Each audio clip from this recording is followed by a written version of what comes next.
Hey, so, Colin, is that your first name? Yes. Hey, so, do you know Anna? Last name is Wilson. Oh, yes, I do. So, there's really no easy way to say this, sir. So, apparently last night she passed away. This is Colin Strickland, and he was just told that his ex-girlfriend, Anna Wilson, was brutally murdered only hours ago.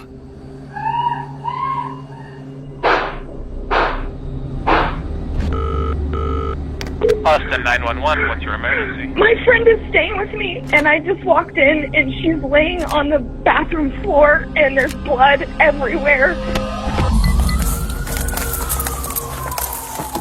Austin, please! Hey. Do I stop? What? I don't know what happened. I just walked in on her. Sit up. When cops first arrived at this gruesome site, they suspected a robbery gone wrong. But a series of damning clues found at the crime scene quickly pointed to not just a meticulously planned murder, but a deadly love triangle, and a killer that was closer to home than anyone expected. Did you kill Mel? No.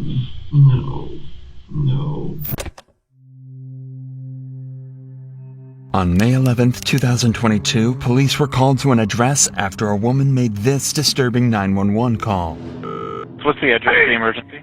It's 1708 Maple Avenue. Okay, tell me exactly what happened. My friend is staying with me, and I just walked in, and she's laying on the bathroom floor, and there's blood everywhere, and I don't know what happened. Is she awake?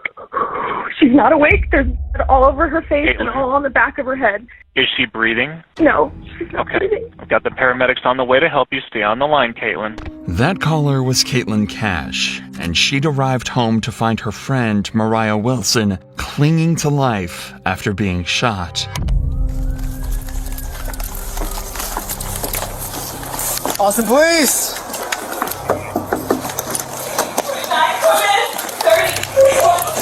Hey. Do I stop? What? I don't know what happened. I just walked in on her. Sit up. Okay. One second, let her get up. Yeah, together here. Okay, I'll let you go so you can talk to them, okay?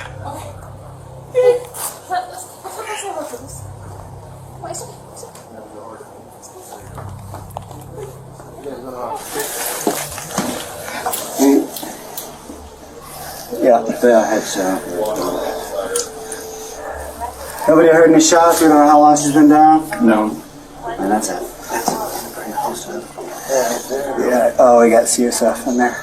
After assessing the situation, officers noticed cerebrospinal fluid, or CSF for short, oozing onto the floor. This fluid surrounds the brain, meaning the bullets had actually pierced her skull and killed her instantly. This meant there was no saving her, no matter what anyone did. But officers could still bring her killer to justice, which is why they need answers right now. Answers that only Cash can give, as she is the only witness that officers currently have. Do you know if he's talking to anyone or any friends? I know you say you don't live here. Yeah, I knew she was with her friend Colin. Colin? Yeah. Colin's last name? Colin Strickland. Colin Strickland? Strickland, yeah. Yeah. They went swimming. Okay. Did you see a gun or anything like that in there when you were in? A bullet piece. Colin? You said Colin Strickland? Strickland? Okay. Yeah. And you know where Colin Strickland is? No, but I have his phone number. I can call him. Or I can give you his phone number. Information from you. You said, so she went swimming with Colin Strickland? Went swimming. I left to go have dinner with my friends, and then I came back. Yeah, this is my house. This is your house. This is my house. She's staying with me. Right now, police are a bit disoriented as to what exactly went down just hours earlier, but they would soon run into some evidence that would change everything. Worth noting is that situations like these can be extremely traumatizing for those involved, but that's also the case for people watching these types of videos, just like you at home. If you've ever felt you need help with mental health, you should know there are always people you can reach out to. That's why I'd like to thank BetterHelp, the sponsor of today's video. I've partnered with them to provide you with an easy and simple solution to therapy. Therapy has helped me overcome my anxiety, manage my stress levels, and become confident enough to build a team that helped grow this channel to over 1 million subscribers. Thank you guys, by the way. The biggest problem I found with therapy is that you usually have to go through a lot of therapists before finding the one that's right for you. BetterHelp makes this easy. With their 30,000 licensed therapists, BetterHelp will match you with someone who understands your needs the best and gives you a safe space to talk. And if it's not right the first time, no sweat. You can switch therapists as many times as you want. No hard feelings. So if you're struggling, consider joining BetterHelp. Simply click the link in the description or go to betterhelp.com/DrInsanity and fill out the easy questionnaire to get 10% off your first month of therapy. Now let's get back to the video. When was the last time you spoke with her? When I left here at 5:30. Are you guys friends? You and him are friends, or I mean, like, acquaintances. well, no? What car he drives? Is it Cyclist. a cyclist? Does Yeah. he live in this area? He lives in South Austin. Does she have like a license or wallet up there at all? You know? I mean, she should. She- Yeah. She said she's from San Francisco, Well, she's from Vermont, but she's living in San Francisco. and she came to visit you. Yeah. Okay. Yeah. I mean, she's here for a bike race this weekend. Okay. Did her and Collins have an argument at all? Do you know? I don't have any idea. You don't know- The you know- only thing I know is she said I'm meeting him to go swimming. Okay. All right. What time was that? 5. 5 p.m. today.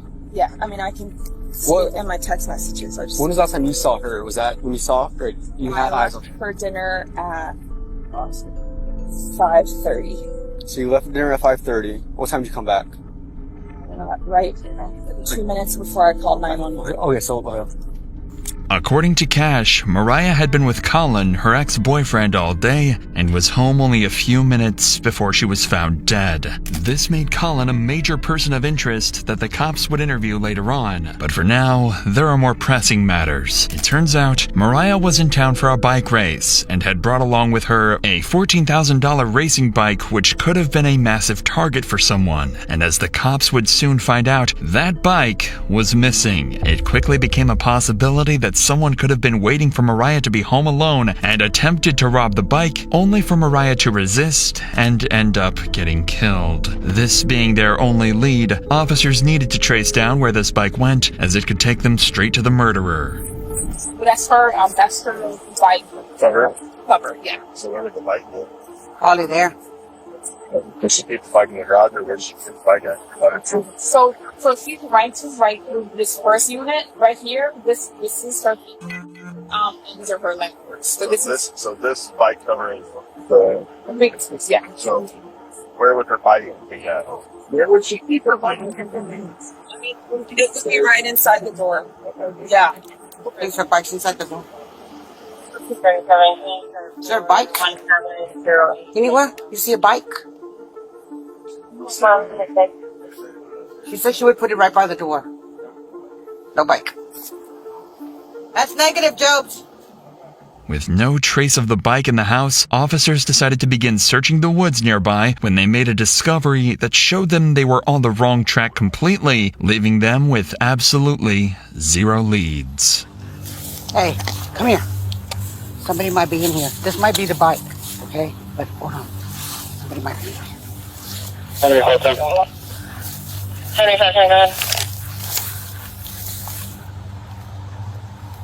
Okay. All right. Over there. At 432, I located the bike. Since the bike was dumped nearby, officers suspected that this was placed as a red herring for them to chase. Officers are being tricked, and if the killer is smart enough to trick officers, they're also smart enough to begin covering up their tracks. This is why the officers swiftly moved to gather evidence from the scene, the most important of which are the shell casings from the bullets used. There's one right there. you said right there. Where? There's one right there. One right there. Okay. Those bullet shells will help cops identify the gun used. Now they just had to find that gun and the shooter, who officers initially believed could have been Cash. It is for this reason that officers bring Cash back to the police station in order to conduct a crucial test to confirm whether she's innocent or not. So, let me tell you this up front. By no means in the world do I think that you did any of this. Okay? But so what they're gonna do, we're just gonna have them swab your hands for gunshot residue. If we don't do this to you, then in court they can say, oh, what about this other person? Why didn't you do this part of the investigation? A GSR, or gunshot residue swab test of Cash's hands, presented a negative result. Considering that Mariah was in a very narrow space of the home, officers concluded that Caitlin could not have been the one to murder her. Fortunately, though, Cash did provide an important piece of information. The last person in contact with Mariah was Colin Strickland. Digging deeper into this, cops discovered that the two were having drinks at a nearby cafe and have never suspected that this would be the last time that they saw each other. This is why Colin was an important lead who could give officers valuable insight about the events leading up to the murder. But before police went in to interview Colin, they noticed some houses in the neighborhood had CCTV cameras installed, which could possibly help reveal the killer's identity. When investigators watched the footage back, they found something very interesting.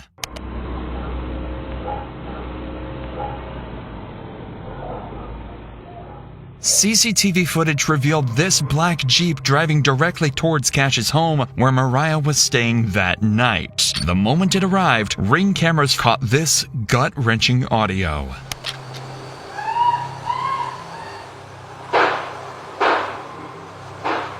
And immediately after the shooting, the killer escaped.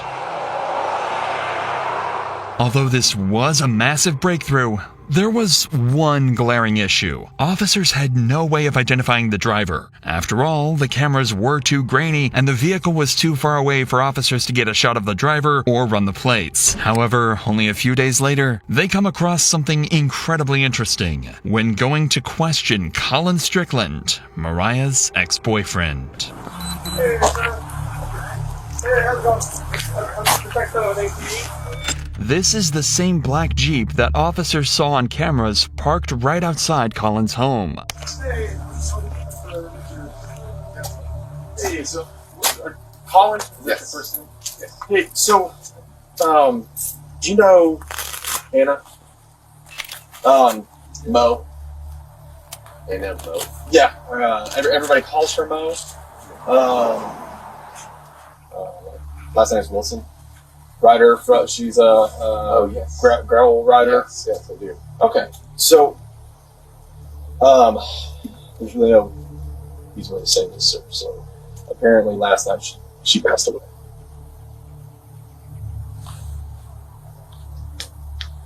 how did she? Right now, it's an open investigation, but it is being investigated as a homicide.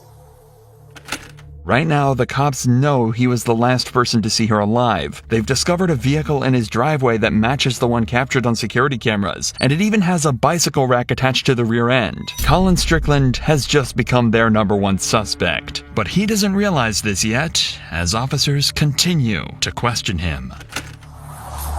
Okay.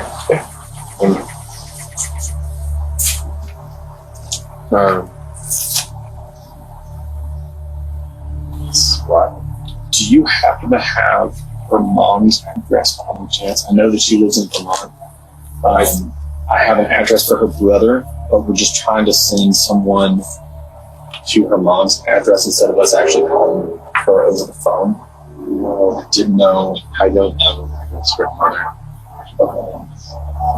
We went to the Eddie yesterday afternoon, and then we heard her, and I dropped her at her the apartment she's been staying at. Yeah. Right after about 6:30. Yeah. The cop intentionally avoided telling Colin how Mariah died, as they do with any suspect in a murder case, but they notice his body language is concerning, as he is barely able to look them in the eyes. This could either be because of pure shock, as the two had spent the previous day together, or in the worst case scenario, he's afraid to look them in the eyes because he had something to do with the murder. So to uncover these secrets, police started looking into Colin's life and his history with Mariah. This is when they discover Caitlin Armstrong, Colin's girlfriend who separated from him in October 2021, but then got back together a month later in November. However, during their breakup period, he had a month-long romantic affair with Mariah and remained in contact with her even after he resumed his relationship with Caitlin. Immediately, officers begin suspecting that Caitlin could be one of the major suspects in this investigation. These suspicions were further confirmed when they ran the plates of the black Jeep and found that it didn't belong to Colin, but it was actually owned by Caitlin. Considering that Colin was good friends with Mariah and Caitlin hated this made her a suspect in this investigation. So to get to the bottom of this, officers bring in Colin 2 days after the murder in order to achieve two objectives with one interview. The first would be able to see whether Colin has a solid alibi that he can present to the officers. After all, whether he did it or not, Colin was the last person to see Mariah alive. And the second is to gather information that can be used against other suspects, like Caitlin. And you said that y'all left around like 6:30 to.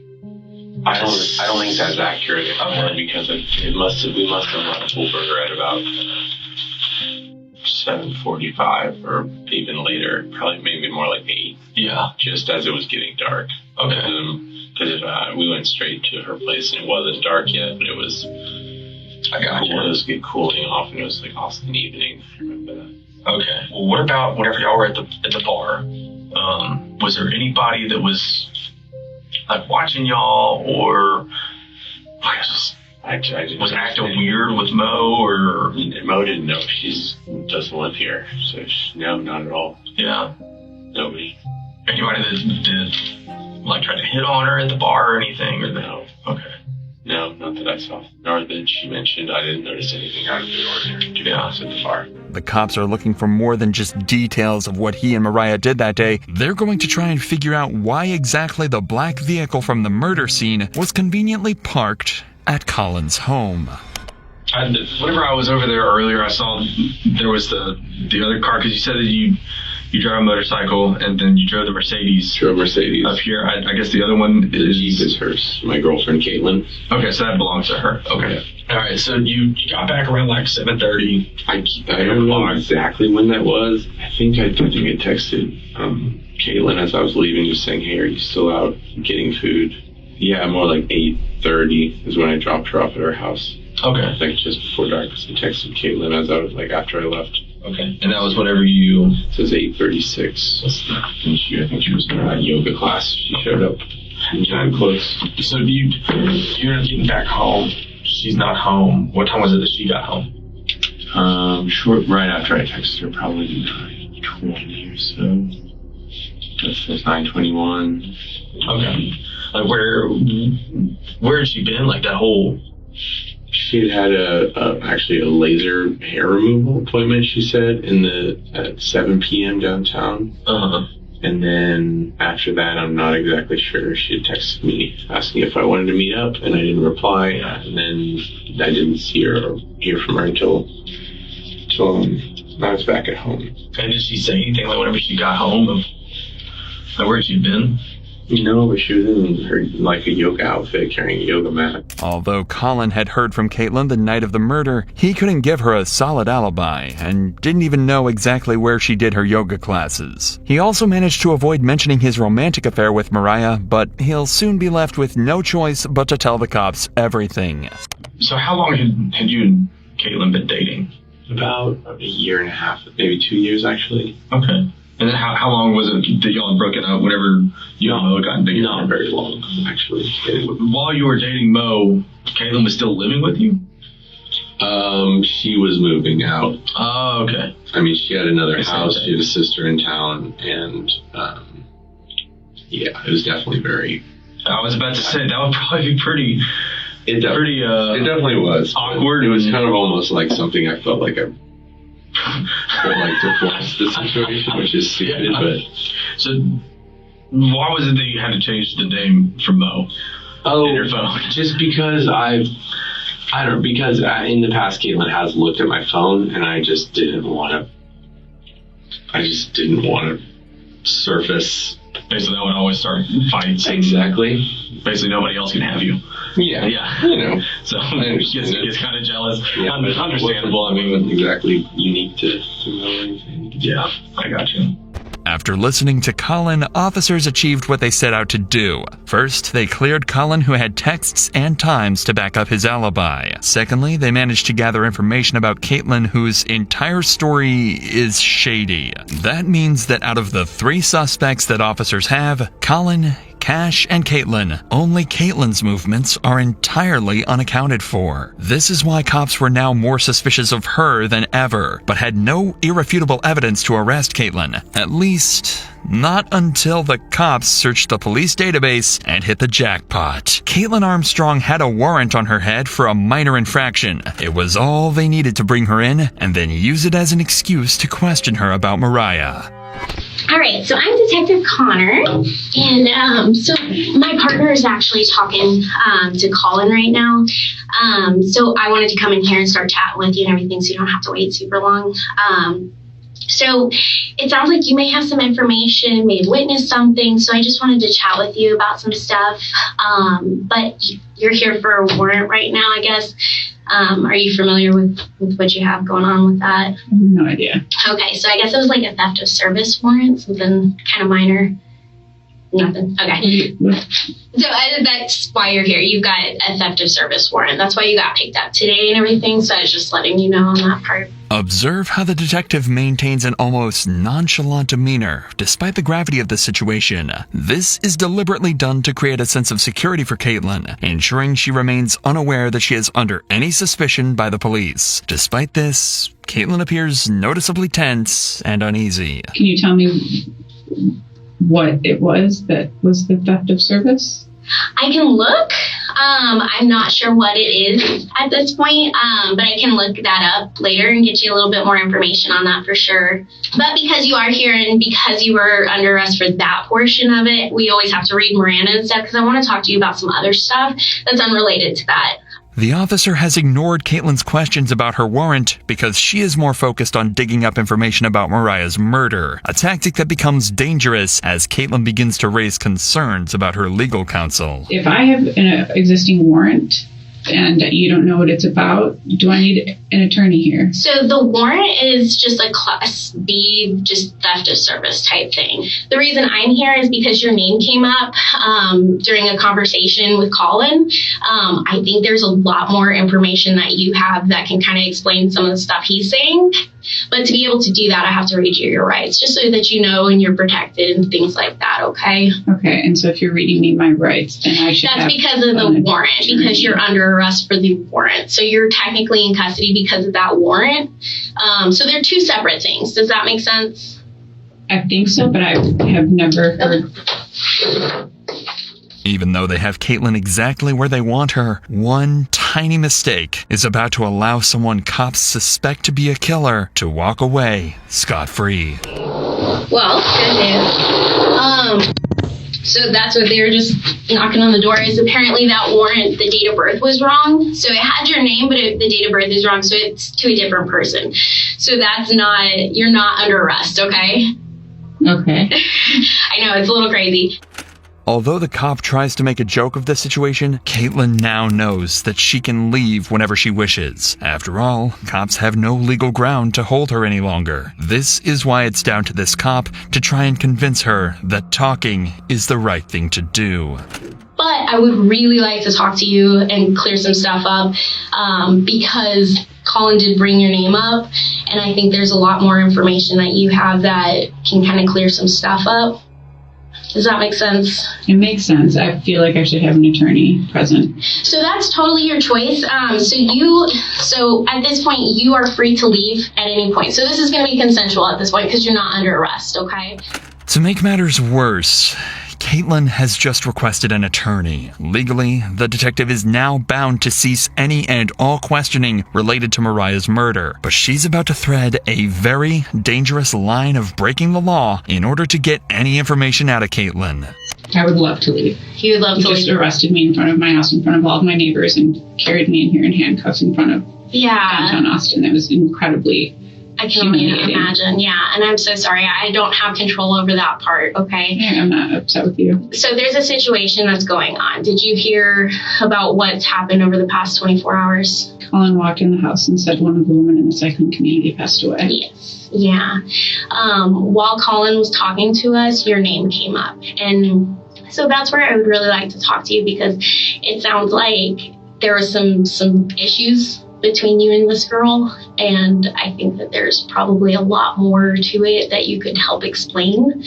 Okay, I'm not sure exactly what you mean or what information you'd like. So it sounds like maybe he went out with this girl the other day, and maybe it sounds like from what he's saying that you were a little upset about it. And so that's why I kind of wanted to get your side of it, because that's not fair if he's just saying one thing and trying to go down a route, and I want to make sure that's not the case. That is not accurate. Yeah, and that's why I wanted to chat with you, because it's a guy. He's going to say stuff, and so we want to make sure that we get both sides of the story and everything and clear it up. So what were you doing yesterday? I would like to leave, I think. You'd like to leave? Yeah. Okay. But understand, if you do, then we only have one side of the story to go on. Mm-hmm. And from what we're hearing from Colin, it's one side, and well, I just am uncertain as to even what you mean or what he could have said, because I didn't have any idea that he saw or went out with this girl. Okay, yeah. Recently. Has he been talking to her on the side? Leave. I don't actually know, and I would like to leave. Okay. At this point, getting Caitlin to talk willingly seems like a lost cause. She knows she can walk out of the station and nobody can stop her. So the detective decides to drop their bombshell evidence in the hope she might crack. And your vehicle was seen next to her house, and we needed to talk about that, okay? Because when he's saying this stuff and then your vehicle is seen, I want to be able to explain, okay, there's a logical explanation for this. Maybe you were upset and you were just in the area or something. I don't know, because I don't have your story. When I can't explain that and all I see is that your vehicle's over there, that kind of makes it look not too good, right? Okay. And then when we're talking to Colin and we're hearing yeah, there was some jealousy stuff going on, that doesn't sound very good. And so that's why I really want to get your side of the story, because maybe there's a lot more going on. I would like to leave if I'm free to leave. Okay.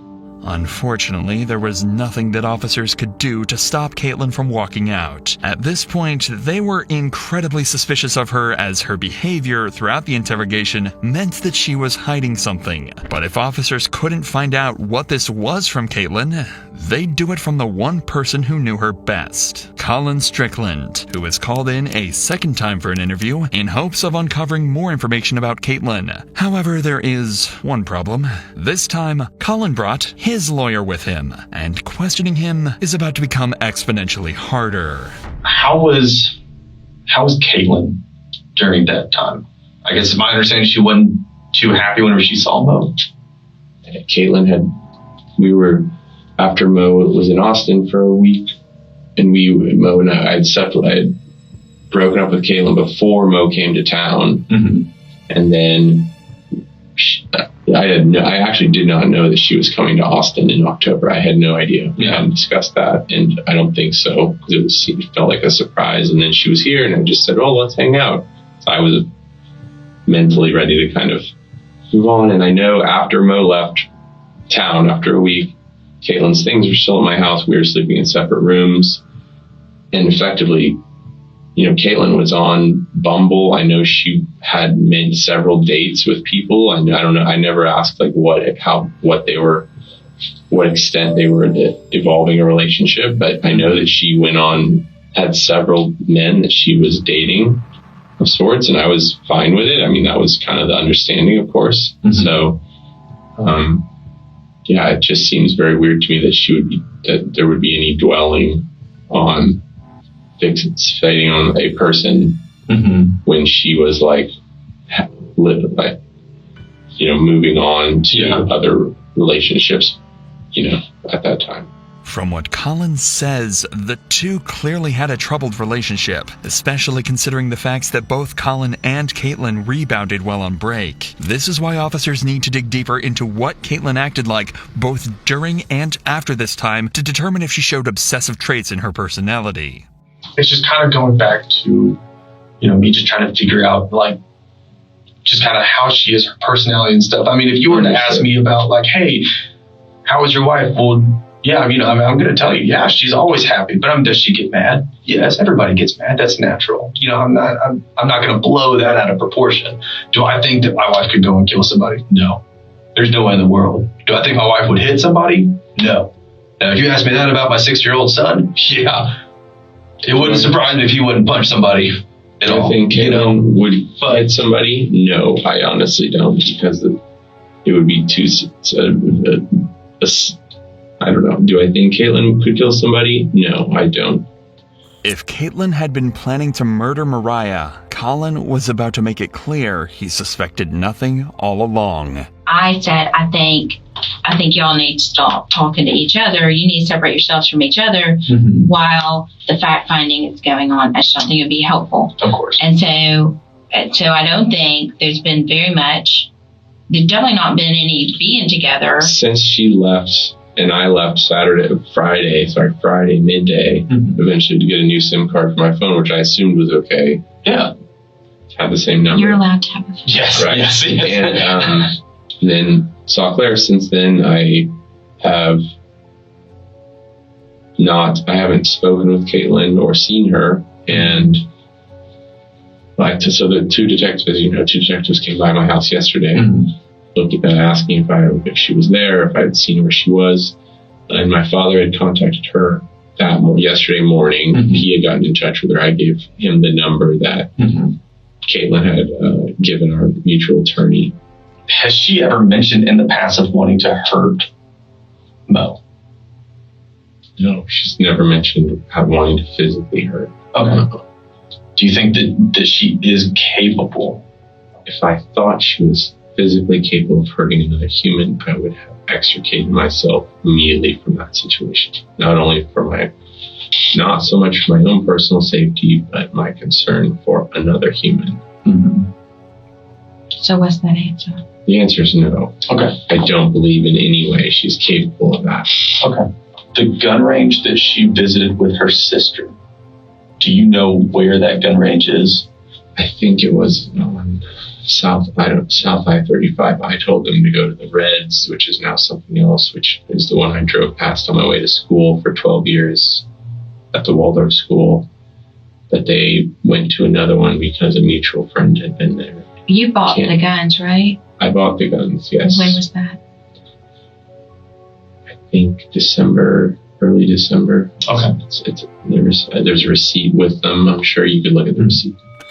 In an ironic twist, Colin had bought Caitlin a gun for self-defense, but after police conducted a firearm examination, it just so happened that the bullets it used were the same caliber that were found near Mariah's body. So far, the cops had evidence of Caitlin's car at the scene, they knew about her obsessive behavior, and they knew she owned the same model of gun that was used to kill Mariah. But while they searched for her whereabouts, the investigation continued to uncover crucial and damning evidence that not only heavily suggested Caitlin was responsible for Mariah's death, but also cleared Colin of any wrongdoing. The cops gathered all cell phone data and compared it to the surveillance footage, allowing them to map the movements of Mariah, Colin, and Caitlin on the night of May 11th, 2022. Colin and Mariah were at Pool Burger after their swim and were there around 7 p.m. When they left, they headed to Maple Avenue, but didn't realize that Caitlin was stalking them and was driving in the same direction. Caitlin thought that turning off her cell phone would cover her tracks, but the surveillance footage caught her, and what it shows is a black Jeep eerily similar to Caitlin's closing in on the house where Mariah was killed. As Colin dropped Mariah off at the Maple Avenue address, both were completely unaware that Caitlin was secretly stalking them only yards away. The same black Jeep had driven down the back alley of Maple Avenue and was slowly heading toward Mariah's address. Moments after Colin left, a neighbor's doorbell camera captured audio of Mariah screaming for her life before she was murdered.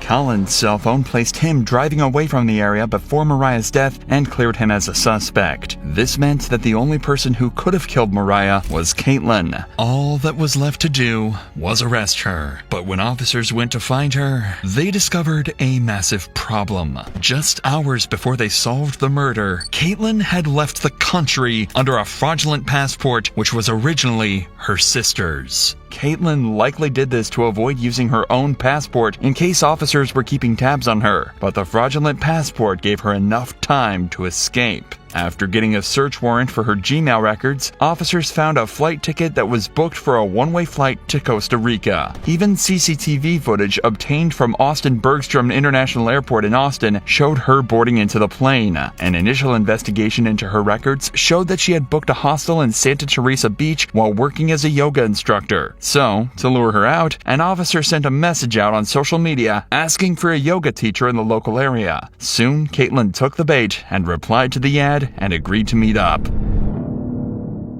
But in the month that she'd been on the run, she'd taken some extreme measures in order to conceal her identity. Caitlin had undergone several surgical operations to alter her appearance, but there was no fooling the arresting officer, who recognized Caitlin from her eyes. She was arrested and flown back to the United States, where she was charged with attempted murder. However, that wasn't the end of it, because in October 2023, Caitlin tried to escape again by taking advantage of a doctor's appointment outside of jail. She can be seen here fleeing from the cops after she jumped from a bathroom window. This time, she was caught almost instantly. If the several attempts to escape justice and falsifying of documents weren't enough to convince a jury Caitlin was guilty, then the surveillance footage and the testimony of Colin Strickland, and most importantly, the ballistic analysis that matched the gun to the shell casings found at the scene of the crime certainly were enough to convince them. Consequently, a year and a half later, on November 16, 2023, Caitlin was found guilty of first-degree murder, and she was sentenced to 90 years in prison for the cold-blooded murder of Mariah Wilson.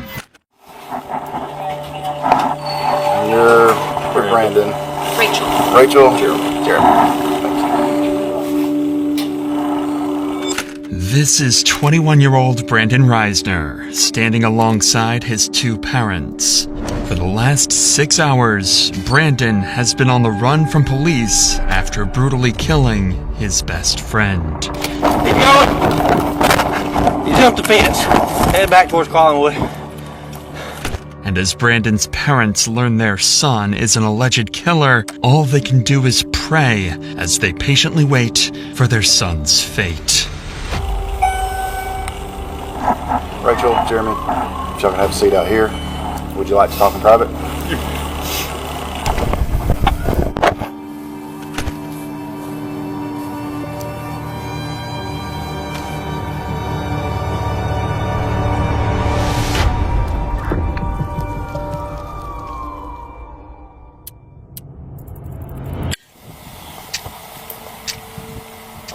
On a cold November morning in 2022, a ditched Toyota Prius would be discovered by officers in Rome, Georgia. There's nothing. That's what I was looking for. There's nothing. Why this car was ditched in the middle of a creek is something police were yet to figure out. Y'all don't think he's in there? No, I can't down there. Okay. Son's name's Aaron Davis. Supposed to be coming to Rome to see some friends and going to Alabama to see his girlfriend. I don't think he made it there. Nah. I wonder where he's at. Why his car's down there. Crazy thing is, there's nothing. I mean, there was no acceleration. It's almost like it just Rode off in there or something. Yeah. Did it go all the way up in park or something? Yeah, I mean, there's lights on like it's, but it ain't running. I rode over here to see what was going on. He was down there changing out the trash. A tow truck would eventually come and lift the vehicle out from the creek, and upon searching the license plate number, they would discover it belonged to 21-year-old Aaron Davis. Luckily, the town of Rome, Georgia is relatively small, and officers were already familiar with the name, so Lieutenant Sailors would give Aaron's father a call a few minutes later. Then I gotta go up to visit his girlfriend in Alabama after that. Okay. Yeah, can you see if you maybe can get a hold of him and check in with him, see where his car's supposed to be? So you just found the car abandoned there? Yeah, it's actually off in a little ditch. We're in the process of getting it out. I don't think there's anybody in it right now. Aaron's car being ditched is just as much of a mystery to his father as it is for the police. However, he did have some useful details he was able to give the lieutenant following this call. The night prior to this footage, Aaron went to visit his longtime friend, Brandon Reisner. The two had been friends since middle school, and their friendship continued all the way through college. Aaron had just recently graduated from Brigham Young University, so his over 60-mile travel to visit Brandon was meant to celebrate the new start to adulthood. But ever since Aaron had left for Brandon's house, nobody had heard from him, and his phone would go straight to voicemail. All of these strange mysteries would lead Aaron's father to file a missing persons report, and an investigation to find Aaron would officially begin. First, and most obviously, police would give Brandon Reisner a call, as he was supposedly the last person to have been in contact with Aaron. Hey, I'm Lieutenant Sailors, Rome Police. You doing all right today? Yes, I am. I'm looking for my friend right now. Yeah, that's what I was calling about. You hadn't heard from him? I have not. I've tried calling him and it's just gone straight to voicemail, and I heard he was at Heritage Park, so that's where I'm at right now, so I'm looking around. Do you guys know where the car was? Yeah, it was in a ditch over there. When's the last time you saw Aaron? I saw him last night. About what time? Well, we started drinking around like 12, noon. He started throwing up pretty bad. He told me to leave him alone. I guess I woke up around like 1 or 2 a.m. And that's when I saw that his car was gone. All right. Well, if y'all hear from him, let us know, okay? Yeah, thank you for the help, sir. All right. Bye-bye. Brandon's story made complete sense, and he even claimed to be actively looking for Aaron at the time of the phone call, as any good friend would do. It seemed like Brandon was clearly the person they needed to speak to further in order to get to the bottom of Aaron's disappearance. So a few hours later, they showed up, unannounced, at Brandon's house to get more answers about what happened the night before, this time face to face. Hey, what's going on? I'm Officer Gar with the Rome Police Department. We're following up on all this. Can you walk me through what's going on? Just make sure we're all on the same page. We started drinking around 12 yesterday. Yeah, it's you and Aaron, right? Yeah, me and Aaron. Okay. Anyone else with you guys? And went to bars, and I had bought some red wine. Yeah. And came back here, started drinking red wine. He doesn't drink too often, so yeah. He had gone upstairs and was just puking everywhere to the toilet. It was like standing up and puking for some reason. And I went downstairs and he told me that he doesn't need any help. I went downstairs, dropped a bottle, cut my pinky, and I went to the urgent care this morning, took a shower, went to bed. Okay. And then woke up 1 to 2 a.m. and his car was gone. Despite Brandon's strange demeanor, Aaron's actions last night connect with the ditched car and lack of response for the last 12 hours. If Aaron was a light drinker and got heavily intoxicated, who knows what he could have done while completely by himself. So, how long have you and Aaron been friends? We met when I was in 5th grade. Okay. And then we became more like close friends, I'd say, like around freshman year. We're still trying to find him. I don't know. You know, he may just be staying at a hotel, sleeping off whatever happened last night. Yeah. It doesn't necessarily mean he's in danger or anything like that. Do you have any problem with us checking inside the house? No problem at all? No ferocious iguanas or anything? No. You never know, man. People have all kinds of pets. The officer would search the house and find some interesting discoveries. Several doors would be locked, specifically the door leading to Aaron's room, where he supposedly threw up several times. This was strange, so Brandon would be called inside to help get them up to Aaron's room. You mind coming in here with me so you can just show me where I'm going and all that? Yeah. This makes it a little bit easier. The bathroom is up there that he was up checking in. I got you. Oh, Lord. Is that what's in the laundry right now, I guess? Okay. Officers would notice a strong chemical smell coming from the room and find excessive amounts of cleaning supplies. But all of that would mean nothing compared to what they found next.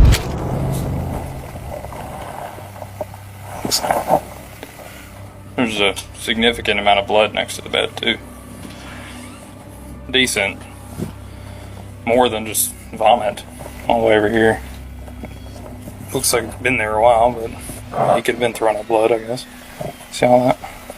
It's weird to be throwing up blood like that. Not to mention, if he had alcohol poisoning, he wouldn't have been able to get up and move around this morning. Especially at 2 or 3 in the morning. Just poured powder right there, too. That's it right now. The cops are starting to find the whole scenario awfully suspicious. The odd story from Brandon, the puddles of blood in Aaron's room, the hundreds of dollars worth of cleaning supplies. It seems as though Brandon sensed the officer's suspicion arising as well, as when Aaron's room was being searched, he decided to do this.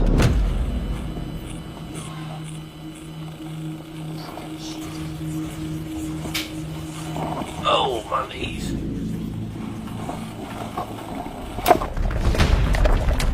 Keep going. Hey, no, quick.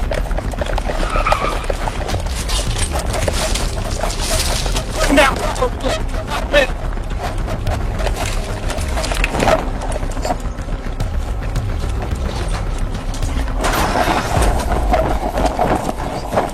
He jumped the fence. Headed back towards Collinwood.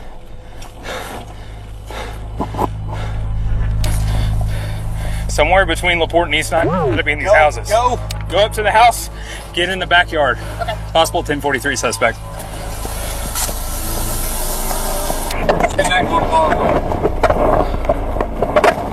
Run back towards 8. Give me more units. Unfortunately, officers lost sight of Brandon. He officially managed to escape the police, at least for now. Desperate for any leads that might aid in finding Brandon, police began going door to door around the neighborhood, questioning witnesses who might have caught a glimpse of where he had fled. During this effort, one officer encountered a neighbor who happened to be on a call with Brandon's father, Jeremy. Quickly, the officer took the phone to speak with him directly. Hey, sir, I'm Lieutenant Sailor from Police. Hi, I'm Jeremy Reisner, the homeowner, Yes, and my Brandon's father. Yeah, we're probably going to need to talk to Brandon. Do you know where he is? No, I thought he was still at home. Now, earlier we had told him maybe drive around the areas where they normally hang out and try to look for him, for Aaron. Okay, we'll keep trying to get hold of him. We're still about an hour away, working our way there. Even Jeremy was clueless regarding Brandon's whereabouts, and seemingly so was everyone else, as an entire hour would go by with Brandon nowhere to be found.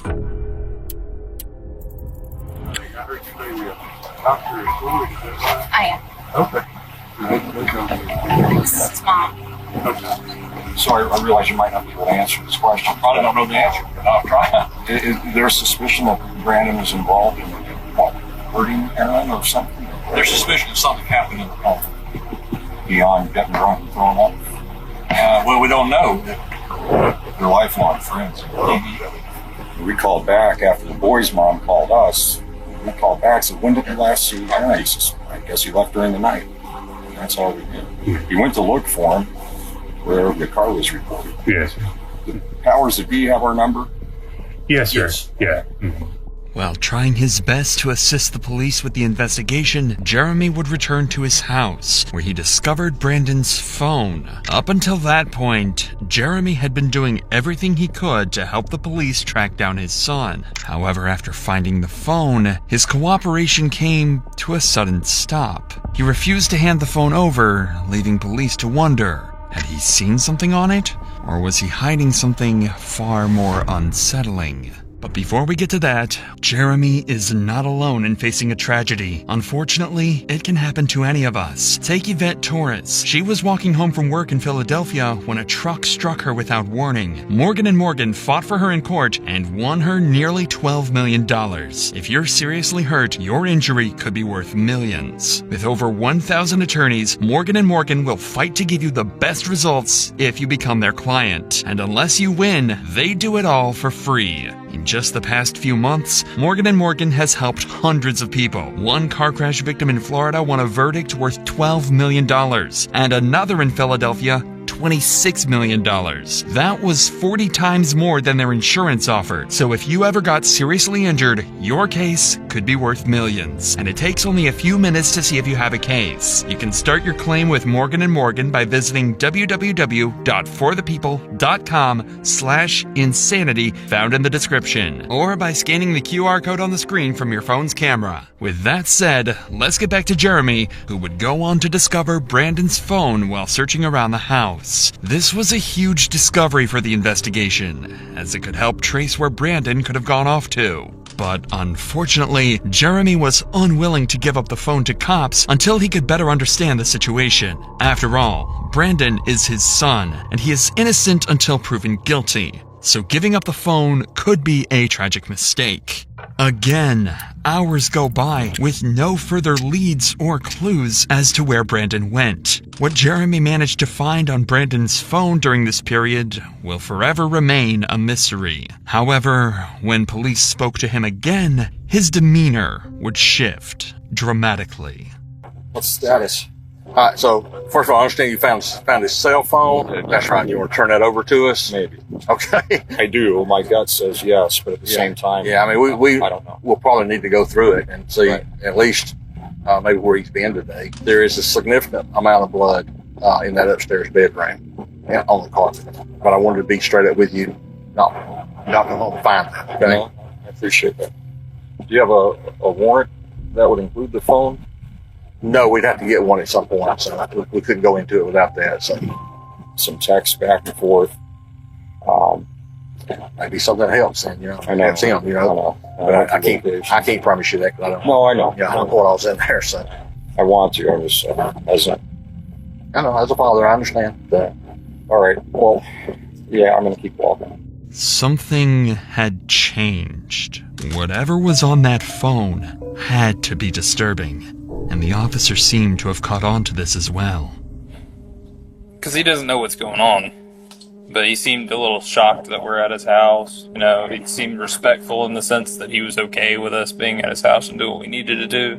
I couldn't really get a feel for him. He may just be covering for his kid. He's gotta be. Him having the phone not being shattered tells me that his son handed it to him. So he found the phone, tells us that he found the phone, but doesn't want to give it to us without searching it. Text messages out there. Probably. He was telling Randy that there were texts in there about him asking for if anyone had seen Aaron. I wonder if those texts were sent since we've been here, though. These officers were spot on with their theory. On the phone, Brandon would leave an array of horrifying notes, such as, his scream became a gargle as he swallowed his tongue. I like dark places where my mind melts. It feels so good and I feel so cool. My brain's a waterfall running out of my nose like drool. I can turn myself on in the blink of an eye. They notified me as the smartest man alive. Additionally, he would leave a to-do list following the murder of Aaron. 1. Schedule last 3 songs. This was in reference to his YouTube channel where he would post his music. 2. Vacuum. 3. Laundry. 4. Shower in my shower. 5. Take bath. Tomorrow. 1. Text Rachel that Aaron threw up horribly. I think there was some blood in it. 2. I woke up and he was gone. Whether or not these exact messages were what alarmed Jeremy is unknown. But something on that phone made it clear to him that Brandon had killed Aaron. And just an hour later, Jeremy would call police, detailing that he was with Brandon and that he was willing to surrender and turn himself in. So 25 minutes later, Brandon and his parents would arrive at the station. You're Brandon. Rachel. Jeremy. Thank you.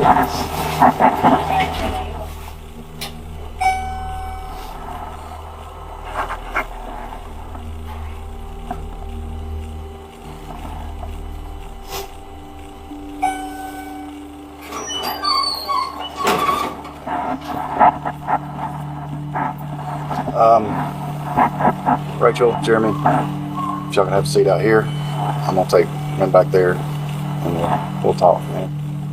Would you like to talk in private? You need to send somebody out to find the body. Okay. I'll be right back out with you, okay?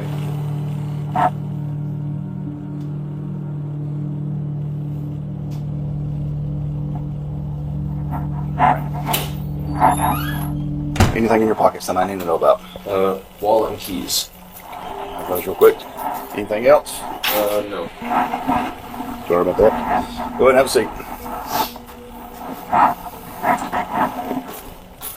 Now that Brandon was secured, the detective would sit him down to try and get a basic confession or any information that might ease the path to conviction. Alright, like I was saying, I'm Detective York. I work here at the wrong PD, of course. Detective York, yep, that's me.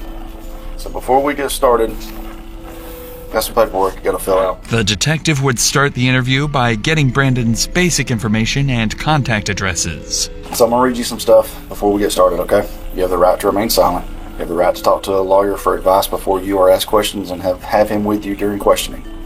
I would like a lawyer. You would like a lawyer, okay? Alright, sit tight for just a minute. Brandon was smart. He knows nothing he says in the interrogation room will go on to help him in court, so he decides to keep his mouth shut. While this is unfortunate for the detective, Brandon's parents are more than willing to have a discussion with him. So instead, he turns his attention over to them to try and get the information that he's looking for.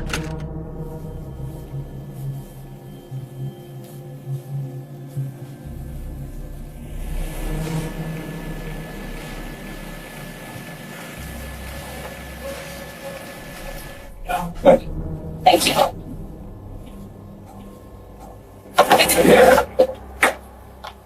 There's a lot going on right now. Anything that we can do to be all right now. Need to find that body. I can take you out. Try to show you. I can try to show you. You can try to show us the general area, yeah. Okay. There's an old cemetery up the hill. You turn left. Trendle, something like Trendle. Okay. We can show you all that.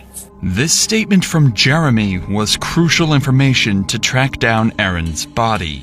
But as valuable as this information is, the detective recognized the importance of capitalizing on the opportunity to gather as much from Jeremy as possible while he remained cooperative. With this in mind, he shifted his focus to delving deeper into Brandon's personal life before turning to search for the body. Brandon had brought him home from college because he was having anxiety attacks, he was having suicidal thoughts, he was having visions. Brought him home to make him safe. I get his medications right. Got a call from Brandon this morning at 9 or 10. He was asking about one thing out falling. So they had a drink. He didn't want Dad finding out that he was vomiting upstairs in the carpet. That's all we heard. Then an hour or two goes by. And boy's mom calls us. Or I called Brandon back like immediately after taking her. So, you know where Aaron is? He says, no. Got there around 5. And we were told that Aaron had run away. Ran from the house, ran from the police. Aaron's body is likely there. He's mentally unstable. He has Tourette's. Had since he was a kid, diagnosed as a kid. And with that comes OCD, and people say they have OCD all the time. They don't understand. And so they live with that. This raises the possibility that his actions may have been influenced by mental instability. However, it's important to consider the context. Jeremy's statements could be an attempt to have Brandon plead insanity in court. Therefore, it's essential to approach these claims with a grain of salt, as they may not fully reflect the reality of the situation. Regardless, police now had an approximate location of where Aaron's body should be, so all hands went on deck to search the cemetery Jeremy had described. Aaron was found buried in the cemetery, behind a secluded area in the back of the property. Even worse was that his body was wrapped inside the very sheets he slept on in Brandon's house. The speculation had come to an end. Brandon Reisner was a cold-blooded murderer. Right after this discovery, Brandon was placed under arrest for the murder of Aaron Davis and transported to the local prison. But the cops found his behavior very unconventional.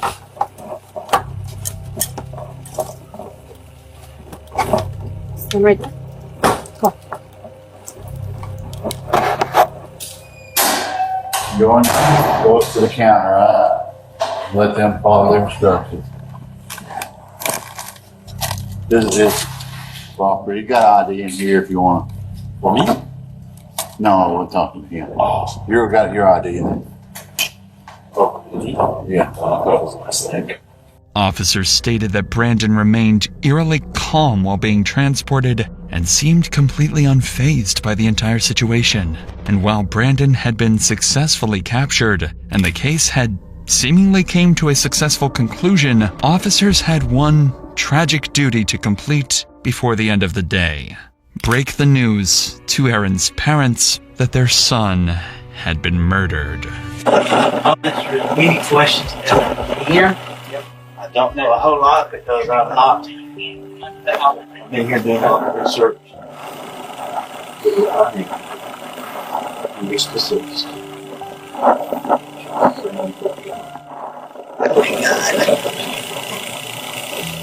Why would he do that?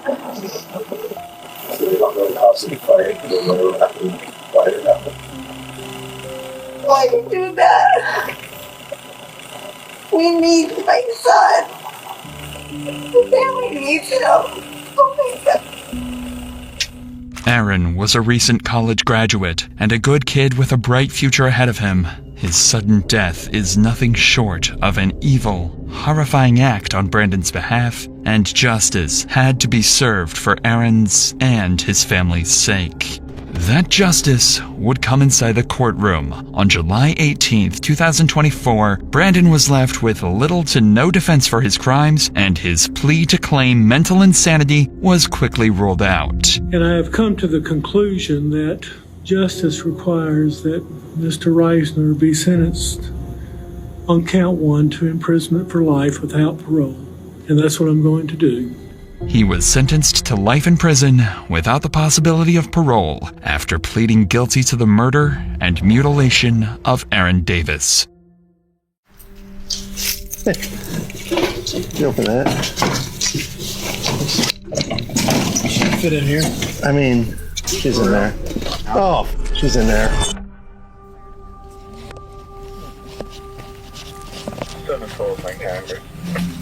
Police department. Police department. Hi, how's it going? Yeah. Are you Patricia? No, I'm her daughter, Carol. This is 50-year-old Carol Ray. She lives with her mother, Patricia, and her 3-year-old daughter. Is Patricia here? No, she's not here right now. She's with her sister.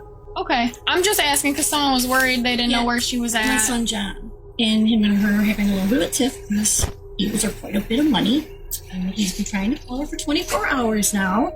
And I gave her the message yesterday. This made sense to the cops.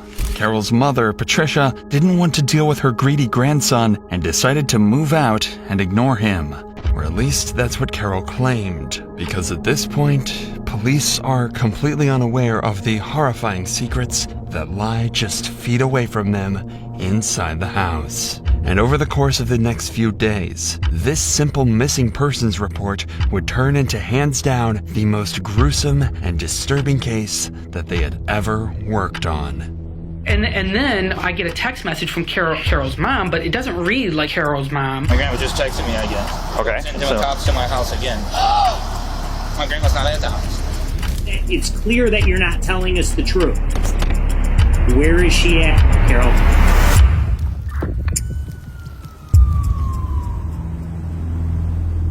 Following the interaction with Carol the previous night, John would call the police again, slowly becoming more concerned that something had happened to Patricia. So at 11 a.m. on January 22nd, officers would arrive at Carol's house for a second time with the intent to find a conclusive answer to John's worries. Grandma's Patricia.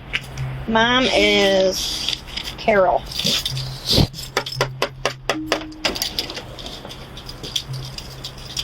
Hi. Are you Carol? Yes. Is Patricia here? No, she's not. She's getting her B12 shot or something like that with Dr. Positive. It's not written down anywhere in here? Maybe on, no, she writes down on this Dr. T on the old calendar. This little girl. This is my daughter, Allison, her granddaughter. Hi. Oh, okay. Does she live here with you? Yeah, we live together. Your grandma? Yeah. Or your My mom? mother. Sorry.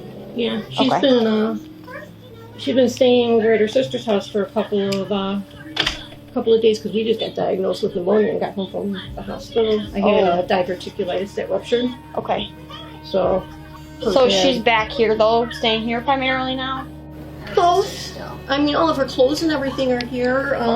She came by yesterday, and she was here not last night, but night before last, and she was here yesterday until about 5 p.m. and picked up her medications and a fresh change of clothes and stuff like that. Okay. The only reason we're here is because your children are concerned about your grandma. My son John, he sent you guys over last night, which I contacted my mother about, and she had a fit, and I was going to go down to the Roseville Police Department today about it.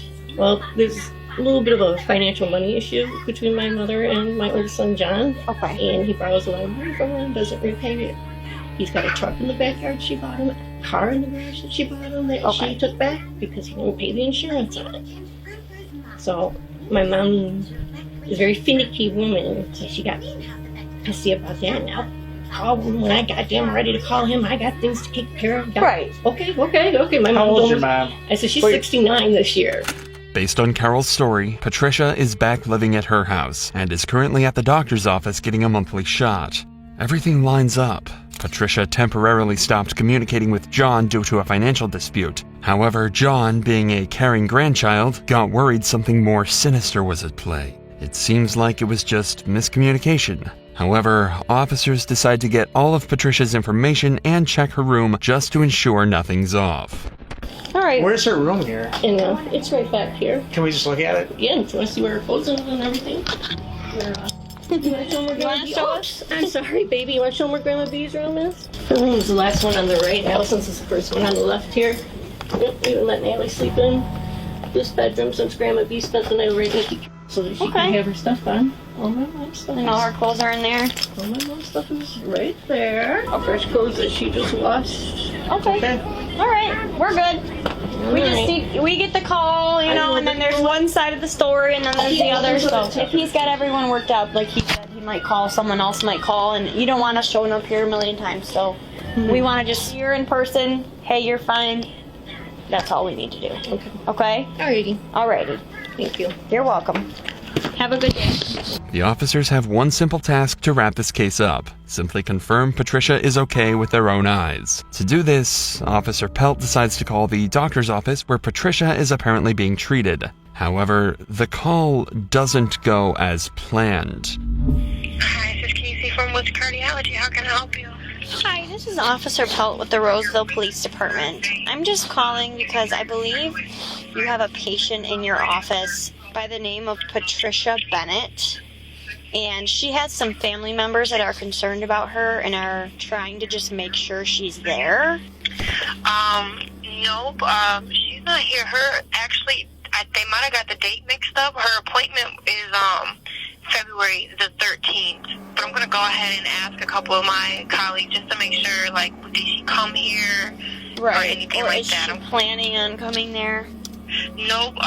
She's not supposed to be in today. Nobody's seen, like, she hasn't come in yet or anything like that, but we can watch out and contact you. Suddenly, things are starting to misalign. John insists that he thinks Patricia is missing, and now the only person living with her is lying about her current location. Something is definitely not adding up, so officers decide to speak to John again to further investigate the strange situation. I just don't get why my grandma would make a Facebook post saying she's at home. You guys show up and she's not there.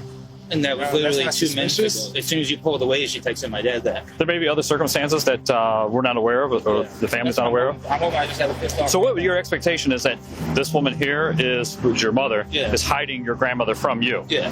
For what reason? For months. She's trying to take the money from her that you think is entitled to you? No. Okay, I don't know. You know? Your grandmother, what? Our grandma raised us. Raised you, okay. Okay. So, generally, yes, I'm really concerned. Our mom's been in and out of our where life. she's at. Right, okay. You know, our mom was never in our life. And I just don't want my grandma to be passed away and she's collecting, or hopefully she's just hiding her because she's sick. And my grandma doesn't want to know. I'd rather have a pissed off grandma than a missing one. Or dead. Well, if she's dead, then, I mean, if she's got a body hiding somewhere or has done away with her, I mean, and then trying to collect Social Security or whatever she receives, I mean, that takes some effort. My grandma has fraudulent police reports on her. Yeah, police reports on her. When was it done? A couple years ago. Yeah, A couple years ago? back. Okay. And what happened to those charges?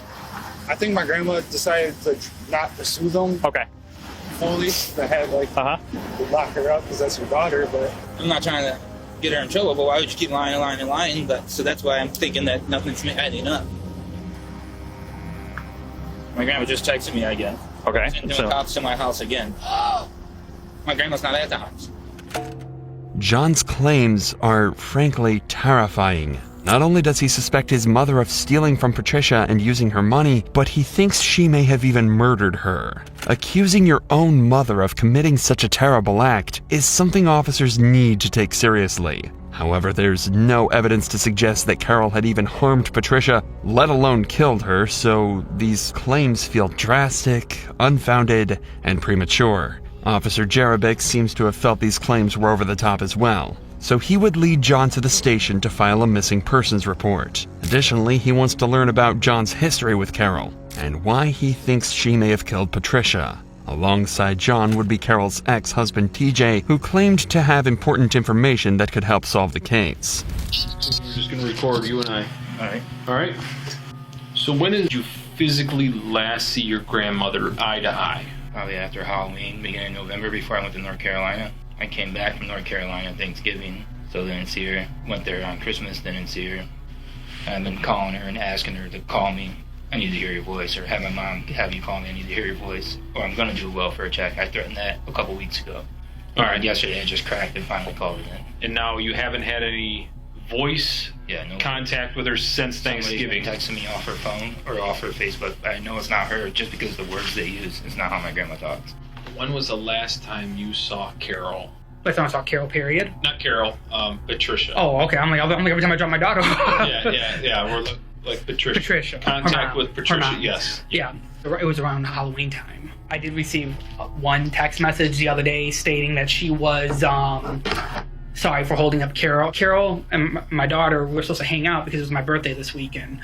Again, around 6 o'clock, I started texting her. I'm like, what the fuck's going on? You know, it's my birthday. We were supposed to be celebrating it and blah, blah, blah. Carol and Allison are supposed to be celebrating on Sunday, your birthday. Right, and then I get a text message from Carol's mom, but it doesn't read like Carol's mom, but it says, sorry, I'm holding her up, signing over the cars and giving her title to house and insurance stuff so she can get that stuff fined Monday. It gets kind of, when Carol types, a lot of times it comes up kind of misspelled. It's because she doesn't wear her glasses and stuff like that. The only contact that you've had with her was from a random message, and she said that she was with my aunt. So I did some research. I went there today and spoke with my aunt. She hasn't spoken with my grandma since 2015. Remember how Carol said that Patricia moved over to live at her sister's house? Is Patricia here? No, she's not here right now. She's with her sister. John visited that house, and Patricia's sister claimed that she hasn't seen Patricia in over 5 years. And she was messaging me today while we were there with the cops. saying that she was home and messaged my dad that she was home when we know she wasn't there because the cops were there. My dad screenshotted them all and sent me those messages. Okay, can you email those to me? One thing I do know, and I mean, in this type of situation, I would hope it's more true than it is the other, is I've known Carol since I've been 20. I mean, like, boldface, like, you can show her, like, here's a picture of you, and I have. Here's a picture of you doing this, and da-da. It's not me. I mean, so she's always been a chronic liar, especially when she's off her meds. Because she does take lots of medicine, longer than I think even we were together. I mean, I'm sure you can get her list of medicines that she was taking, but I guess she lost her therapist, so she has not had medicine for the last couple months. And when that happens, things get kind of wonky with her. Any other conversations? I've been calling the house phone, social media, off of Messenger, calling her that way, texting her, nothing. And then on 12th of January, my mom texted me off her phone saying, Grandma B is sleeping, getting over pneumonia here. I was like, have her call me. I need to hear her voice. She never does this. She always calls me. And there was no response. These interviews help clarify why John would go as far as saying Carol had killed Patricia. She's been lying to them for months, nobody's been able to see or speak to Patricia, and she happens to have a decent surplus of cash that the family has been pulling from. And remember, on top of all of that, Carol lied to police about Patricia's whereabouts at the doctor's office. The evidence makes it abundantly clear that Carol's not telling the truth and trying to hide something, and it's likely something horrifying. So police try and visit her house a third and final time, but this time, they aren't leaving without answers. Hello. Hi again. Hi. Is she here now? No, she's up at the Liver Cancer Institute getting her B12 shot. I'm sorry, I don't mean to be gripey with you, but... Where is she at? We're just getting conflicting information, that's why. The doctor's office that you told us she went to, she's not there. With cardiovascular is where she goes. Dr. Topazio is who treats her leukocytic white blood cell cancer. Not the white blood cell cancer. Okay, because you said she was at Woods Cardiovascular. Because she has a lot of doctors. What's your daughter's name? That's Allison. Addison. Allison. Allison. It's just getting conflicting information from... That's a nice balloon. Well, it's because Can I see it? Oh, thank you. I can't keep all of it. Woods Cardiovascular is where she's been treated. Yeah? So is where she's been treated for a long time with Dr. And how did she get there? Her sister drives her, or I drive her. You didn't drive her today, so today... And sometimes her neighbor across the street. How did she get there today, though? I believe her sister. Her sister? Yes. The sister that lives in Warren? Yes. Okay. But you don't have your sister's number? I don't talk with my aunt or my uncle. Well, last night... Okay. She stayed over there. When the officer came here, she did not speak directly to her. No, she spoke to me. Okay. Because she was at my aunt's. She was here right before last. Is that your phone? She was here. Yes, that's the one I just gave you. Listen, we just want to know where this lady is. I understand, but you guys are upsetting my daughter and you're upsetting me. She doesn't look upset. That's okay? fine. Because you don't hear what she does when she leaves. I just went through a really bad domestic violence divorce situation and CPS up my butt for the past 2 We're not this here, year. but that's not what we're here for. We're here to find out if your mom's okay. We got a bunch of people who are concerned about her, and no one seems to know where she my is. son's father, my son, and his brother, which he's got his brother on high alert now, which his brother's wife was just here yesterday morning while my mom was laying on the couch to pick up $200 to do her tabs for the car, for my son's car. Right. Not going to hall. Okay. Yeah. What? I mean, I can show you a picture of my daughter and my mom. She's sitting on the sending couch. messages telling everyone she's here. She's currently here. No, she's coming back here because she just called. She just called. Why don't you call her right now? While we're here. Yeah. And she's on her way, then shortly we'll be able to resolve this. Can you turn us back on to her? Yeah. You can see That's that fine. I'm actually... Oh. You want to put on speakerphone? Will she answer you? I don't know. She went up there to get her B12 shot. Notice the drastic change in Carol's demeanor when she was directly asked to call Patricia. She's no longer deflecting, but rather soft-spoken and deliberate with her choice of words. Pay attention to Carol's body language as she's asked more of these direct questions. I know she's supposed to be calling John because John's the one that started this like 3-4 nights ago, threatening to call if she didn't talk to him. Yeah, if she didn't talk to him by noon the next day. I had her call before she went to Sam's Club.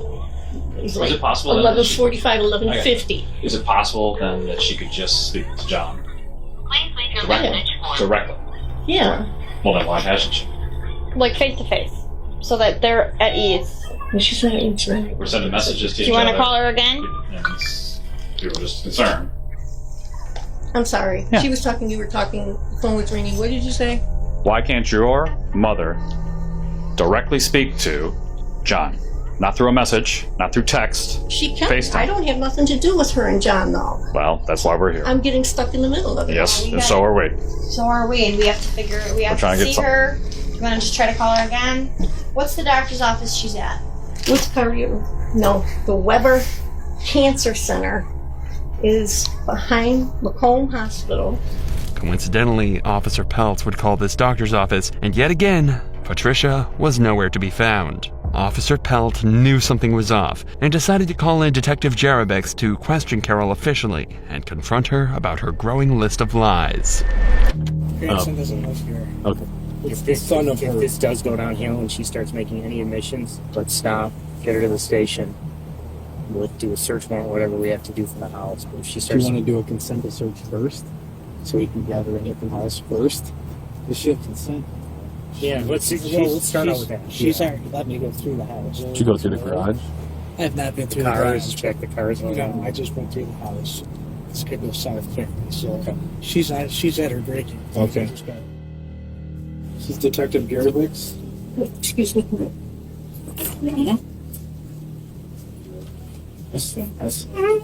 Hi.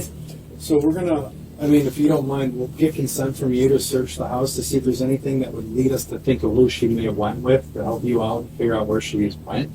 Mm-hmm. She didn't tell you otherwise, right? You're under the impression she was supposed to be with her sister. Yes. That's what she told you. Yeah. Who lives in the house? I do. My mom and this little girl for her over. Has she done this in the past? My mom doesn't tell anybody what she does. And your son seemed pretty concerned that she was in there. What's on John? Yeah. Yeah. But she tells you that she's with her sister. That's got me. That's concerning, correct? That's got me worried. I'm not worried, but aggravated. She's not answering her phone calls. The people that she says she's with, she's not. Mm-hmm. That's got me concerning. aggravated. Because I won't feel right if I leave this house without looking for anything that can point us in the right direction. Mhm. I want to do my job properly and make sure that, and I guarantee when she walks back in this door and she finds out that I searched for her stuff to help try to find her, she's not going to be okay with it because that's what most people would be okay with, correct? I'll open up her bedroom door so you can see her stuff or whatever. I'll unlock the car for you so you can look at it and whatever, or whatever you want to do. I don't want to sign anything and get in trouble. Okay. There's all of her things. Okay. When your mom left, did she take like a toothbrush, a bag of clothes, like she was spending the night anywhere? Well, she has a personal thing for coat and boots. Yeah, does she normally sleep over people's house without, Well, she does. She did this time. And she has in the past. Those are puzzles, so right? she does have, She's doing. obviously, medical issues. Oh yeah, she's had medical issues for a while. She takes What I'm medication. saying is that that's also, when we're looking at somebody being missing, it's concerning because anything can happen when she's had COPD, she's had a stroke already. You understand, she's out there. You don't seem very concerned. I'm more concerned for your mom than you are. I am concerned. I've talked to her and seen her in the past 24, 48 hours. And but now I'm frazzled because she's lied to me about talking to my, and I don't know why she would do that. So, we're concerned because your mom left, but she didn't even pack a bag to go, For an overnight, she normally won't. Even when she came out to my trailer that I was remodeling up on Hall Road. So for like an overnight, you don't pack like just a toothbrush, a change of clothes, underwear? Have any teeth? Obviously, something's going on here. We're fairly certain something's going on. We need to start fresh, and we need to tell we need you to tell us exactly what happened. Your story's not adding up. Your story doesn't add Run up. us through it very quickly. You're extremely nervous. Well, yeah, I had the police here last night and today. Yeah. Carol, obviously, something probably happened to your mother, right? You know something that you're not telling us. That's apparent to us. We're trained investigators. We know when something's not right and something isn't right. You have many people outside of you that are concerned about your mother's whereabouts. Where is she at, Carol? I don't know, because she honestly said is what she told me when she left here. The detectives haven't cracked Carol yet, but they're extremely close. If they can get verbal consent to search the property, they may be able to find clues to further solve the case or get Carol to reveal more information. All right, listen to me. Few things. You're lying a lot, okay? I'm now at a point where I don't believe anything you're saying, okay? Well, I've now confirmed another part of your story that's wrong. So you need to come clean now. Let me know where your mother's at. If she's in this house or in your garage, that she passed away from natural causes or whatever it is, and you didn't want to do anything because maybe you needed some extra money for Social Security or whatever it is, we can get through it. But right now, what you're doing is you're hiding somebody who's possibly dead, okay? Absolutely not. Carol, she hasn't been in this house in 2 months, 3 months. She has. She's got dirty clothes in the laundry room. She's got clean clothes hanging right there. What does that have to do with anything? That's neither here nor there. I mean, What's going on? What's going on in your life her hair that brushes we have to in the be? bathroom. Yeah, that's odd because she left for the night. Wouldn't she want to brush her hair in the morning? Carol was caught lying through her teeth multiple times. However, despite all of that, detectives couldn't get the consent to search her property. This leaves them in a tough situation. It's clear Carol is lying and hiding Patricia's whereabouts, but with no solid evidence, they can't be certain of Carol's involvement in the disappearance. But luckily, the police had a trick in mind, involving Carol's current boyfriend, Ricky. Since Ricky has been living in the house with Carol, he has the authority to give consent to areas of mutual access. In this situation, that allows officers to search the majority of the property despite Carol's objection to the search. As long as Ricky doesn't have any involvement in Patricia's disappearance, he would have no reason to object to a search of the property. Hey, how you doing, sir? How about yourself? Not too bad. Are you Ricky? Yeah. Okay. Gonna step back here. Some of these detectives want to talk with you. Detectives? Yeah. What's going on? Oh, they'll talk with you. When was the last time you saw Patricia? Like, physically saw her in person? Physically saw her. It's probably been about a month. Would you mind coming to the station with us? So we can just sit there and talk? It's just about... Well, we want to find Patricia, but we're getting... She's not at her sister's house? No. How long have you... She's lied on me. Who's lied on you? Like Carol. Carol? She's cheated on me, yeah. Because she's the one that told me that she was at her sister's house.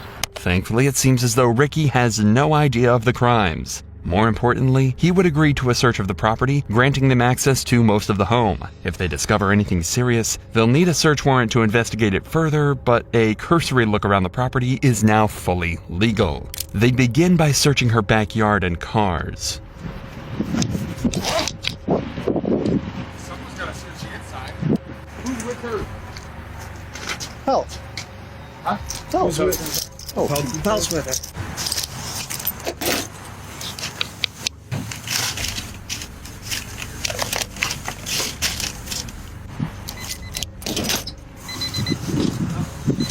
Huh? Supposed to be my...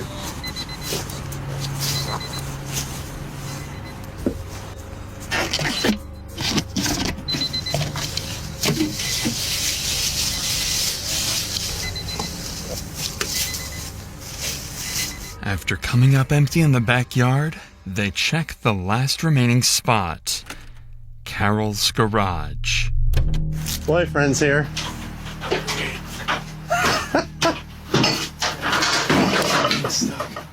Just want to look up here real quick.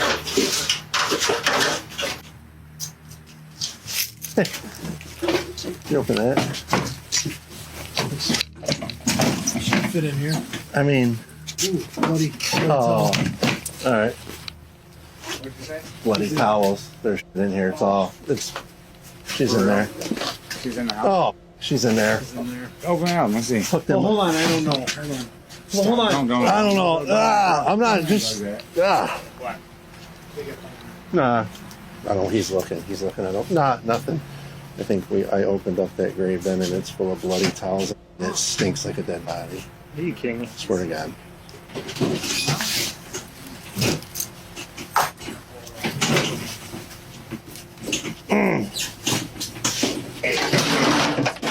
You gotta get the search warrant up. Huh? For what? If it's in there, Bodycam wants us. For what? If there's We're searching for the There's a body. bloody Yes, pillow. if There's there's a one bloody in there. pillow in here. Sorry? Yeah, there's a body in there. Where? You see the legs in the far corner.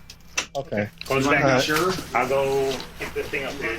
Somebody said he was back here, so he needs to. Everybody needs to.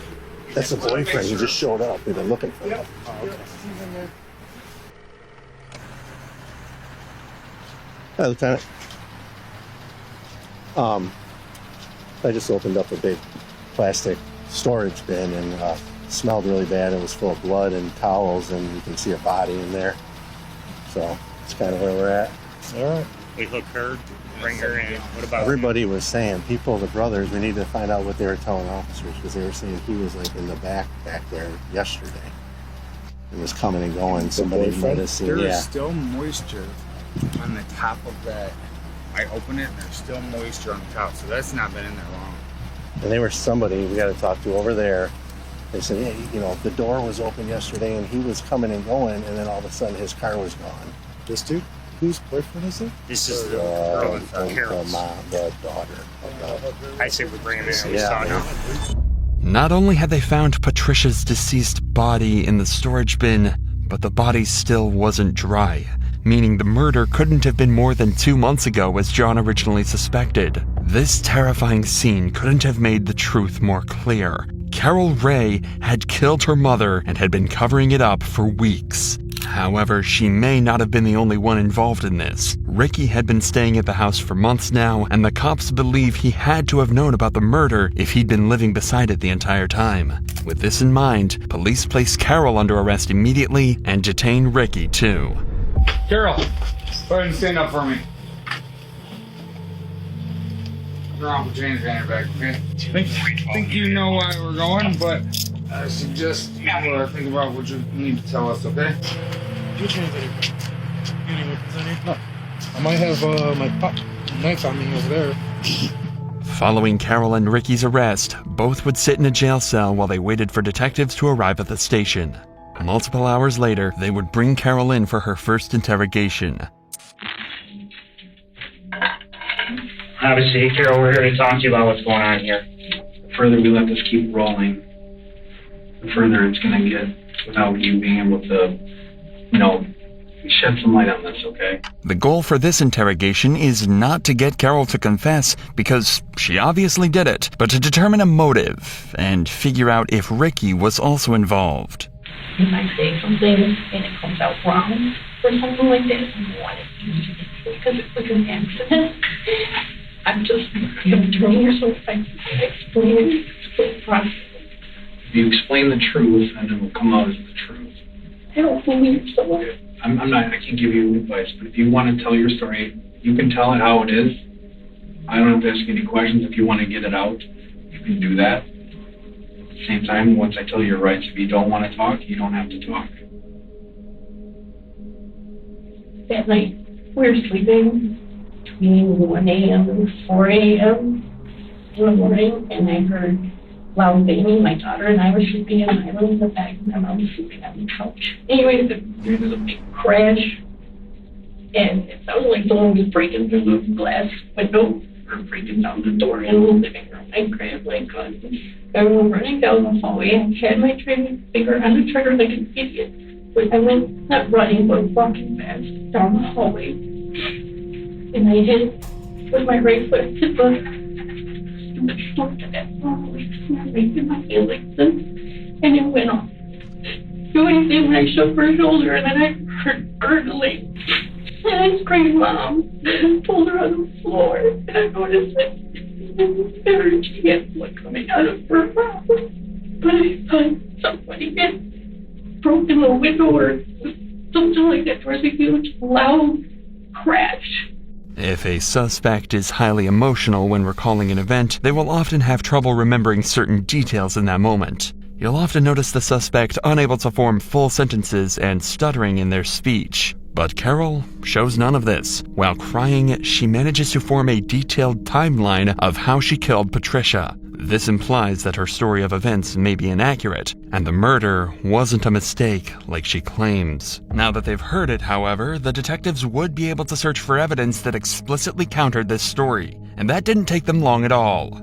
The very next day, they brought Carol back out of her cell and into the interrogation room again. Throughout this interview, see if you can spot the information that the detectives found specifically for this conversation, and watch how they use it to break her story apart. Going off of what you said yesterday, I know you said you're walking down the hallway, rather quickly, you heard a noise, and the gun in your hand, the Ruger. You're walking, the owls right there, you tripped. The gun, you had your finger on the trigger, and the gun went off, correct? Okay. You saw your mom bleeding, and then,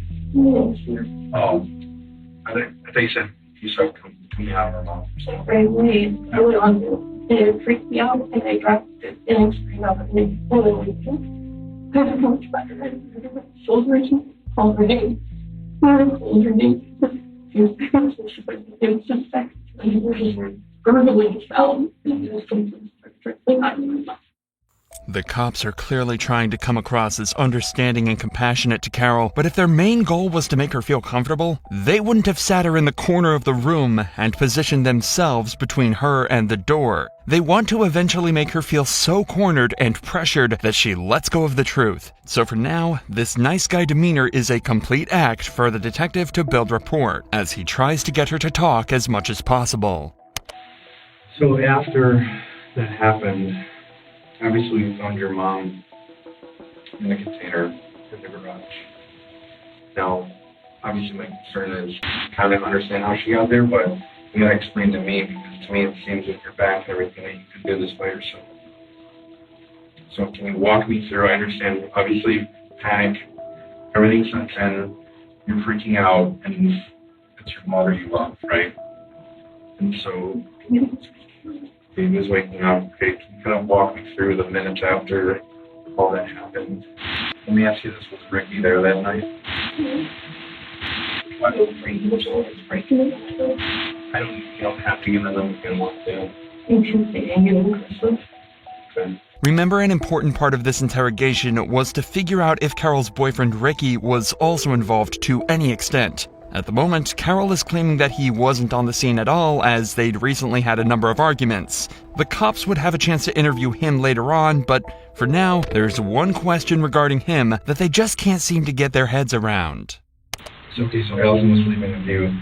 Ricky wasn't there. Gun was off. You heard the baby waking up. What happened next? Did you leave your mom on the couch? Did you move her somewhere else? I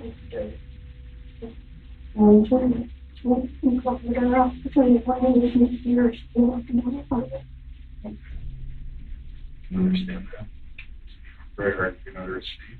Obviously, we're operating under panic, right? I mean, I can picture myself in a situation, panic, you got your daughter there. Where did you move her from the house to where first? We found her in the garage. She moved anywhere before the garage? Directly in the garage? Okay, so this is where I'm concerned with Ricky, your mom. And I know this is a hard detail to get through, but picking up your mom, there's no way you're picking up. How did you do that by yourself? You're saying Ricky's not there. Did Ricky come over and help? Did you have him help you move? Are you afraid to tell us? Are you afraid of Ricky? You don't have to be afraid. You don't have to be afraid, I promise. You're scared, aren't you?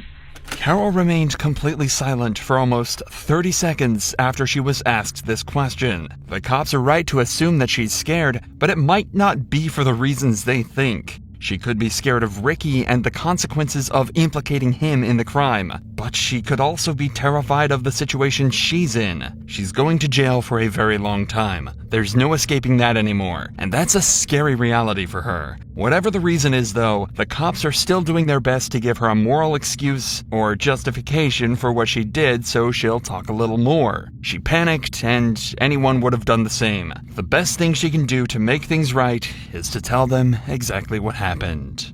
I mean, people panic and people make mistakes. Yeah, I mean, you know what happens most often than fleeing. When you flee from an accident, it happens all the time when people panic, right? Let's say someone gets in a car accident, they smash into a car and they take off, and that person ends up dying. They hear them on the news, and then the lies keep going, and they're like, shit, I should have stayed, but I didn't, right? That's the mistake that you made. I should have stayed, but I didn't.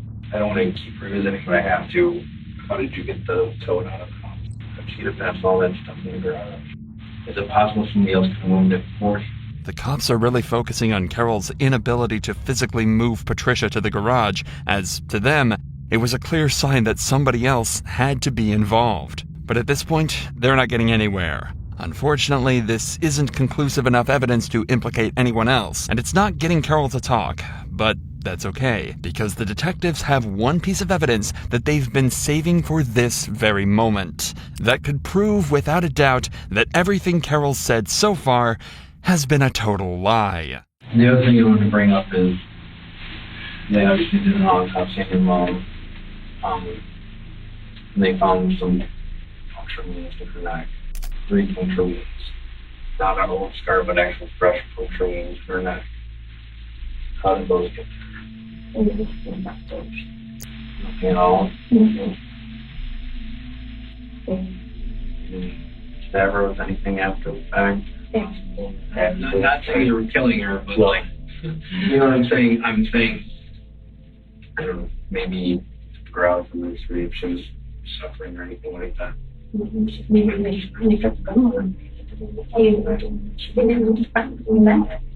Because here's what I don't want to get caught up. Is that once they tell us exactly how deep they were, if it was a cause of death or contributed to cause of death, it can be really bad. We have to get everything out here now to try to do something with those wounds that don't cause those wounds or anything like that. So I want you to think right now, what could have possibly caused those puncture wounds in her? I don't know if she had testing or anything like that. I didn't have anything to do with those wounds for her. Preliminary, it looked like knife wounds. Fresh. Well, like fresh, but like a puncture with the end of a knife there or something. A gun accidentally going off and killing someone. Unlikely, but believable. But 2 fresh, deep knife wounds that Carol hasn't mentioned a single time? It's going to be extremely hard to explain this one away. Not only does this imply the murder was completely intentional, but the fact that Carol hasn't mentioned it means that she knew that was the case and wanted to try to cover that part up. And again, I don't want to put words in your mouth, don't want you to implicate anybody that's not implicated. That'll get you in more trouble. That'll get you in more trouble. But as we sit and investigate and continue to investigate in the days and weeks, months to come, more things are going to come out. I'm pretty certain of it. Does Rick know eventually what happened? Not to my knowledge. Does Rick know your mom was in that? And not that I know of, I didn't tell him. Say anything too that leads you to believe that he knew? Did you actually not have a mistake? Did you actually mean to kill your mom? Oh, I did not mean to kill my mother. Well, I'm not saying that. That's what I'm saying. I'm saying, do you understand where, when these things can't be answered, that's kind of odd. I don't know how that happened. Can I ask you this, with going back to the puncture wounds, did you freak out after you shot her and she was still breathing and you wanted to make sure that at this point, no good for her to be like this? Absolutely not. I wouldn't know. Absolutely not. Did maybe you kind of hope her to see, like, it sounds terrible, but like, is she alive? Is she out? I know. Okay. At this point, the interrogation has been going on for over an hour, and Carol clearly doesn't intend to deviate from her story despite all the new evidence. the detectives are still no closer to obtaining a confession or any information about Ricky from her, so they figure they've got no choice but to speak to the man himself. So later that day, they bring Ricky in for an interview of his own and attempt to get the truth out of him, whatever it may be. Do you have any idea what's going on? No, I don't. You have no clue. Somebody at the house said something about Patty is not at her sister's house where Carol was telling me that she was at. When was the last time you physically seen Patty? You guys call her Patricia? Yeah, Patty, Patricia, and then we call her Patty. I physically seen her about, I think it was like a month and a half ago. It was before Thanksgiving. How often do you stay at the house during time of this? Every day. I've been there except for, it was like the 8th and 9th, I went home to my mom's house. So you've been staying there every day? Yeah. Already, Ricky is being much more open and giving much better answers to all of the detectives' questions. He also seems exceedingly calm and as though he's just trying to help the officers out. Right now, he definitely isn't coming across as a murder accomplice or blackmailer, but there's still plenty of time for the cops to catch him out. What about Carol? Does she work? Does she have a job? Does she go anywhere? What does she do with most of her days? Most of her days, keeping Allison busy, cleaning the house, doing what she can. She needs some major surgeries. Any financial issues with you or Carol or Patty or anything? Mm-hmm. Nothing. Carol took care of the bills. Do you know where she has the money to if she's not working? She said she had a joint bank account with her mom. Carol been acting strange or suspicious to you or different? She's bipolar, so I always said that she was the world's greatest actress because I can't tell when she's being sincere or not. That's in the condition of bipolar. They're compulsive liars, and I've been caught in a lot of her webs before. I've been telling her she's been feeling more distant. Ricky, I mean, I don't really necessarily know you, obviously, but you seem pretty nervous to me. What's going on? Is there something you're nervous about? I'm not nervous about anything. Where did you sleep in the house? Mostly in the bedroom with Carol. Carol's bedroom. Where did Sometimes on the couch. Where did Allison sleep? Mostly in her bedroom. Let me ask you about the garage. You ever go in the garage? Yeah. Never? Hardly ever. When's the last time you think you were in the garage or on the crime? I think we went to go look for a screwdriver. Jeez, I don't even know. I think it was early December. It's been a couple of weeks. Did she have you go and look for it, or did you go? No, she's been with me.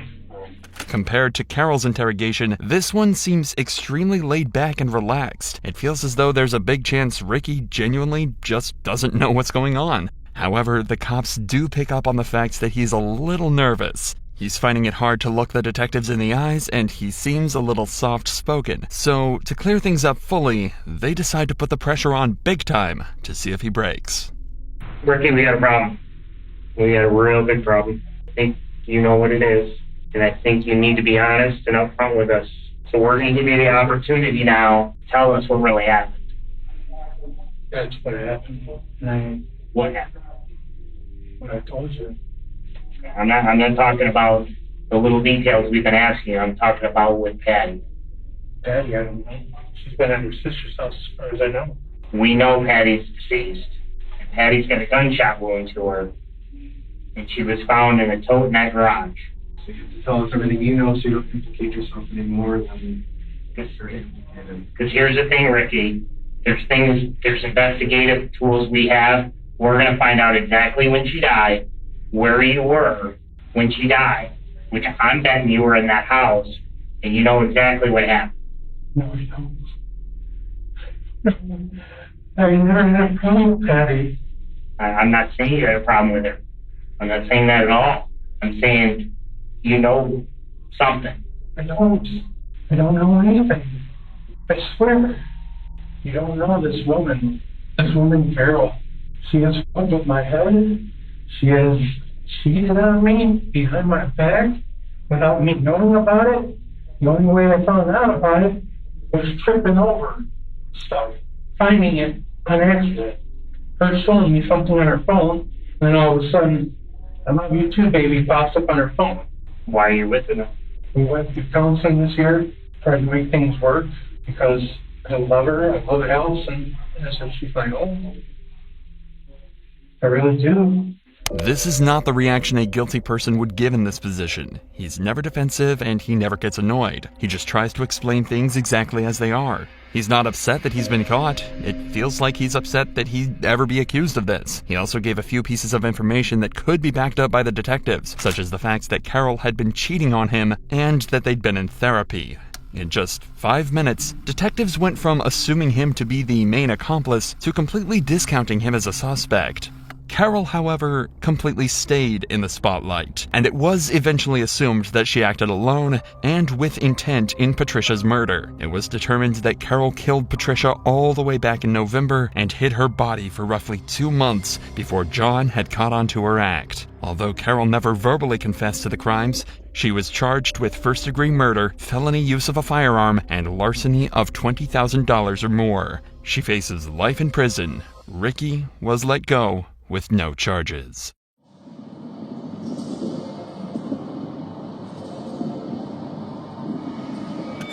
This is Edgar Delgado, and just seconds ago, he fatally shot an innocent man. Were you with what happened? I don't know who is the man who's shot. Can you tell me the name so I know if it's him or not? I don't know. I was with Omar. And is Omar the one that was shooting? I don't know. What did Omar look like? He's Hispanic. He has a beard. He's light skinned. He's Mexican. What was he wearing last night? Color shirt? I don't know the shirt, but he's wearing a hat. All units be advised, we received reports of a shooting at Hard Rock Casino in at Lake Tahoe. One is reported deceased, and the shooter is armed inside the building. 202-23. 201-23. Is that Valley? Hey, get on your knees! Get on your knees! County, all units. We just received an update. He got some information that the suspect possibly left in a white Toyota 4Runner with a Hispanic female adult about Senegal. Did you know that guy? I didn't know. I just remember we were talking for like a while, and then that's it. At 2 a.m. on March 25th, 2023, Edgar Delgado enters Hard Rock Casino and meets 32-year-old Omar Garcia, where they spend the next 6 hours together drinking and having a good time. But by 8 a.m., something begins to anger Edgar. The tension rises, an argument bursts out, and Edgar grabs Garcia. Worst of all, he pulls out a pistol and points it directly at Garcia's head multiple times. But Garcia resists, knowing his life could end at any time, and physical altercations ensue. Then, for one last time, Edgar grabs Garcia by the neck and whispers something in his ear to the extent that Garcia stops resisting. Desperately, Garcia tries to disengage, knowing that this fight is not worth his life. But Edgar sees his chance and pulls out his gun before Garcia even has a moment to react. And seconds later, a single gunshot rings throughout the Hard Rock Casino. Garcia had little to no chance of survival. He was shot directly in the temple, and every passing second meant a step closer to death. Soon after, panic erupted in the hotel. Employees and residents scrambled to get a hold of authorities as dozens of 911 calls began pouring in. Immediately, a team of 100 officers was put together from multiple police departments and sent to the Hard Rock Casino and Hotel. Okay, well, let's go. We gotta go to the south stairwell. Let's go, Code. 203, we're heading to the south stairwell now. South stairwell. Important to note is the fact that officers have almost no information on the situation itself. All they know is that there was a shooting, and now there's a man lying dead in front of the bar. They also know that the Hard Rock Casino is a massive complex with over 670 rooms, and that gunman could be hiding anywhere. 23, 201 and 203.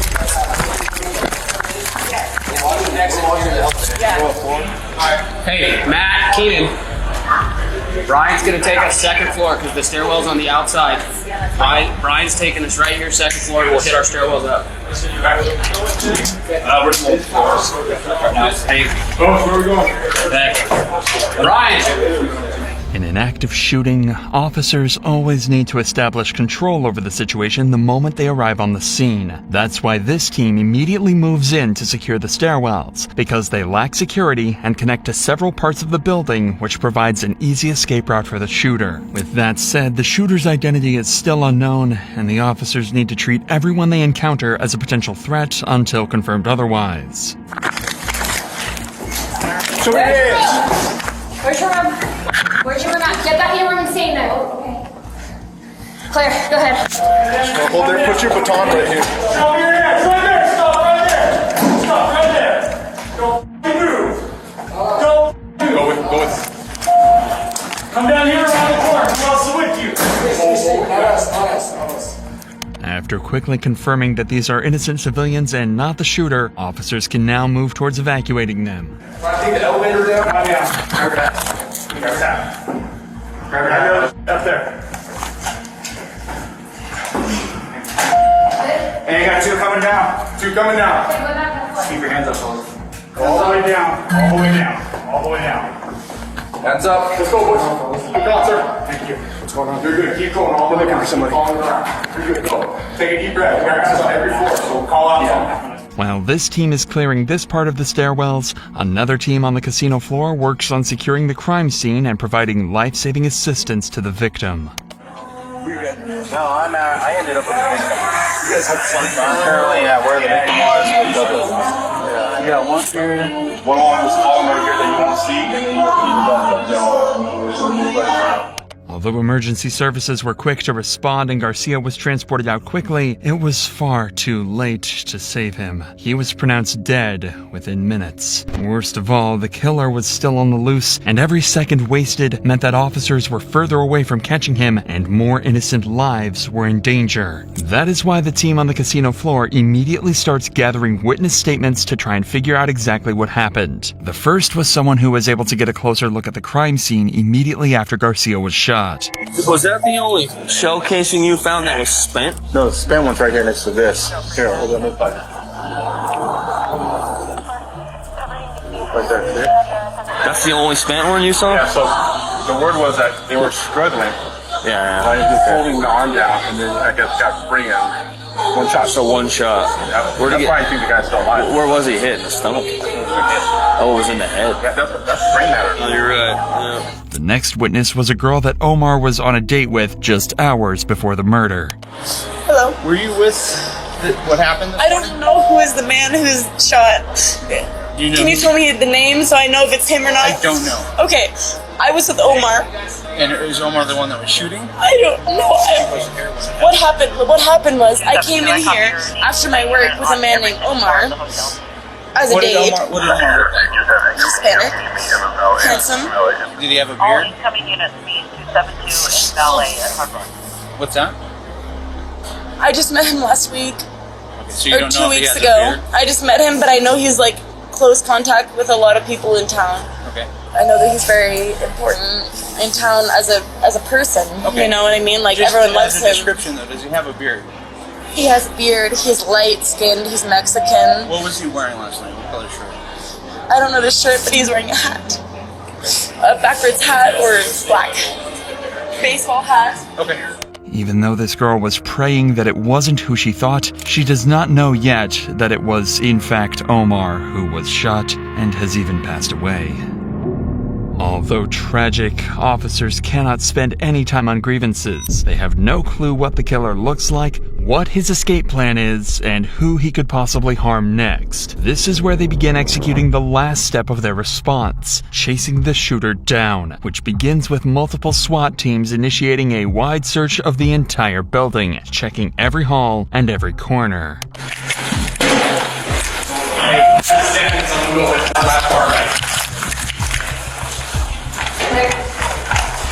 Okay, I'll hold. Keep pushing. Take a deep breath, Ellis. Yep. Good job. 202, we will be on floor 9.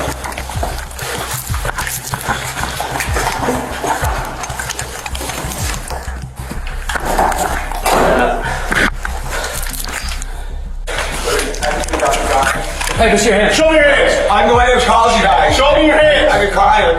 Show me your hands. I've been crying. Turn around.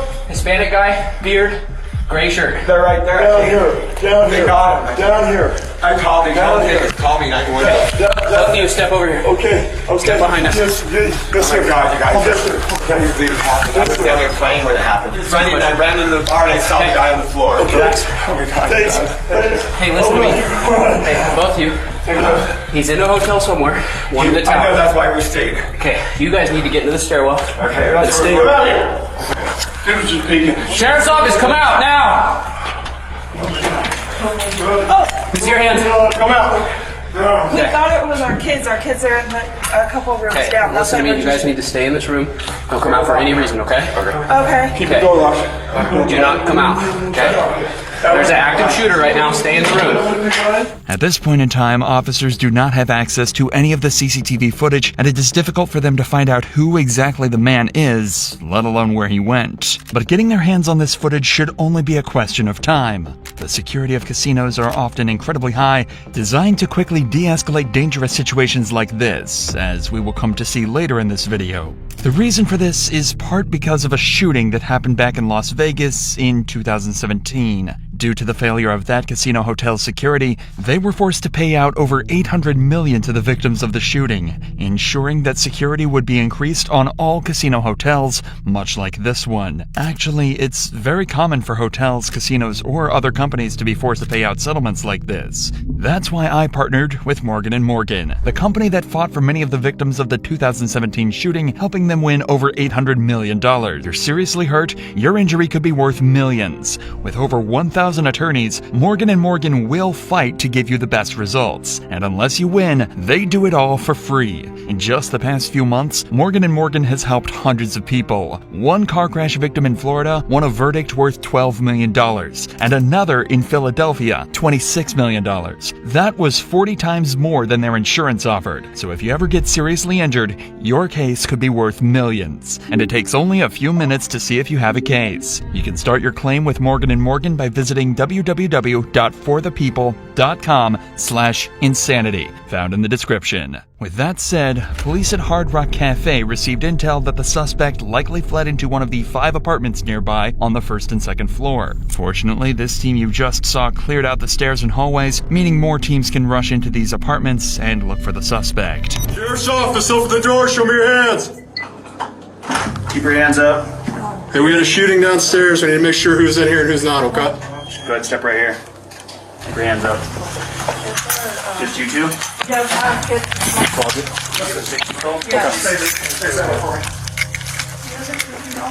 Yes, you need to stay inside, okay? Clear.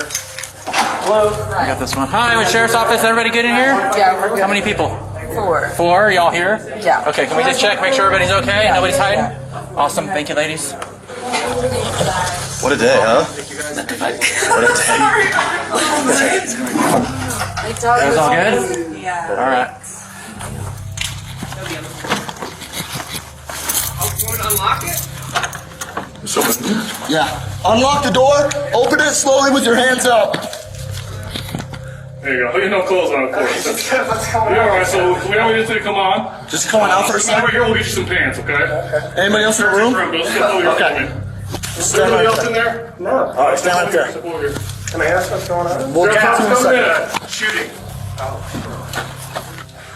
Holy fuck, it's hot. Coming out. Clear, coming out. Am I okay to check out?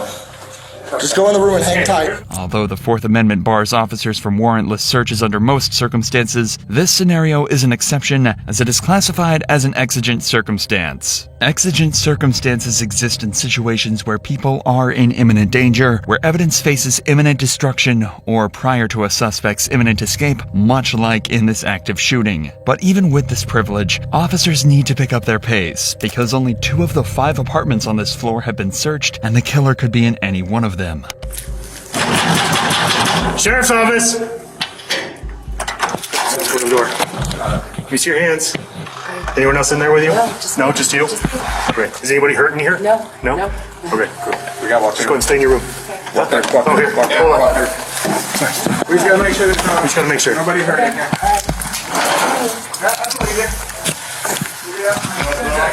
No, I don't. They're gonna shoot down the casino floor, Oh my God. Sorry. Thank you.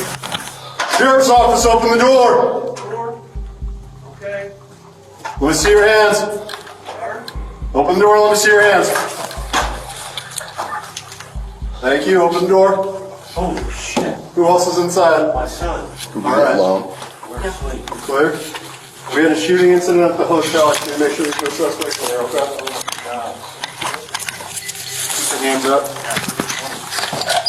You guys all right? Yeah, we're fine. How many are in here? Just two of you? Just me and my son, yes, sir. Okay, everybody's accounted for? Yes, sir. Good. Quick, move it.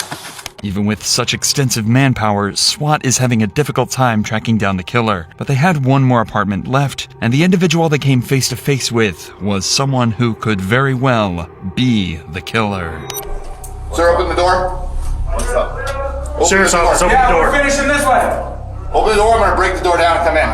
Okay? We're having a shooting. We're checking for people, so please open the door. There's me and my son. My son's in the shower right now. Okay, open the door. You're not going in the shower. I understand that. Open the door, please.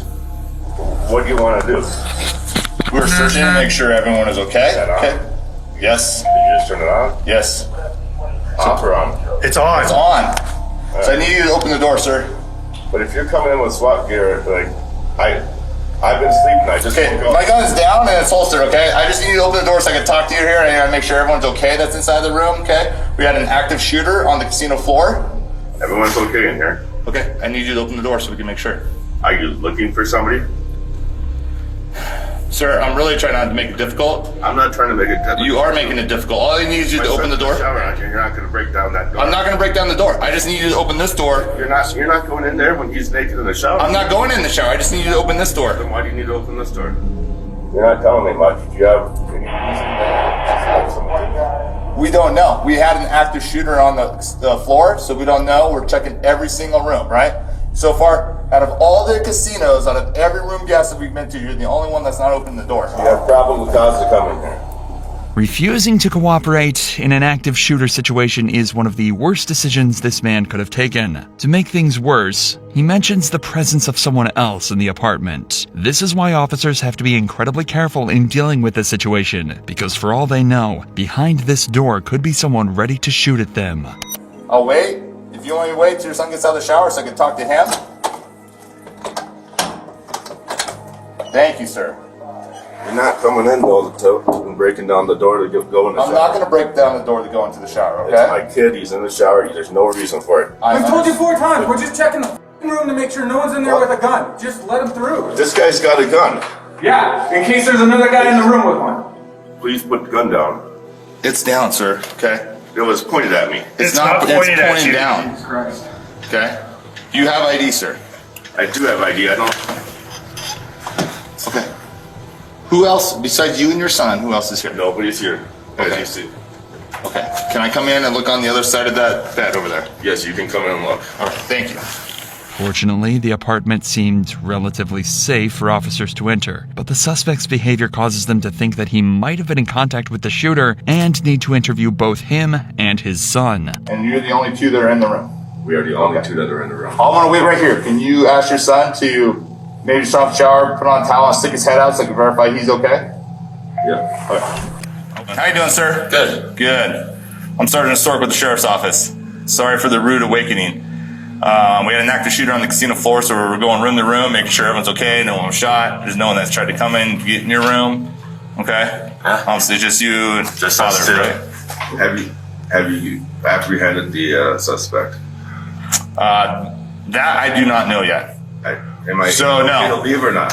So we're asking people to shelter in place right now. We're pretty close to being done, so I say give about a half hour, call down to the front desk and ask if it's okay to come on out. A shelter-in-place is an emergency protocol deployed to protect citizens in case of an emergency. By staying put in safe places like their apartments, any threats are deterred from being able to harm individuals. For now, though, this man showed no proof of being affiliated with the shooting, so officers decide to move on. But even with the 5 apartments searched, there was no sign of the killer. The only option officers had left was to begin searching even more rooms on the higher floors, but this would cost them precious time that they did not have. This is why they turned to the hotel's CCTV footage in hopes of getting a lead on who the man is and, most importantly, where he ran off to. I'm gonna go upstairs.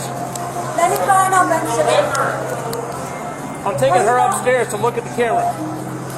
Fortunately, this proves to be a big breakthrough in the case, as officers soon find footage of the man running off from the crime scene. Officers had finally had an image of what the suspect looked like, and it was soon sent to every single team in the hotel. And not even minutes later, officers get a lead, a man in the lobby who matches the image exactly. Hey, come here! Hey, hands up! Put your hands up! Get on your knees! Get on your knees! Down! Get on your knees! You two, get the out of the way! You, out! Up against the wall! Up against the wall! Up against the wall! Turn around against the wall! You got him? Hey. Where are you coming from? My hotel room. What? What room? Yeah, you guys. I don't know. Go, hey, get the out of here! Cover down, look at this.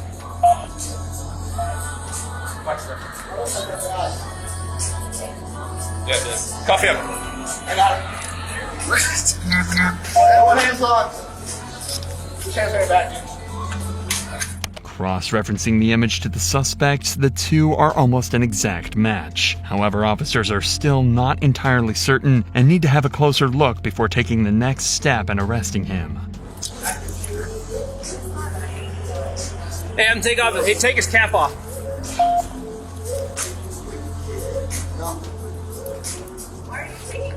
Do you have any tattoos, buddy? Yeah, I got tattoos. Where are your tattoos at? Behind my arm, my thighs. Take off, hey, take off his, let's move his jacket down. Just check your tattoos, right? Okay. Check on the side.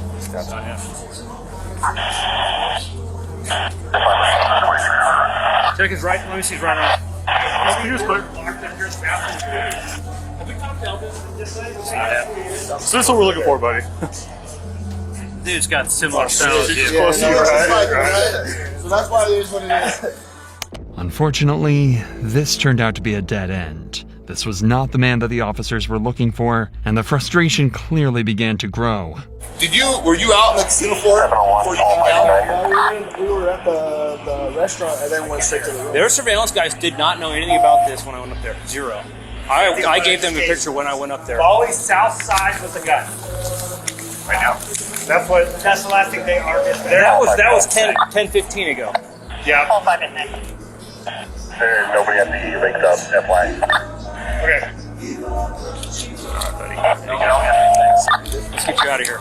It is around this time that officers make a crucial breakthrough in the case. By digging deeper into CCTV and tracking back the shooter's movements, they discover that their man is not a visitor, but a tenant named Edgar Julian Delgado, who checked into the hotel the day before with his girlfriend, Savannah Tautapale. Right after the murder, Edgar is seen rushing to his room and coming out with a handful of bags. Savannah soon joins him and they exit the hotel. Edgar, along with his girlfriend, were now on the run. Despite the fast response from police, Edgar was able to escape because no one had a description of the suspect yet. And as we would later see, he even had a close call with an officer before he escaped. Immediately after finding out Edgar had escaped, all roads and highways in the state were placed under heavy monitoring. They were not going to let a murderer escape. And while they waited for Edgar to fall into their hands, they began interviewing hotel employees to understand the motives behind this murder, starting with a security guard who was present at the time of the murder, Robert Bells. And as he and I were finishing the cigarettes, we heard a loud boom, like a shot. Within 10 seconds, the dispatcher, who was Santos Nunez, said someone has been shot at Center Bar. And he relayed that information over the radio? He relayed that information over the radio. I heard the information. Okay. I stepped into the center hallway and proceeded down towards the Center Bar when I saw a rather large man, about 6'6", 6'1", walking in my direction. Okay. My thought was, this is the guy who just shot someone at the bar, because he seemed a little agitated walking. So I immediately turned around. I stayed far away enough till he exited to the left going towards security podium. That's when I walked out. I'd overheard earlier the traffic that a gunshot, somebody had been shot at the bar.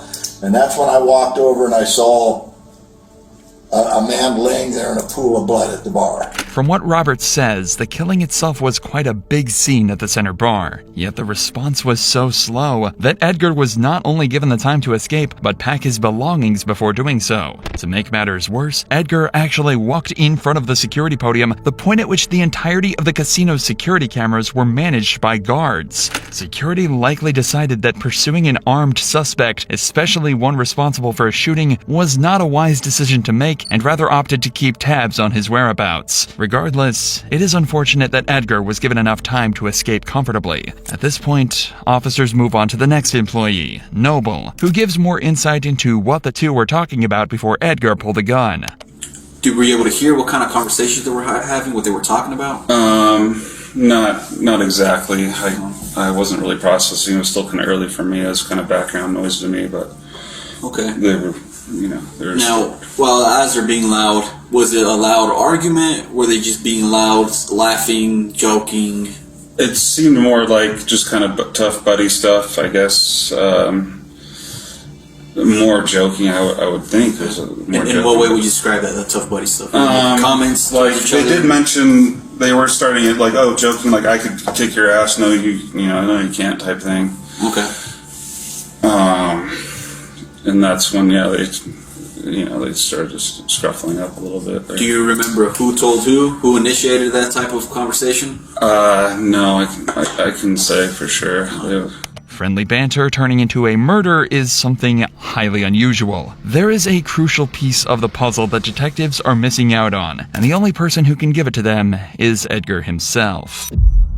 But in order to catch him, officers have to be patient. They already know what his car looks like from the CCTV footage, and checkpoints have been set up on all roads leading to the Hard Rock Casino. This meant that it was only a matter of time before Edgar fell into their hands. And sure enough, hours later, Edgar's vehicle would approach one of these checkpoints near Highway 50. There was no escaping anymore, and officers could finally get the answers they've been so desperately searching for. Turn around for me, Edgar. No, towards me, man. Edgar, my name is Steve Schultz. Yep. It's nice to meet you. What's your last name, Edgar? Delgado Gallardo. Delgado? Gallardo. Gallardo? Gallardo is my maiden name, so I don't go by it too much. So you go by Edgar? Delgado. Delgado. Yeah. Got it. Edgar, I'm going to want to talk to you back here in the town of Southlake. Okay? That's fine. So the sheriff's department here in California is going to bring you back so that we might be able to talk to you. I don't have my glasses, so I can't really see. Where are your glasses? I have no idea. They might be in my girlfriend's car. That's your girlfriend's car? Yeah. Savannah. What's her name? Savannah. Savannah. I understand. Okay, so I'd like to meet with you. I'm just going to have my partner take a couple of photographs of you. Where did Kruger? He is in Nevada or California? I am a Nevada detective. So I'm from the state of Nevada where the casinos are. Yeah. You're being held right now in California by the El Dorado County Sheriff's Office. Even though Edgar was arrested in California, he'll still be charged under Nevada law because that's where the crime took place. In fact, California police will need to send Edgar back to Nevada through a process called extradition. This is required by the extradition clause in Article 4 of the U.S. Constitution, which states that if someone commits a crime in one state and flees to another, they must be returned to the state where the crime occurred to face trial. This ensures that Edgar is tried based on laws of the state where the crime happened. And in Nevada, first-degree murder results in either life without parole or 50 years with the possibility of parole after 20. Now, I understand that I can smell that you've had a little bit to drink. Okay? Yeah, a little bit. So I'm going to give I've been drinking since we got into over there at 1:30, and I've been drinking till 7 a.m. Okay. So what I want you to do is I just want you to have a seat in that car. We did you a solid, right? Got you out, let you take a pee. Right? Yeah, you okay? I'm good. All right. I'm good for now. It is chilling to see Edgar act so nonchalant after taking the life of someone who wished to be friends with him. But this explains several of Edgar's mannerisms. The slurred speech, the lack of understanding, his stumbling while escaping from the casino, and most importantly, his sudden impulse to shoot Garcia.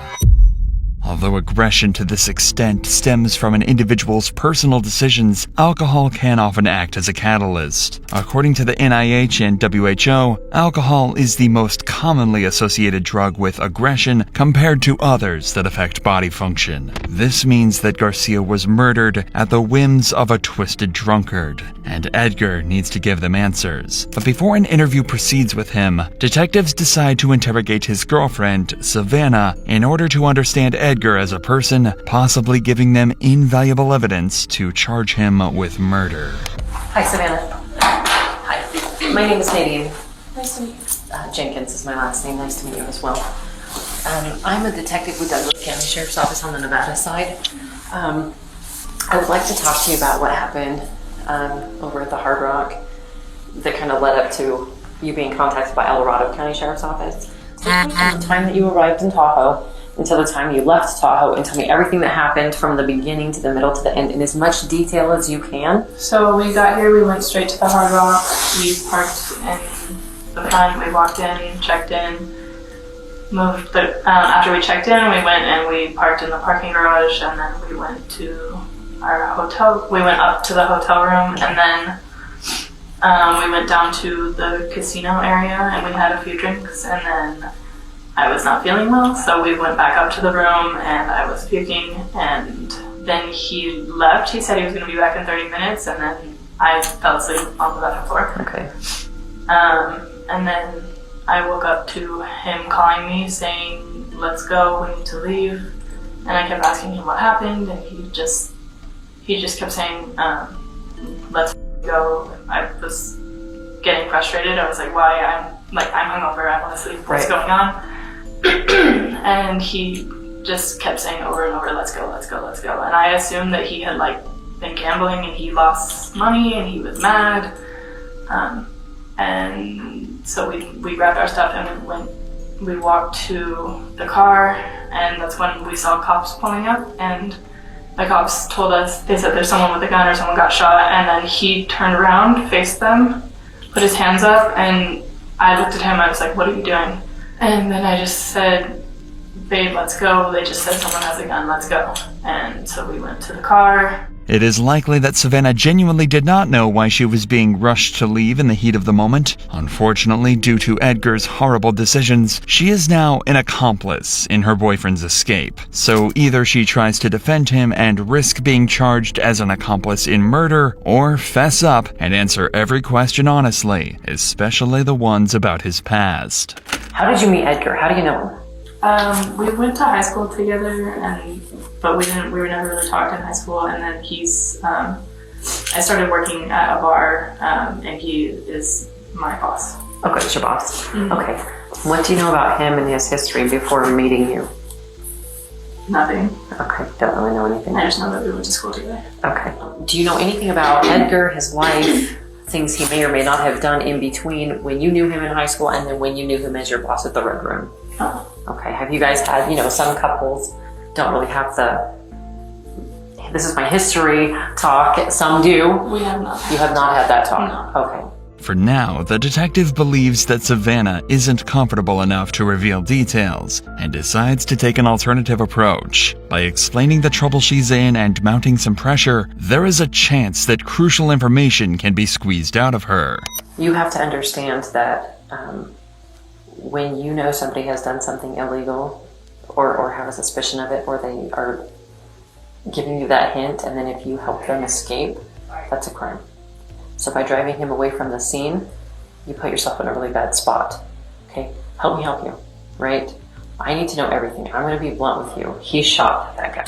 I have a video of it. I watched it with my own eyes. Okay? Because you got yourself wrapped up into a mess. So let's go back. He calls you at some point. Take me from the time he called you, and please, Savannah, be as detailed as you can about what he said to you, because I can see him calling you on the surveillance video. I can see him on the phone.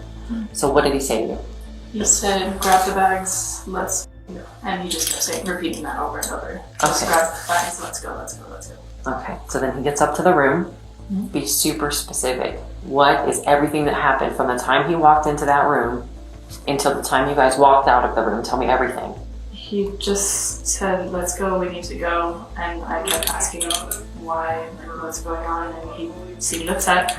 But he just kept saying, let's go, we need to go. He also said, he said, we need to go to Mexico. We need to go to Mexico. That's what he Okay, so he said we need to go to Mexico. Okay. The time that he walked into the room. All right, so you guys get your stuff together. Boom. He says we need to go to Mexico. Keeps telling you we gotta fucking go. You guys leave.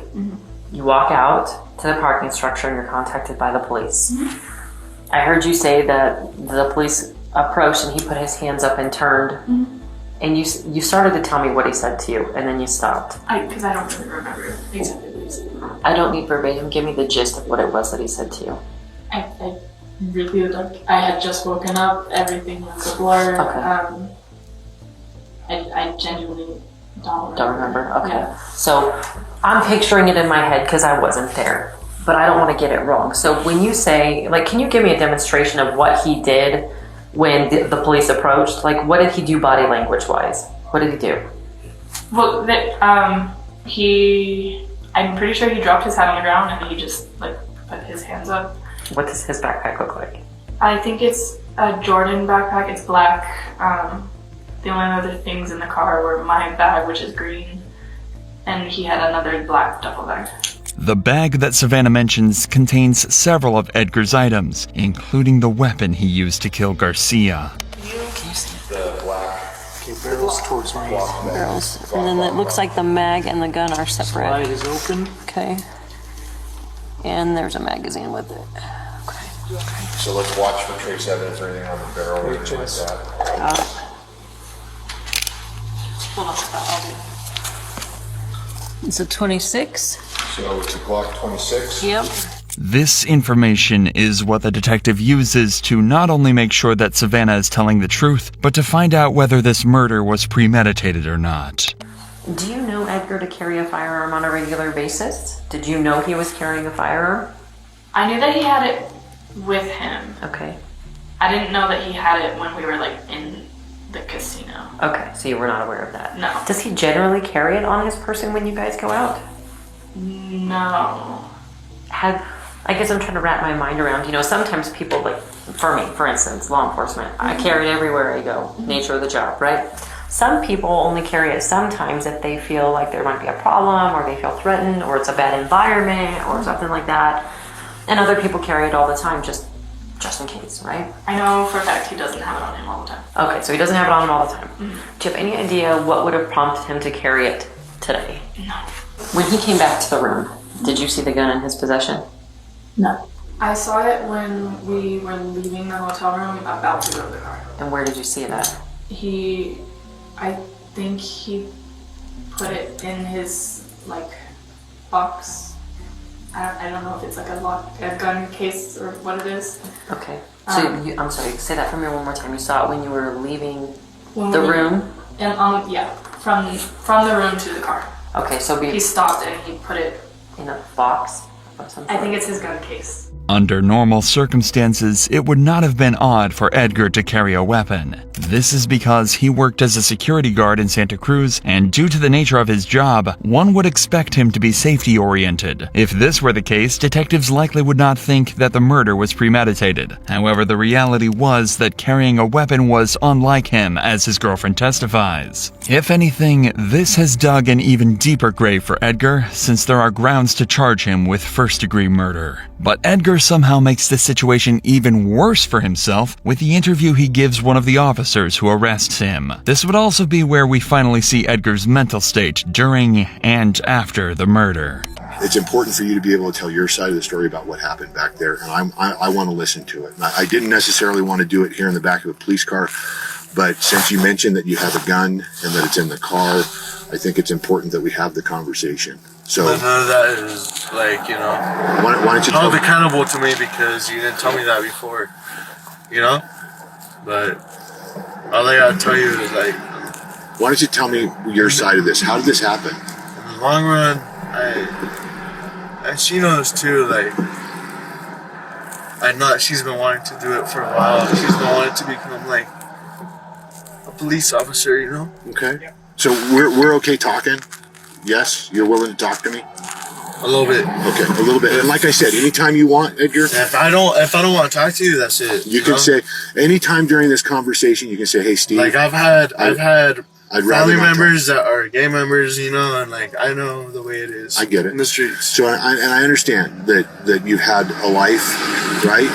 I get that, and it's important for you to get your side of this out. What happened? Why it happened? And I'm willing to listen to that. Immediately, the detective sets up a safe space for Edgar to talk. Considering the facts that he is drunk, these sort of questioning tactics have an instant effect on him as he begins to open up. Did you know that guy? I didn't know him. You didn't know him? What happened? I just remember we were talking for like a while, you know, and then like that's it. Like I just remember we met up. He was like, "Oh, like I'll teach you how to like fucking snowboard. I'll teach you how to skate." I'm like, I know the way she is too, you know. Like I was like, "Oh, like yeah, that's fine," you know. Did he do something that made you shoot him? I don't know. I can't agree to that. I can't dispute to that. I just know that one thing led to an accident. He was trying to get out of that parking lot real quick. And I realized she was asleep the whole night. She was asleep throughout the whole night. And I wish I was asleep that night too. Are you an armed security guard when you're a bouncer or no? No? So, why did you have a gun on you today? You don't know? I appreciate you taking the time to talk with me, and I think it's important that you just get it out. Tell me the whole thing about what happened, what was said, why it happened. Slowly but surely, Edgar begins to crack. The tears begin to flow, and his consciousness starts to catch up to his actions. This seems like, from what you've described, it was kind of a spur-of-the-moment thing. Something happened. I'd like to know what. I wish I knew what happened. I wish I did. I'm not one to just like react like that, you know? React like what? I don't know. How many times did you shoot it? Do you remember? I don't know. You don't remember? I don't know. I don't remember any of that. I just remember talking to someone about snowboarding. I remember talking to someone about skiing. And I just remember, like, leaving, like, you know, telling to rush. And I just remember a bunch of ARs pointed everywhere. And I remember, like, earlier, like, in the night, like, once we got here, cause like, we headed out of sight, cause like, pretty late. We headed out, like, probably like at 9, you know? Sanctuary was like 4 hours away, 4 hours and a half away. And my girlfriend was the one driving, like, look at the miles in the car, you know? Okay. We was breaking in that car, and we were having a good time. Okay. And I fucked it up again. How did you meet this guy? Just talking in the bar, something different? Just there. Like, I had taken my girlfriend up to her room, to our room. I had taken her up to our room. And she was like, "You want to stay down there?" And I was like, "I don't know. Like, it's Nevada. Like, they don't have, like California, you know? You can't serve alcohol after 2 a.m. Yeah, I'm aware of that. And I was like, all right, like, I mean, it's Nevada. Like, I've never experienced that. I've never experienced Vegas. I've never experienced any of that. Like, it would be nice to experience that, like, for once. Okay. So then she was like, I was hoping you're out there because she was, like, throwing up. She was, like out of it, being on, and, like, because, like, she was driving the whole night, and I was like, I'll take care of you, you know? And I decided to go back down, and I don't know what happened. I just remember it being, like, fucking this at the, like, now, like, I remember I was just leaving out of nowhere. Do you always carry your gun with you? I don't. You don't? My dad hates it, my mom hates it. Mom hates the fact that I own a gun. My dad hates the fact that, like, there's a gun in the household. I've never been raised with the firearm like that. With no plausible reason for his actions, there was no escape for Edgar. His actions were downright horrible and nothing more than him doing whatever he felt in the spur of the moment. Edgar's girlfriend Savannah went on to admit to the destruction of evidence as she lied about the presence of a gun when the two were arrested. She was granted a suspended 364-day jail sentence. As for Edgar, he pleaded guilty to first-degree murder and faced additional charges for the use of a deadly weapon. He was sentenced to a maximum of 55 years. Two officers arrive on the scene of an ordinary disturbance call. A man is threatening his neighbors. However, in just a moment, the situation will escalate into something much worse. Does he have any knives? Any knives? No. Guns? He have gun. The suspect is armed. Hey, we're gonna block the main entrance right here. My neighbors threatened me, threatened to kill me, threatened to kill police. I have it on video. We have deployed a SWAT team en route to... Step out slow! Shot out. Move!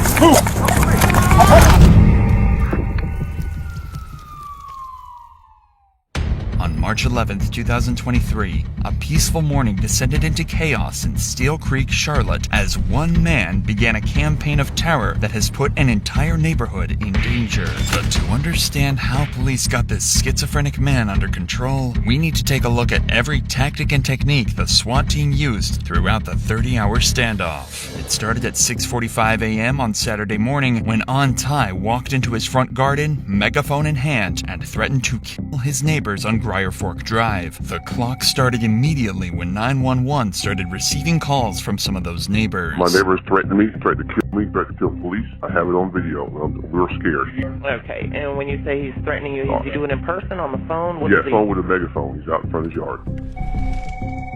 Charlotte 911. I need police. I need to form communicating threats report. I'm working with CMPD crisis response team, and our neighbor is threatening us currently. Community Policing Crisis Response Team helps mediate disputes between neighbors and can often settle arguments without having to call 911. They specialize in people who have behavioral problems or those with substance abuse, and they've been involved with Ty on no less than 13 other occasions after his threatening behavior towards his neighbors. Unfortunately, this situation is much too serious for the CMPD this time, and the police have to step in for what will be their 47th interaction with Ty. He's at the door on a megaphone yelling.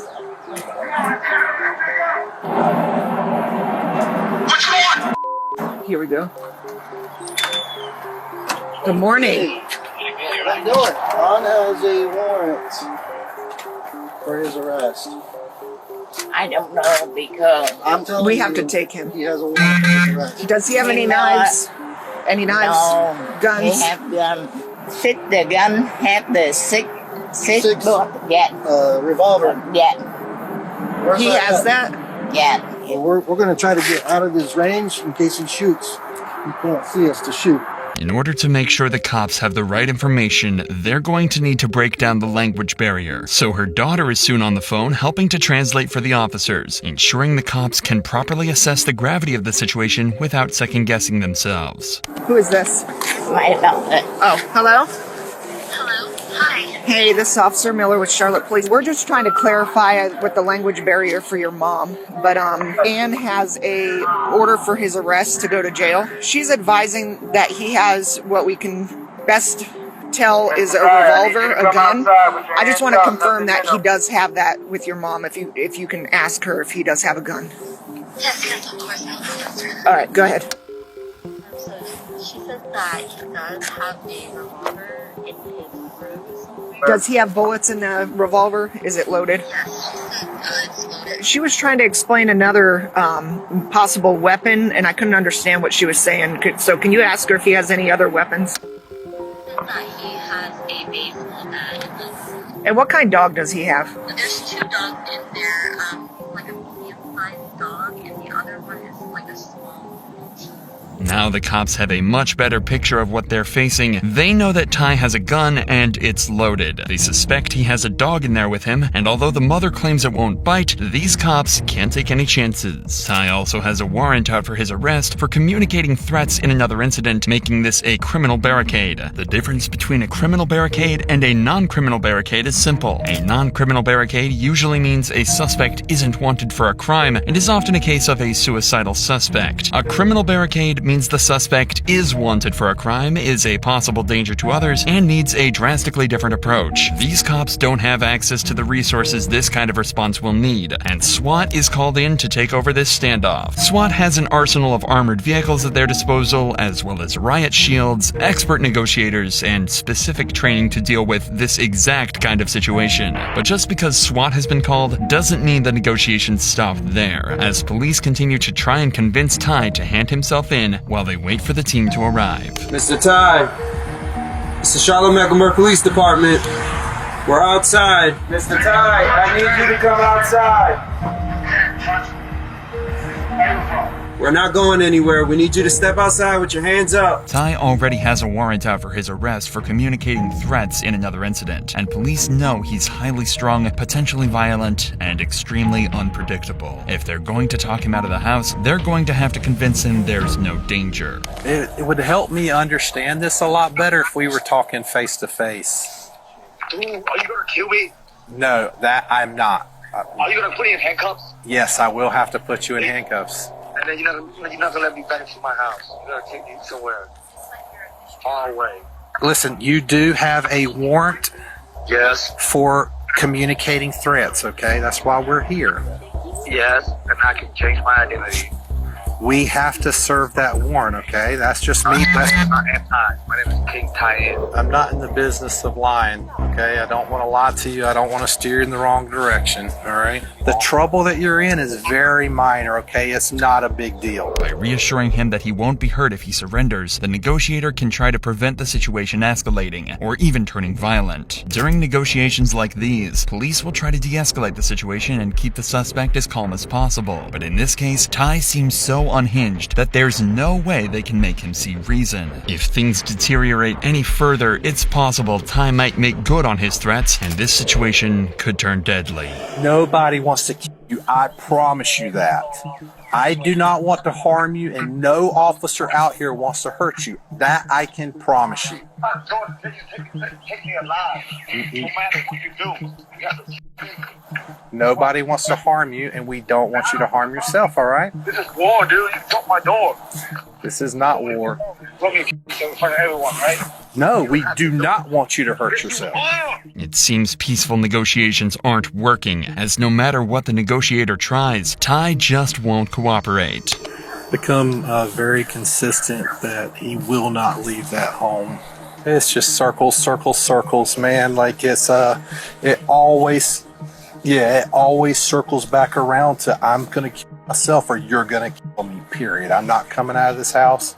I'm gonna die today. With Ty armed, barricaded in his house, and threatening to kill people, the police need to keep him calm and de-escalate the situation until backup arrives. Shortly afterwards, the SWAT team finally arrives at the scene to bring this standoff to an end.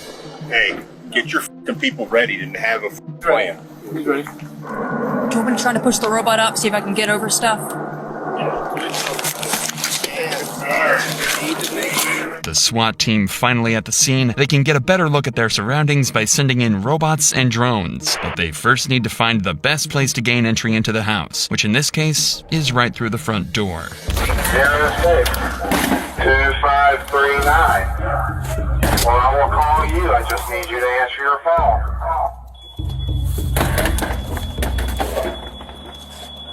This is very important. Nobody is here to hurt you. We are only here to help. Your mother's worried about you. And we are here to make sure that you get the help you need. By breaching the door, the SWAT team is trying to see inside the house. If Ty isn't willing to negotiate, then SWAT may have to force their way inside and face Ty in his own home. But this just agitates Ty further, and he closes the door in defiance. Once again, SWAT has no idea what's waiting for them inside, so they decide to break down the door again, only this time, they intend to rip it right off its hinges. Although this has made it easier for SWAT to enter the house, the negotiator's job is about to get even harder, as breaching the door has only agitated Ty further, and this standoff is threatening to spiral out of control. I want to myself. I'm not gonna be here and be cut home by some goddess who I don't even give a about. Leave me alone. Let me control the voice. Literally, the voice is controlling me, man. You are stronger than that. No, I'm possessed. You control the voice. Listen, I have faith that you can control that voice, okay? Okay, then let me do it. No, I'm just gonna myself and get this voice out of my head and go to heaven. No, don't let that voice win. I have no control over my mind, dude.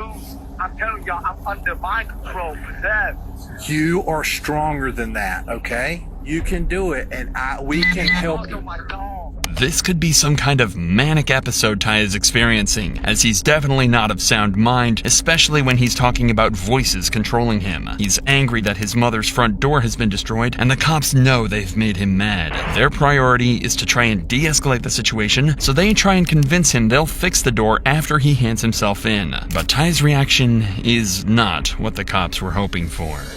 My door, man. I spent an hour telling you that was going to happen. I can't live here no more. The door can easily be fixed. We are poor. It's only me and my mother. Who's going to take care of your mother if you harm yourself? Don't leave me alone. I'm not letting you take me alive. I can give your mother a number to our risk management, and our risk management can help fix the door, okay? And we all know that. Myself, but you can be. No. That's why I'm acting like an idiot. Nobody's hurting. Nobody said you're acting like an idiot. Listen. Well, you act like an idiot. You broke in my door, so I'm myself. And I told you we were going to do it. He hang up on you. We're now 5 hours into this standoff, and the house is completely surrounded. On the sidelines, police are trying to obtain an involuntary commitment order. These are issued to individuals who are experiencing mental health problems that impair their ability to reason. This would be the third time Ty has been issued with an involuntary commitment order. But despite how serious the situation is, they still can't enter the house without a search warrant. This is often a long process, but in this case, it only took a couple of hours after convincing a judge the warrant was absolutely necessary to help bring this standoff to an end. So now, 8 hours into this standoff, and with the search warrant in hand, SWAT started their meticulous operation to clear any obstacles from their path, a process they call tactical breaching.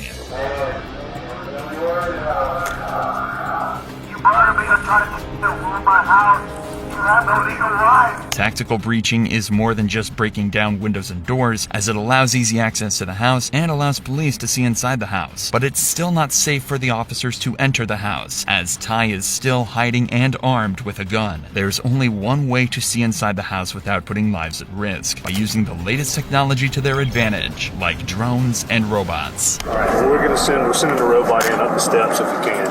She can't get around all the time. I'm in the living room, so I had to go through the garage. Okay, alright, sir. Well, hopefully you'll get the drone up. So this is what the living room looks like. Police robots have been around for decades, but are limited to low ground. With Ty hiding upstairs, police need to utilize one of the newer members of the team, the drone. First developed for military purposes, drones have become increasingly more popular with police departments all across America, just like here in Charlotte. I'm doing what I can to push my way through. Robots in the laundry room. A lot of junk though, trying to push this stuff out of the way.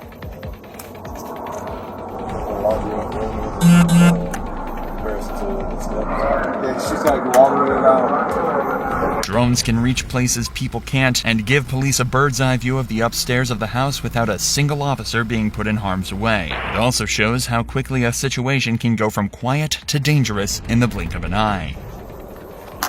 I could try to push it through the front door, but I can't promise anything.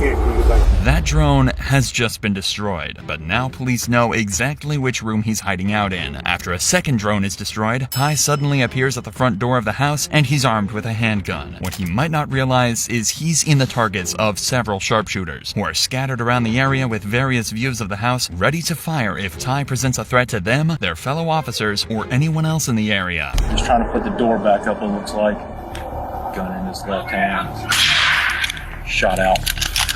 Shot out. He went back up the steps. That was just a warning shot, after one of the sharpshooters perceived Ty to be a genuine threat. But the warning shot did its job, and Ty retreated back into the house. After he returned upstairs, he called 911, initially claiming he'd been shot. It turns out he was lying, but during the same call, he told police he was no longer on Ty and had become Lucifer. Charlotte 911. I saw the police shot a person because he was holding a gun and pointing at the police. And the police shot him. He's dead. I need to make a police report. Okay, well, where are you at so we can make that report? I'm in heaven. Oh, okay. I'll go. Yes, my name is Lucifer. This was one of 4 different personalities he's taken on over the course of this standoff, and in order to keep him talking, police will play along and call him Lucifer. But any hopes that they have of ending this standoff before nightfall are slipping away, as negotiations come to a standstill. This is Lucifer. Can I help you? Lucifer? Yeah. This is Hong. Are you okay? I know you are, yeah. I'm an angel of God. What's up, Okay. I want to help you, Lucifer. Lucifer, where are you? He literally dead. He went upstairs and called you for help. Ty may be in need of the kind of medical help that these cops can't give him, but that doesn't make the situation any less dangerous. It's now 10 hours into this standoff, and the tactical breaching continues. 2 vehicles in the driveway are removed to prevent the suspect from making a quick getaway, and more windows are breached around the house as the standoff goes into the night, where Ty continues with his bizarre exchanges with negotiators. Take all the windows out. I'm telling you, I'm an anarchist. I don't demand nothing but to leave. Get out of my house. I don't need it to leave. Stop talking to me. Okay? I don't talk to the police. Yeah, stand by. He's got the window open, kind of looking out towards my direction. On the medical. There's no talking. You are doing is illegal. I have the right to practice religion. Leave me alone. This incident has now been going on for over 13 hours, and tactical breaching has removed most of the doors and windows. Negotiations continued into the next morning, but they couldn't get Ty to give himself up. So SWAT turned to their arsenal of other tactics to continue the effort to bring this standoff to an end peacefully, including the smoke grenade. All right, you ready? Right. Move.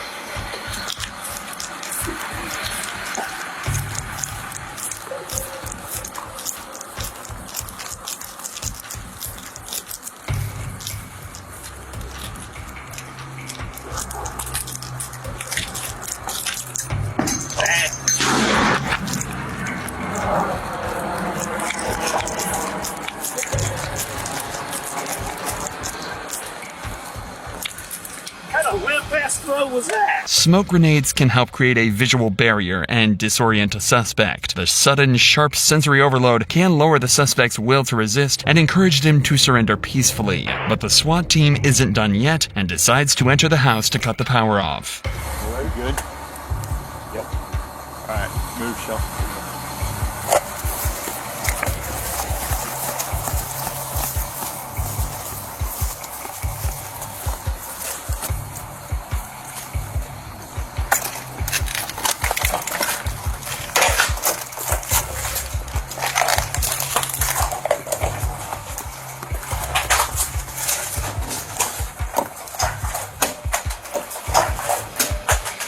This tactic serves 2 purposes. Firstly, it solves some of the safety concerns, as electrical equipment and lights will be deactivated to prevent accidental fires or explosions, especially when the suspect has firearms. With the house now a complete wreck, a small fire could prove disastrous and engulf the whole house in minutes. Cutting the power also adds psychological pressure, as removing electrical equipment the suspect may be using could leave them feeling isolated and alone, especially during the night. But despite their best best efforts, Ty refused to leave the house at all, and it was starting to look like this standoff might never end. But then, at 1:18 p.m., an hour after they cut the power, Ty was seen coming downstairs. This is the moment SWAT tried to bring this standoff to an end with the help of OC powder chemical munition, better known as tear gas. The effects of tear gas on the body include an unbearable burning sensation in your eyes, nose, and on your skin. This is exactly the kind of experience that was waiting for Ty if he went back upstairs, where they've just fired it. For the first time since this 30-hour standoff began, this prompted Ty to come out of the house and confront SWAT face to face. Police will always try to achieve a peaceful resolution in cases like these, but as they have been for the last 2 days, they'll be ready to shoot if Ty opens fire. I got you, I promise. You're good, come on. Yeah, stay on the phone. You can stay on the phone, come to us, come on. No, come on, you're good. Come on. Come on, sir, I got you, come on to me.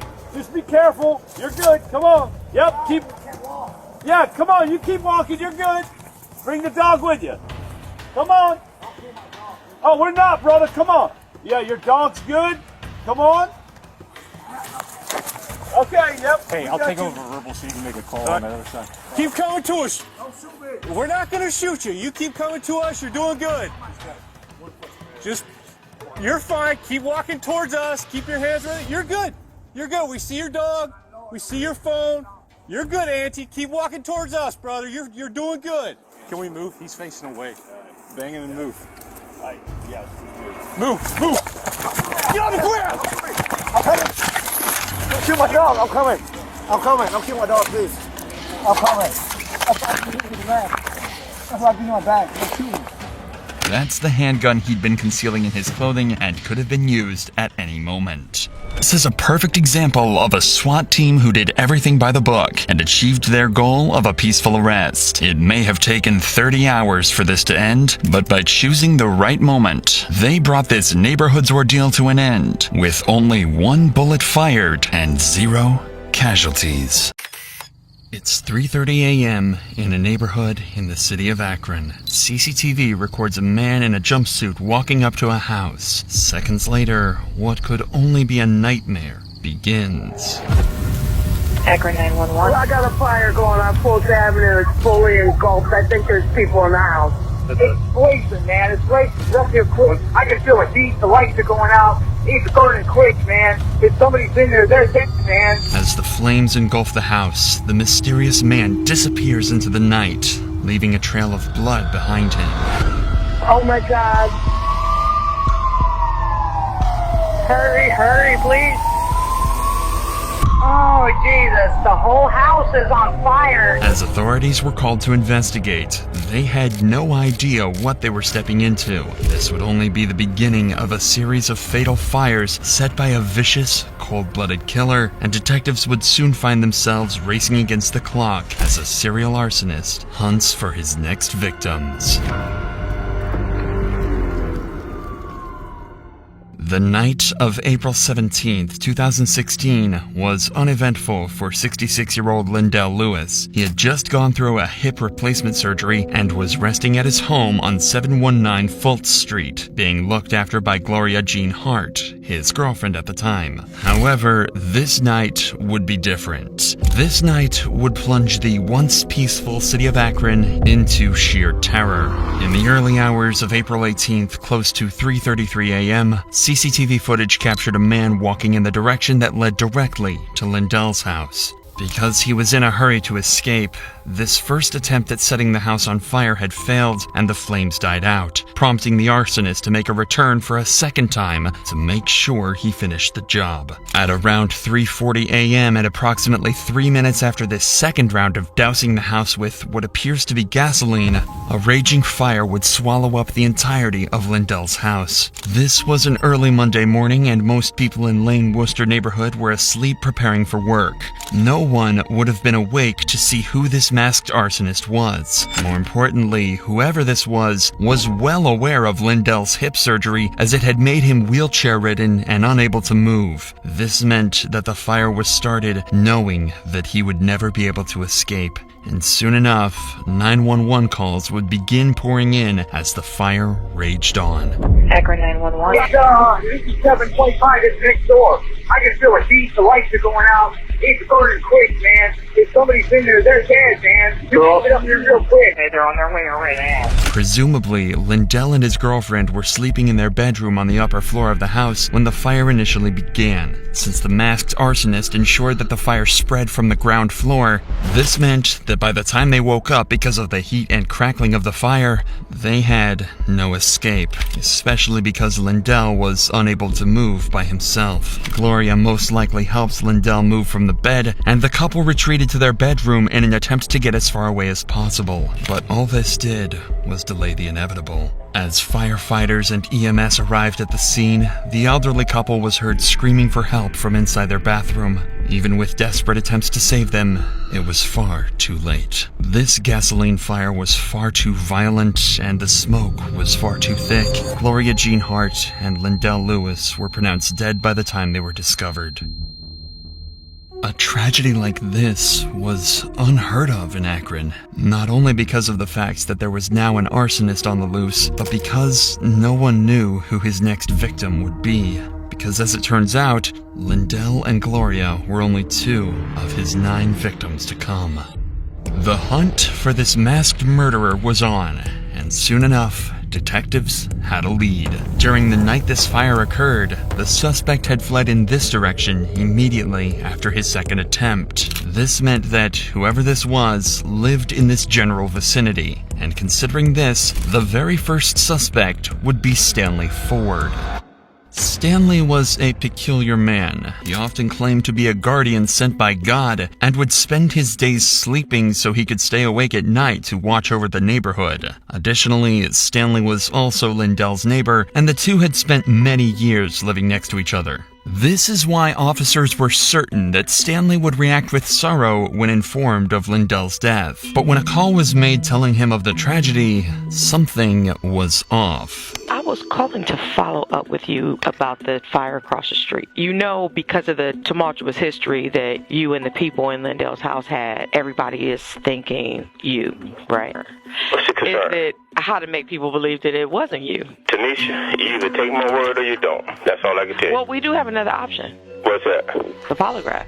Suspiciously, not only did Stanley refuse a polygraph test, but officers believed his reaction to be endorsing Lindell's death rather than mourning it. This was likely because of a lull in the two's relationship that stemmed from their arguments about property boundaries and maintenance. However, in all fairness, this case was not limited to Lindell alone. In fact, Stanley was infamous for often disputing with neighbors when it came to property boundaries. All things considered, Stanley was only seen as a weird and obnoxious neighbor rather than someone who would burn a house down. For now at least, he was not the most prominent suspect, as detectives began to believe that the one responsible for this fire may have been someone inside Lindell's house.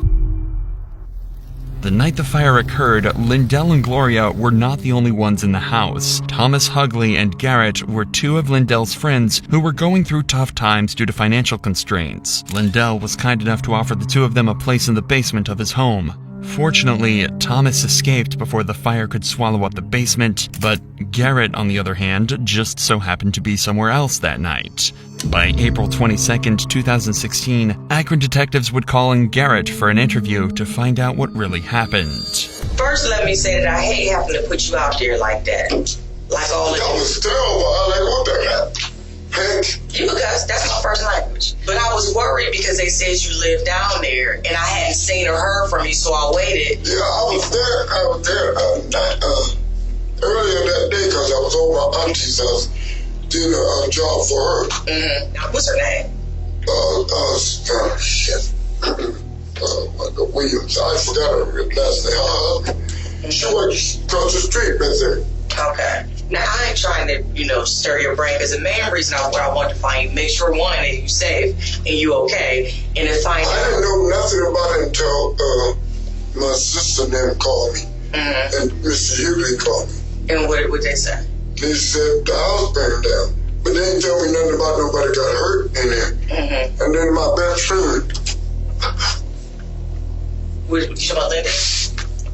For detectives, it is definitely odd that Garrett is taking so long to remember the finer details, but this is nothing conclusive as of now. However, they are confident that by poking deeper, they might be able to find some clues. Have you heard about anybody who got a beef with him? Oh, no. That I know of. Now, what was that thought you just had? That was that I know of. Nobody I know right off the hand. That don't seem like the truth. It seems like you're choking on the truth right now. I said, I don't know offhand, because I didn't know the people he knew. It's obvious you just had a thought. Do you just not want to speak because all of us in here, or no, you not want to speak because you're at the police? I don't know. You definitely had a thought right there. All I know is they purport to have a restraining order on that guy across the street. Stand something, that's all I knew. Stanley's name has once again crept into the conversation. In fact, rumors about Lindell and Stanley's conflicts had already spread like wildfire, and he was on his way to becoming suspect number 1. But for detectives, this could mean anything. Stanley would alternatively be the most suitable for Garrett to pin his crimes on, a neighbor with a god complex who had frequent conflicts with Lindell. Furthermore, Garrett has not given any details about his alibi. All we know is that during the night of the fire, he was at his aunt's house and was spending time with his niece. This is why detectives would not let up putting pressure on Garrett. You're the only person that ain't even gave a scenario. And that kind of made me suspicious. Scenario means? Of anything that you might have heard or thought. You're the only one. But I don't know nothing. I wasn't there. I know you weren't there. I wasn't been there in a couple of days. You weren't there, but you're the only one. All right, let's do it this way. The night of the fire, the night it happened. I was at my niece's house. What time did you get there? I don't know what time we got there. Was it light outside or was it dark? I don't know. We was intoxicated, what can I say? We was. Who were you with? Me and my niece. And what time did you leave there? The next day, I think. What time did the fire happen? I don't know. Thomas told me it was 3 o'clock in the morning. I don't know. Let me ask you this question. Was you going to the funeral today? Yes. Yes. You know what time it is? It's supposed to be 10 o'clock. That's what they say. I'm going to say this. I'm just going to go on straight with you. But the gut feeling I got is that you have some names swirling in your head. You just don't want to give them because you don't want to get them. I don't know them. Right. I don't know them people. You might not socialize with them people. We need your help. We're asking for your help. I know, I understand that. I just don't really know much, man. But man, they protected me when I was on the football field. I had to be tackled, and they made it happen for me. They say, we ain't gonna get tackled. Oh my God. It was good times. For detectives, this was perplexing. A suspect that was willing to cry for his dead friend and housemate, yet had no solid story for where he was on that day, created a contradicting situation. No matter what, detectives cannot be certain that Garrett is the arsonist, so they would slowly push him towards a polygraph test, claiming it's the only way to prove his innocence. Let's see if we can't get Sergeant Butler to come in and schedule a polygraph. Okay. I'll call you and schedule it. No, it's his schedule. We got a polygraph operator here. We're going to bring him in here and he's going to schedule with you. Set up an appointment. Oh my God. This is nuts. I'm about to have a fucking heart attack from you, man. Listen, man. We're trying to help here. We're not. I will. If I can help you, I will. I swear to God, I will. Well, if you need to get something off your chest and let us know something that you know, you will feel a whole lot better that you're our key to the information about who's. Why me? Why y'all putting it on me? I wasn't because you lived in the house for 2 years. Yeah, but I was never there on it. And you're saying that you don't know or have heard anything about it. I have not. I haven't been here long enough to hear anything. The car fire that happened in 2013 and you were in the house. You have no clue of who may have started. You're saying nobody gave any names? No scenarios, no theories, no nothing. It's just not plausible, sir. I mean, that just goes on in a normal conversation. Who do you think did this?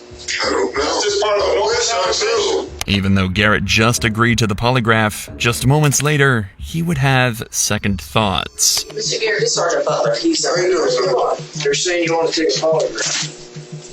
Why don't you take a polygraph for Henry? You just said you would. You want to. You said, well, we got it. Let me take a polygraph. I didn't say that. I said I probably would. I said I would if I needed to. Well, it's coming down to a need. Oh, really? Yes, sir. Yes, it is. Okay. Go ahead and talk to the sergeant here. He'll explain it. Is that something that you'd be willing to do, is take a polygraph? No, I tell you, that's ain't working. Why is that working like that? You volunteered. I didn't mean that. I said I might. Usually, suspects are never legally obligated to undergo a polygraph test. Even if they did, these tests are not presentable in court due to a lack of accuracy and reliability, since results are affected by several factors like anxiety and mental and physical health. And with Garrett's insistence that he is innocent and was not at Lindell's house often, detectives are stuck with no other suspects. Their only remaining choice was Stanley Ford, the self-proclaimed neighborhood guardian. But at this point, this was more of a gut feeling for detectives, as they could not put up a plausible case against him for an arrest. In their eyes, many suspects were just as suspicious as Stanley, if not more. This meant the Arkan arsonist was still on the loose, and maybe these investigations had scared him, because things seemed to settle down. For the entirety of 2016, there were no more fires, and most began to forget about the incident. However, this peace would soon come to an end. On January 23, 2017, someone set fire to a vehicle on 723 Russell Avenue, just a few blocks away from the first fire. The next 2 months would be another wave of silence from the arsonist until multiple people are dead after a house fire in Akron this morning, and at least some were children. The Akron Fire Department says the home was fully engulfed when they arrived. The heat was so high, a staircase melted away. The exact number of victims has not been released.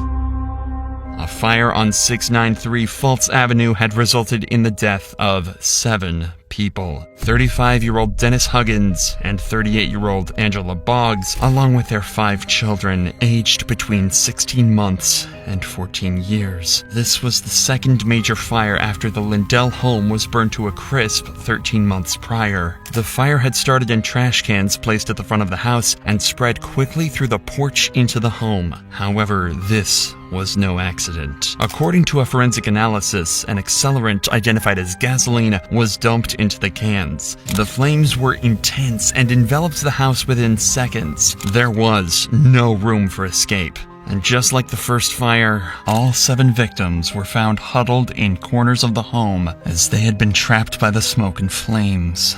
The bodies had been burnt so badly that the only way to identify them was through a DNA test. This was a tragedy.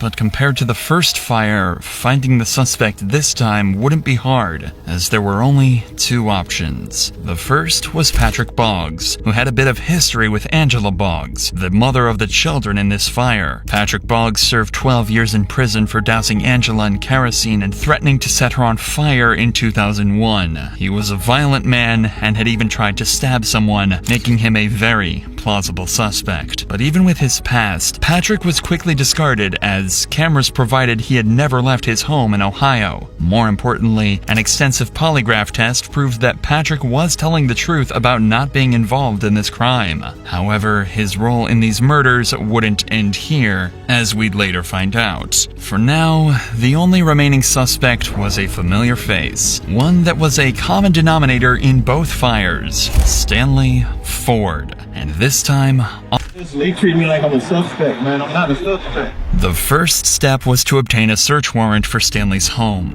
which would result in a crucial piece of evidence being found: worn-out tennis shoes that had been covered in an accelerant. An accelerant that just so happened to be gasoline. But the evidence wouldn't end here. One of the detectives would decide to have a one-on-one conversation with Stanley in his car, and what he says would be nothing short of disturbing. No, listen what I'm saying to you, Stanley. This is so wrong, Stanley. Listen what I'm saying to you, embarrassing to my neighbor. Listen what I'm saying. You mentioned some things last night about some bad people at the house, or Well, to me, I thought they was bad kids.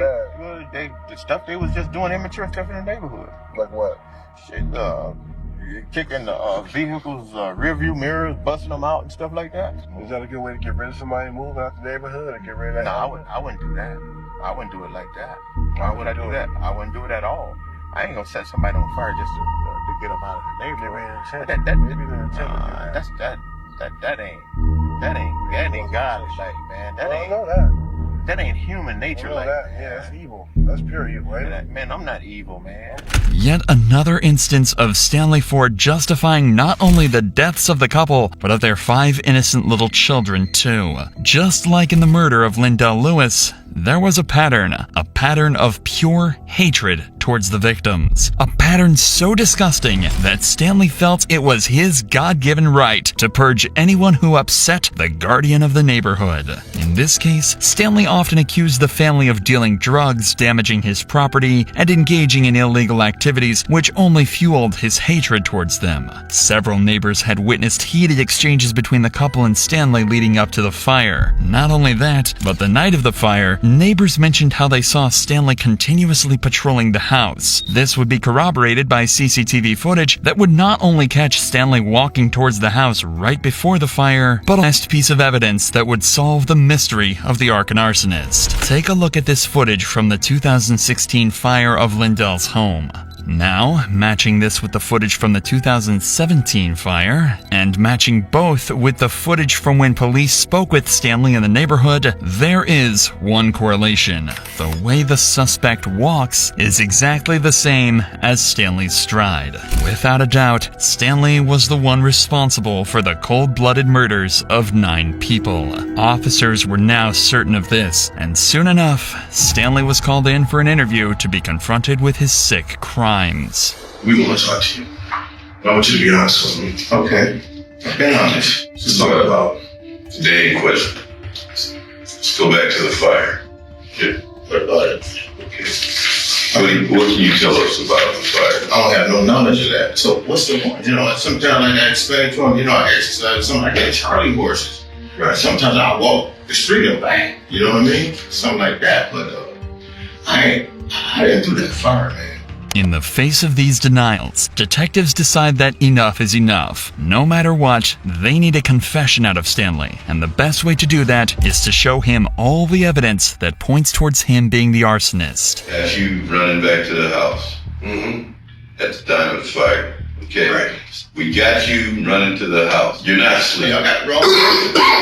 Well, you know. Okay, we got you. Often a suspect will refute their crimes even in the presence of concrete evidence, as this would still give them a fighting chance in court. In this case, Stanley is doing exactly this, and no matter what detectives say, he won't be cracking. However, this would be far from the end of Stanley's saga. Because he never admitted to anything and had a history of being mentally unstable, there was a chance that he could get away completely scot-free in court due to his mental status being absolved of all his crimes. 62-year-old Stanley Ford's trial would begin on Monday, August 30th, with the prosecutor, Michael D'Angelo, making his opening statements that focused on correlating the masked arsonist with Stanley Ford. That timeline, his statements, and the similarities of his actions show his opportunity, and ladies and gentlemen, the evidence, all of that will reveal his identity. And that will show you that when the defendant gets angry with his neighbors, he sets their property on fire and he kills them. And at the conclusion of this case, Mr. LaPrinzi and I are going to ask you to find the defendant guilty of all the charges and all of the specifications. Stanley's defense, on the other hand, knew the kind of uphill battle that they were facing and decided that the best approach would be not to prove Stanley's innocence, but to disprove the suspicions of his identity. A lot of the evidence that you're going to be presented to is not in dispute. It's not a dispute that there were 3 fires set. It's not a dispute that all 3 fires were set intentionally. And it certainly is not a dispute that there were 9 deaths. The coroner, the medical examiner is going to come in, talk to you about the homicides that she ruled, and then the cause and the manner of all 9 of those deaths. Those facts are not in dispute. But again, as defense, We told you, and you know that the state of Ohio has the burden of proof to prove each and every element. The defense has the burden to prove nothing. On the surface, this might seem like an open and shut case, but Stanley's defense has planned for these hearings thoroughly and knew exactly who to blame, because there was one person who could turn the tides in Stanley's favor: Patrick Boggs, the same man who was the initial suspect for the second fire. When Patrick was arrested, the most conclusive evidence to dispel suspicions was his polygraph tests, but these tests are not admissible in court. This meant that when he believed she was cheating on him with a black man, correct? Correct. That piqued your interest in this case too because of who Angela Boggs was now dating, correct? That's correct. This line of questioning puts the prosecution in a tough spot, as Detective Troy could not immediately dispel the doubts of Patrick being the suspect using the results of the polygraph test. However, the defense would not lose momentum on this win. They would play their final trump card, bringing in Patrick Boggs himself as a witness. The defense's case became much stronger because for the jury, a suspect refusing to answer questions meant that he did not want to incriminate himself in a crime that he may have been involved in, thus shifting some of the blame off of Stanley. Fortunately, there was one silver lining. A major step of the defense's plan was to use Stanley's extreme beliefs to drive the case towards an evaluation of his mental health. Unluckily for them, if Stanley didn't hesitate to murder 9 people, he wouldn't hesitate to fight his own defense team and admit in front of the jury that he had no mental issues. A decision. However, even with every single one of the defense's attempts to save Stanley, the decision would come out to be in favor of the prosecution due to the overwhelming evidence they had. The similar walks of the suspect, recordings of Stanley expressing his hate towards his neighbors, and Stanley running back to his home after the second fire. One verdict, one aggravated murder regarding Angela Boggs. We, the jury, being duly paneled and sworn and affirmed to well and truly try and do deliverance make between the state of Ohio and the defendant Stanley O. Ford, do find the defendant guilty of the offense of aggravated murder, a charge in the indictment, on or about the 15th day of May 2017. But even though he was found guilty of the fires, jurors were yet to conclude their decision about Stanley's punishment. This is when the defense decided to move forward with Plan B: do anything to save Stanley from the death penalty. There were a total of 12 jurors, and a unanimous vote was needed to give Stanley the death penalty. Even if one of them disagreed, he would be given a life sentence instead. And on the 12th day of his trial, only 11 of the 12 would vote in favor of the death penalty. The defense was successful in their attempts to save him, as just one juror disagreed, feeling that he should only be given life in jail. But even his life sentence would not be kind to him, because for every single year of his life, he would be reminded of his sick and disgusting crimes. Stanley Ford would receive 9 consecutive life sentences for every single one of his victims, without the possibility of parole, plus an additional 21 years. And to be reminded of his crimes, for every single date of the fire and for every single birthday of the 5 children he murdered, Stanley would be given solitary confinement, a punishment that he will have to endure for the rest of his life. We're gonna talk, okay? You wanna sit down? Tell me about, mommy or daddy or somebody else. My dad is bad now. Your dad is bad now? Tell me about dad being bad now. What happened at the house with your wife, with Jasmine? I don't remember. Mom, she got everywhere. AK-47. AK-47? Okay. What did you do? Assault. Yeah, how many kids you got? I got 5 kids. And 4 times and 3 times. Okay.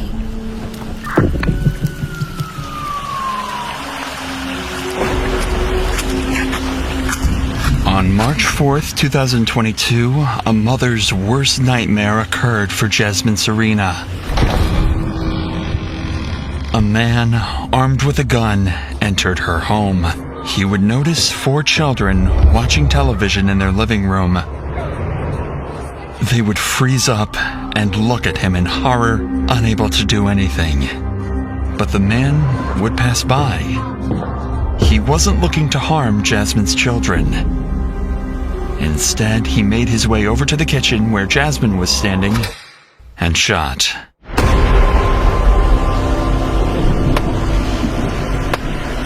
Three bullets struck Jasmine, and she was left in critical condition, lying helplessly in her kitchen. The suspect left the scene in a hurry, thinking she was done for. But unfortunately for him, Jasmine managed to survive. Despite her critical condition, she managed to call 911 and ask for help. Officer Baker was the first cop to arrive at the scene. Seeing all the kids surrounding their mother, crying for help, she was immediately transferred to the El Paso hospital by helicopter. Now it's a race against time for doctors. With each passing second, her chances of survival rapidly decrease. And for the detectives, they needed to find their suspect fast before he struck another innocent victim. Right now, they needed any clue that could lead them to the possible killer, so multiple officers would go back to the crime scene to take a closer look at exactly what just went down. Okay, so I have bullets, or casings, excuse me. One there, one on the table. I have one where she was sitting, or where I found her. Leaning against the thing. Was her feet facing us? Yeah, because you can see there's impacts right there and right there. Oh, okay. And there's another casing back over there on the floor. Okay. That guy here, she's sitting facing me with her legs out. She had a strike here, here, and what looks like a through and through here with her shirt up. She had nothing that went through completely on the back. Oh, so the rounds are in here? I thought it was a round like... No, she's distended. Okay. It's all internal right here.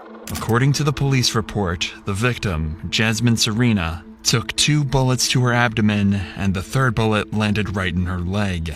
Despite her critical condition, she gathered the little energy she had and told Officer Baker the attacker's name. She said that it was Julian that did it. Valenzuela. That was the name of her own husband, Julian Valenzuela, and the father of 4 children who just saw their dad shoot their mom. However, this wasn't the only thing she was able to tell the cops. Jasmine also mentioned the car Julian drove to the house before shooting, a red sedan. In a matter of seconds, all patrols nearby received a notification to stop any red sedans they saw on the streets of Las Cruces. While Julian's vehicle was being tracked down, Officer Dollar, along with his partner, had a different task. It was reported Julian was living at this house. With him being on the run, police think there's a chance he could be hiding in the home. So the 2 officers would make their way into the home in hopes to find a surrendered Julian, or at least a clue of where he might be. Yeah, it's wide open front and back. It's cluttered, just abandoned.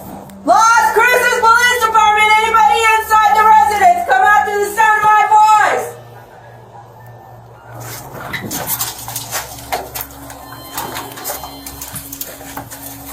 There was no other choice but to enter the house forcibly and make sure the suspect wasn't hiding inside. For all they know, Julian could be waiting for them, and knowing he's armed, tensions are as high as ever for these cops. Can't get into these things. Oh.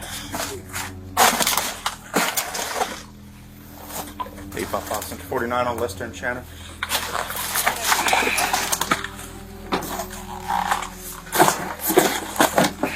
Jesus Christ. After searching the remaining rooms inside the house, the suspect was nowhere to be found. But just as they thought they would be coming out with nothing, they received this message on the radio. It's limited 40 speed right now. A red Hyundai at a high rate of speed was last seen going towards Idaho. We're looking at it. An exact description of the car Julian used to flee the scene just near their position, a red Hyundai Elantra. Officer Dollar wastes no time and hops into his car. He must get to the suspect as fast as possible before the police lose track of him again. Vehicle should have a black bumper per the note, possibly headed towards Leicester, and it is going to be a newer model. 25 southbound on Espina, high rate of speed, just past Gardner. Copy, southbound Espina, high rate of speed. Pursuit authorized. Suspect on a gunshot victim. Alright, he's gonna stop. He's stopping in Milton. He's got a gun!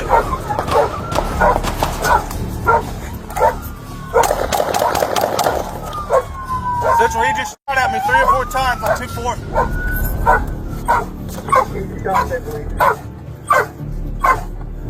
Is anyone with 855? The pursuit continued until the suspect closed into the intersection of University Wave and Espina Street. A red light was shining bright for Julian to stop, but he didn't care and pushed on the gas. And just as he thought he could make it across,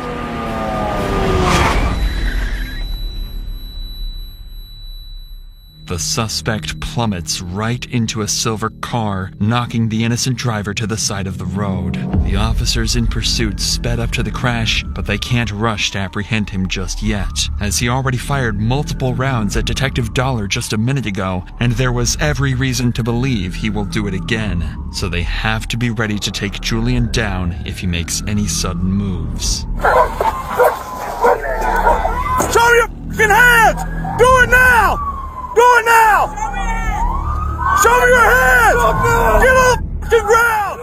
Under multiple gun sights, the suspect has no other choice than to step out of the car and lie on the ground. Although he looks disabled, this doesn't satisfy Officer Dollar and his colleagues. From what they know, the suspect is still armed and could be pretending to be injured to try and catch them by surprise. Officer Dollar wasn't going to take any chances, so he decided to deploy a different weapon to make the suspect obey their commands. I got the dog!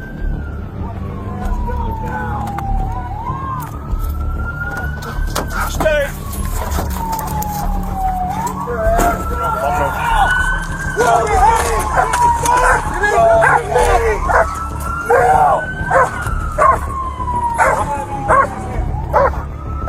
Crawl forward! Right now, Julian seems disabled enough. A crash that could have killed him only left him with a concussion. He can't even stand up. Using a canine in this scenario would be an overkill. But Officer Dollar had already made up his mind a few moments ago. Oh no! Send this dog! Ready?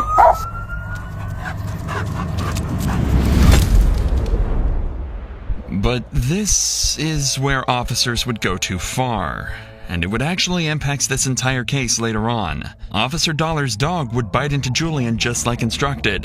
However, it would take 2 minutes of struggle to make the dog finally let go of the suspect's flesh. The law doesn't prohibit a dog to bite and hold the suspect. However, the important part of using a canine is to make sure the suspect does not sustain unnecessary injuries during the arrest. Officer Dollar's canine succeeded at holding the suspect, but this is where the officer met a serious challenge. He could not make the dog release the suspect. Even after being subdued and posing no further harm to the police officers, the dog continued to hold on to the suspect's arm, causing him more injuries. This is a clear case of excessive force, and would impact the rest of this case. Dollar's decision to use canine will be reviewed and reevaluated as the investigation into the case progresses.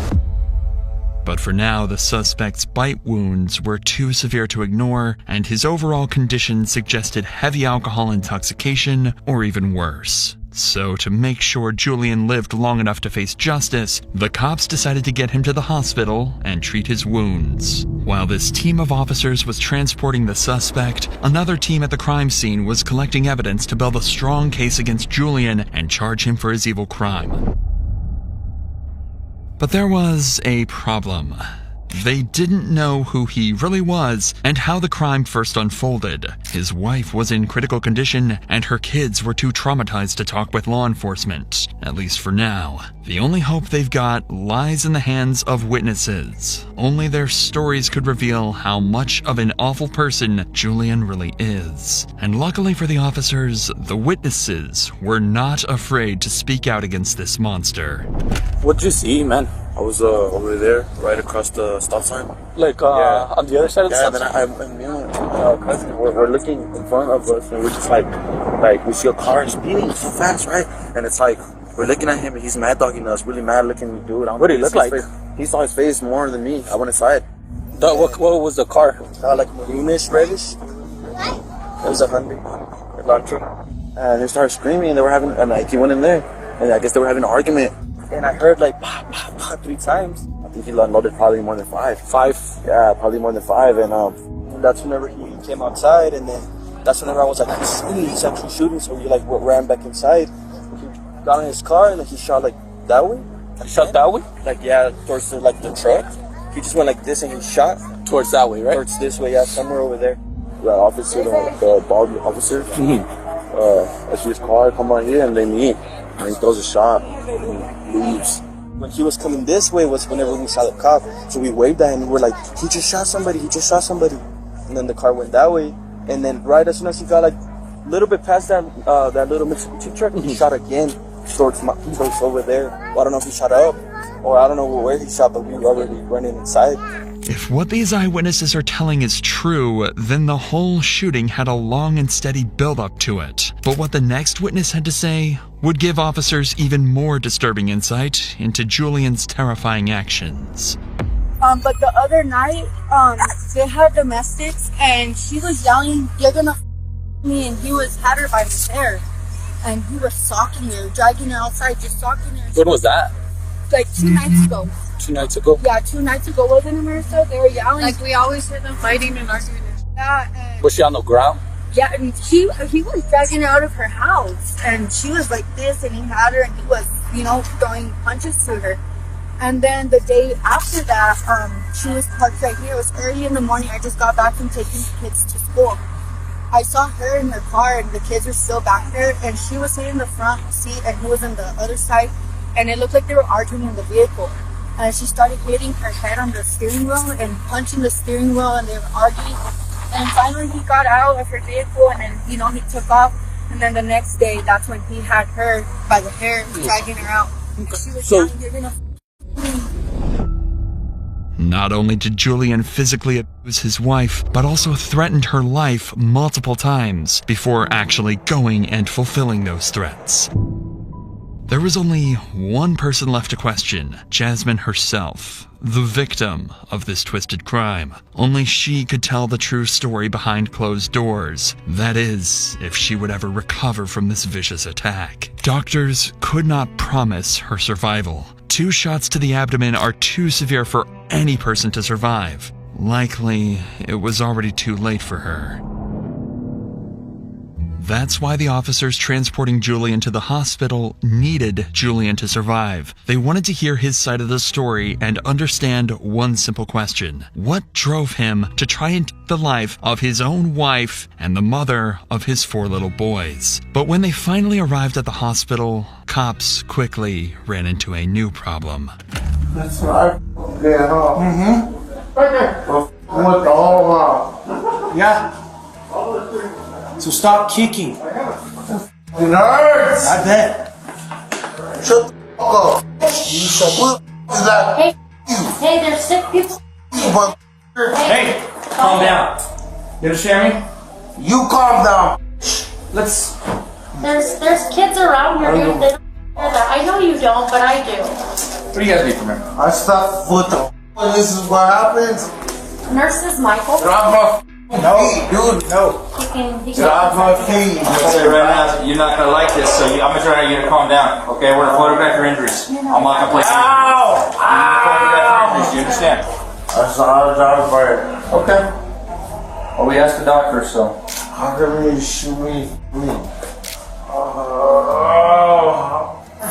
Hey, dude. Let's go, man. Let's go, man. Wake up, man. gonna sit on this wheelchair? We're gonna wheel you out to the car, okay?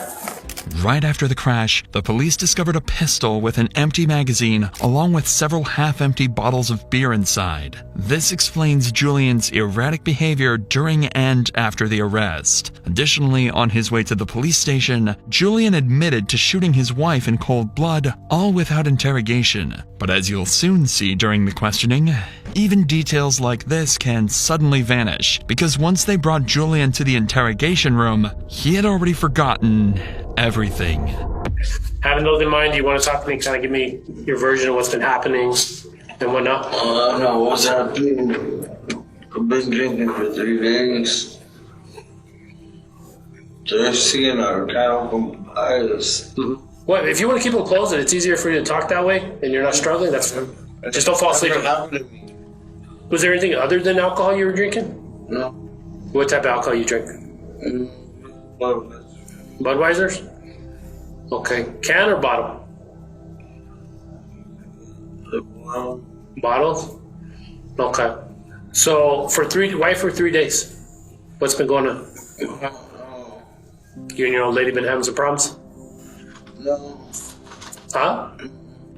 This only confirms why Julian is so visibly intoxicated, and it's honestly a surprise he's even able to understand and talk with the officer. Still, his condition might complicate the interrogation process. After all, alcohol can lead to lapses in memory. He simply might not remember the events of that evening, a perfect excuse for someone like him in this situation. But this isn't going to be good enough for Detective Melinda to accept, so he keeps pressing for a confession. What happened at the house with your wife? With Jasmine? I remember. I think you do, because you told them what happened. I remember going in there.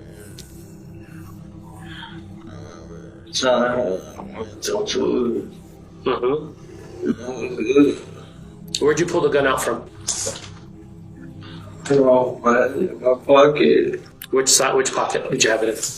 I remember. What type of gun is it? I don't know what kind of gun it is. I don't even know what's going on. I just know I cannot see nothing. Okay, I'm trying to open my eyes. That's fine, dude. I don't want you to see anything. I want you to remember things and talk to me about things. I can't even keep my eyes open. That's never happened to me. Little did Detective Melinda realize that getting any information from this suspect was going to be the most challenging thing he had to do in his career. But it doesn't stop him from using the oldest trick in the book to make Julian talk. Were you guys arguing? Were you fighting? So what are you sorry for? sorry. So let's go back to you pulled a gun out of your pocket, right? No. No? So everything you've told officers that is on camera, now you're saying you don't remember. I don't. But here's the thing, Julian. You've already said what happened. Said in the situation. What did I do? No. You said what happened. The officers have already told us. Is she okay? Do you want to know if she's okay from what? Well, that's obvious. What? What's obvious? Well, what happened? You tell me. I love her every day. What's been going on? Like, is she doubting how much you love her? Did you get caught doing something you weren't supposed to be doing? No. It's nothing like that. Do you guys just have arguments here and there? Julian might not remember this too, but there are plenty of people who can speak about his abuse of people weaker than him. At this point, Detective Melinda barely holds himself together. For him, getting any meaningful information out of Julian is almost impossible. However, there is still one more thing Detective Melinda can use to make Julian talk. In fact, what he doesn't know is that his kids are in the same building with him, just above this interrogation room. They were brought here to the police station to decide their father's fate. And they're about to reveal exactly what went down mere hours earlier. But before we get to that, I want to talk about a murder that happened across the country in Cedar Creek, California. This is a popular influencer, Haley Rose, and Haley was mysteriously murdered. With Cold Case VR, the sponsor of today's video, use over 75 pieces of evidence, including police reports, witness statements, CCTV footage, interrogations, and so much more to bring justice to Haley and arrest her evil killer. Even better is that the entire investigation is done using their virtual reality goggles, making the experience like no other true crime party game. You know how much my videos depend on the clues found in the surveillance, and this game feels just like solving a real crime. I played this game with my friends, and using my investigative knowledge from producing all of these YouTube videos, I cracked the case and solved the murder before anyone else. And the best part? I managed to strike a deal just for you guys. By using the code INSANITY, you get 30% off your purchase, making this the perfect Christmas gift.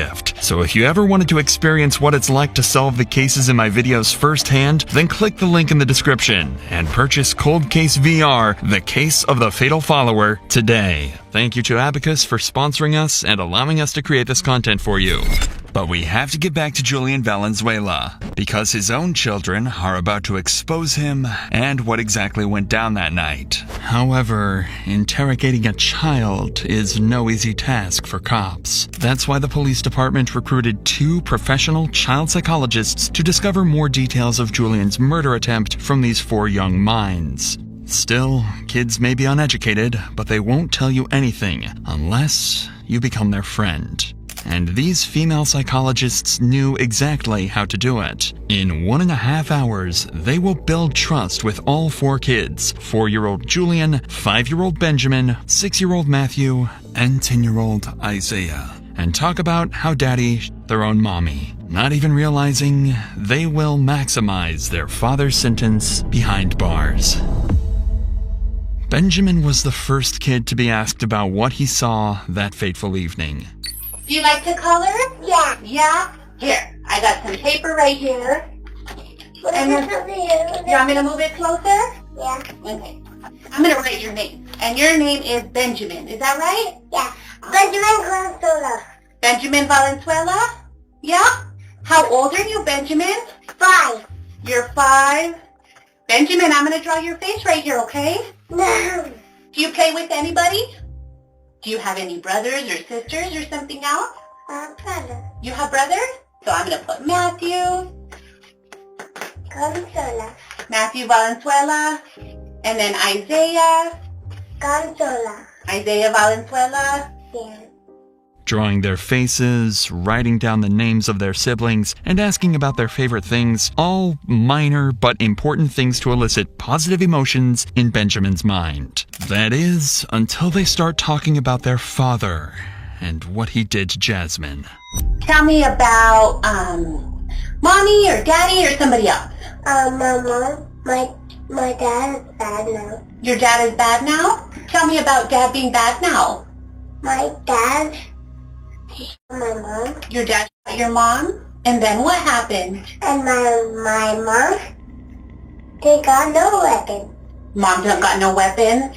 And then you said dad is bad now because he shot mom? Yeah. Yeah? What did you... Say his name. Don't put his name? Hey! Okay, I won't put his name. Okay. Where did mom get shot? On the stomach everywhere. On the stomach everywhere? What did he shoot mom with? With his pistol. With his pistol? What did the pistol look like? AK-47. AK-47? Okay. But I was at the living room. I saw Daddy shot Mom. You were at the living room and you saw Daddy shot Mom? What did Daddy say when he shot Mom? He was just crying and yelling, and my dad just shot Mom. Well, thank you for telling me what happened to Mom. Despite Benjamin being a well-spoken kid, his mind might be a little confused. Because, well, there's no such thing as an AK-47 pistol. This may be a child's imagination, but how does he know what an AK-47 is? Was it something his dad talked about, or even owned at one point? For young Benjamin, it didn't matter. He was too afraid to remember. Benjamin, tell me, do you ever feel scared? When do you feel scared? Of the shot. Of the shot? Yeah. No one was fighting? No. Only my dad was fighting, and then he shot him with this one, and he shot this one, and then loaded up, and then boom, shot him. He shot it with this one and loaded up, and then boom, shot him? Yeah. Yeah, okay. Benjamin, tell me, do you feel safe with Mommy? Yeah? How about with Daddy? Do you feel safe with Daddy? No. No? No, because Daddy shot my mom earlier. Okay. Well, thank you, Benjamin, for letting me learn about you. You want to go back into the other room and play? Yeah. Yeah? What are you playing in the other room? Who are you playing with? What? Matthew and I think. Okay. As Benjamin leaves the room, the psychologist returns to prepare the room for the next kid, 4-year-old Julian. They follow the same steps to establish a positive connection before moving on to the most important part of this conversation. Julian, tell me about a mommy or a daddy or something else. Draw Daddy, actually. Draw Daddy? Daddy's really big. Daddy's really big? Yeah. He has a big stomach. Daddy has a big stomach? Yeah. So I'll draw... That's right. Daddy,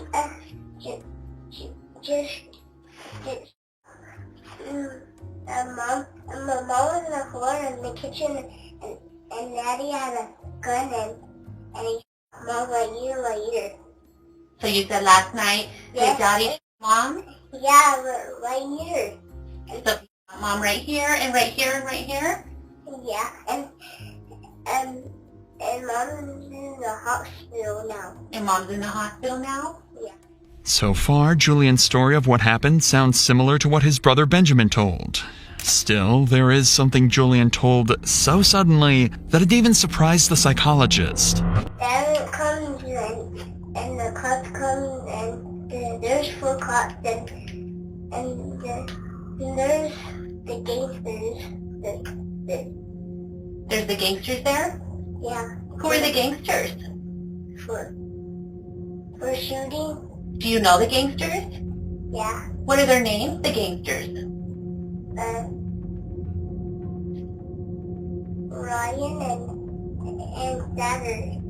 It's hard to assess if it's the kid's imagination or if his father hung out with criminals in their own house. The thing is, little Julian remembers their name.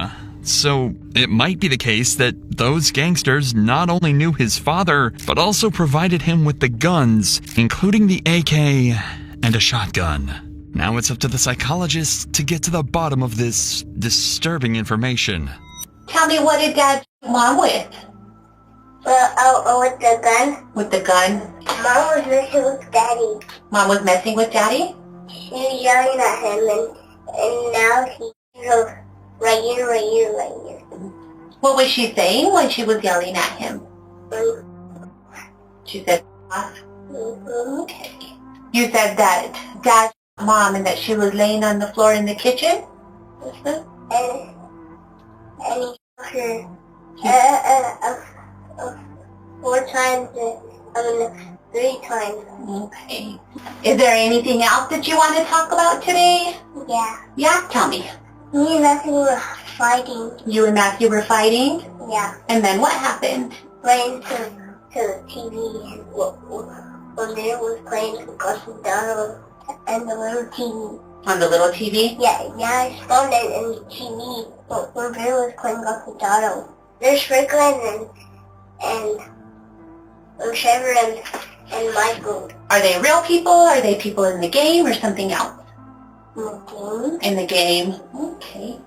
The psychologist can rest easy. Those gangsters are just part of the game. Still, it is neglectful of parents to let their kids play these games at such a young age. With this conversation over, the psychologist invited the third kid, 6-year-old Matthew. However, Matthew has nothing else to add and shared the same story his 2 other siblings told the psychologist, especially going over the same murder weapon and insults both yelled at each other. With this, Matthew leaves the room, and the next and final kid enters, Julian's oldest son, and, well, most important for this investigation, 10-year-old Isaiah. Since he's much older than his brothers, he possesses a better awareness of the situation, meaning he could provide clearer details about the crime, and the psychologist understands that, which is why she's going to try a different approach with him. Do you have any questions about that? No. No? Okay. Well, just so you know, no friends or family or anything like that get to listen while we talk, okay? All right. You feeling okay? All right. Well, if at any time you need to take a break or you just need a second, let me know, okay?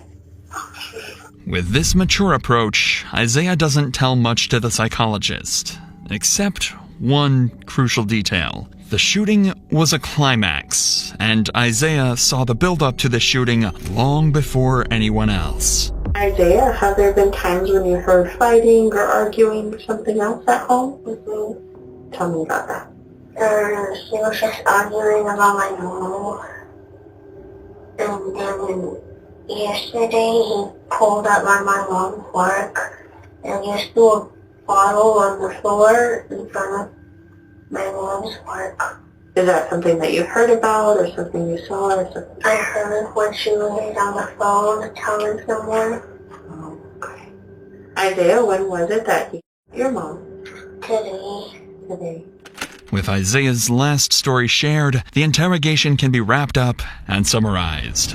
The detectives now know that Julian has a long history of abusing his wife with intent and even desire to kill her, and nothing could have stopped him, even his own kids. And finally, the shooting of their own mother right before their eyes.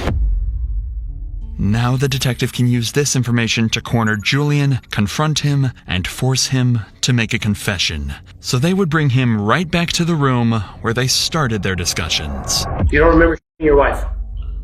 I don't remember that. Because your kids do. Your kids are telling us, Daddy, Mama. That's what your kids are saying. But you're going to sit here and play this crap that I don't remember anything? When you've already said it to the other officers? And I got multiple kids, your kids, saying, Daddy, Mommy? And you're going to sit here and play this game that I don't remember anything. I can't see, I don't remember anything. The kids went wrong. Then why are they saying Daddy, Mommy? No. You don't know why they're saying that? No. Let me guess, your wife is making them say that, right? Is that the route you want to go on? I don't know. You know what I find funny, Julian? Or not funny, but disheartening? You've yet to ask me how your wife is doing, whether she's alive or not. I love her. Apparently not that much, because you... I don't remember doing that. You don't remember doing that? No. Tired of hearing the same excuse over and over again, Detective Melinda takes his gloves off and delivers a satisfying beatdown to Julian's poor excuses. But you know who's going to remember that forever? Her and your kids. Because Daddy and Mommy. And then when they figure all this out and find out Daddy didn't have the courage to be honest about what happened. He sat there and said, oh, I've been drinking for 4 days, I don't remember anything. That's what you want people to remember you as? I remember begging her on her phone. Begging her what? Begging to be with her. She didn't want to be with you? I don't know. Go off the phone. Julian, let me ask you a question. I can't breathe. Hey, let me ask you a specific question. You remember there's beer in the car? There's a bottle of beer. Do you remember that there's beer in the car? I remember there's a lot of beer. Okay, but you don't remember your wife? No. So beer's more important than your wife? I don't want to know what's going on. I want to know if she's okay. I'm waiting to hear back from El Paso to see if she's okay or if... I don't know if she's even alive right now, dude.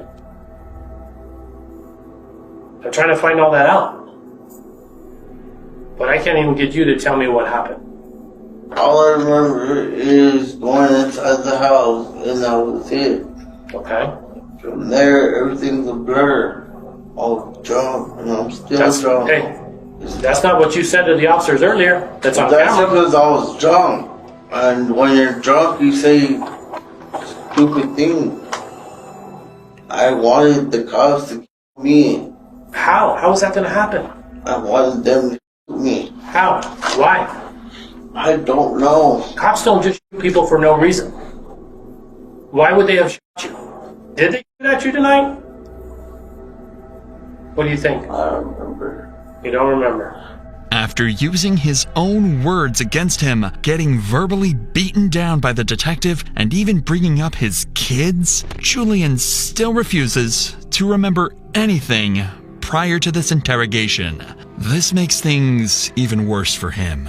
If he doesn't talk now, the cops will write down their own version of the story that will be used to prosecute him if Julian does not comply. All Julian needs is to talk. That's what I'm going to put on my paperwork. Okay. When I charge you with attempted murder, aggravated battery with a deadly weapon, and all the other charges that go along with this, my final statement in that paperwork is going to say, I don't remember, I was drunk for 4 days. That's what you want me to put in the paperwork. Okay. Is that what you want me to put? I want you to put that because I don't remember. And I'm also going to put in there, during earlier contact on camera, he stated this, that he did shoot his wife, that he did do this when officers stopped him. Because that's all stuff I can prove, Julian. Okay. So hopefully your wife survives, and when I talk to her, I'll tell her what you just said. Don't say that. I love her. No, but that's what you're telling. I'm telling her what you tell me. Tell her that I love her so much. No. If I knew what was going on, I knew the severity of my charges, I would be crying my ass off. I don't think so, dude. I think we're wasting our time. I mean, you can't even man up to what you did.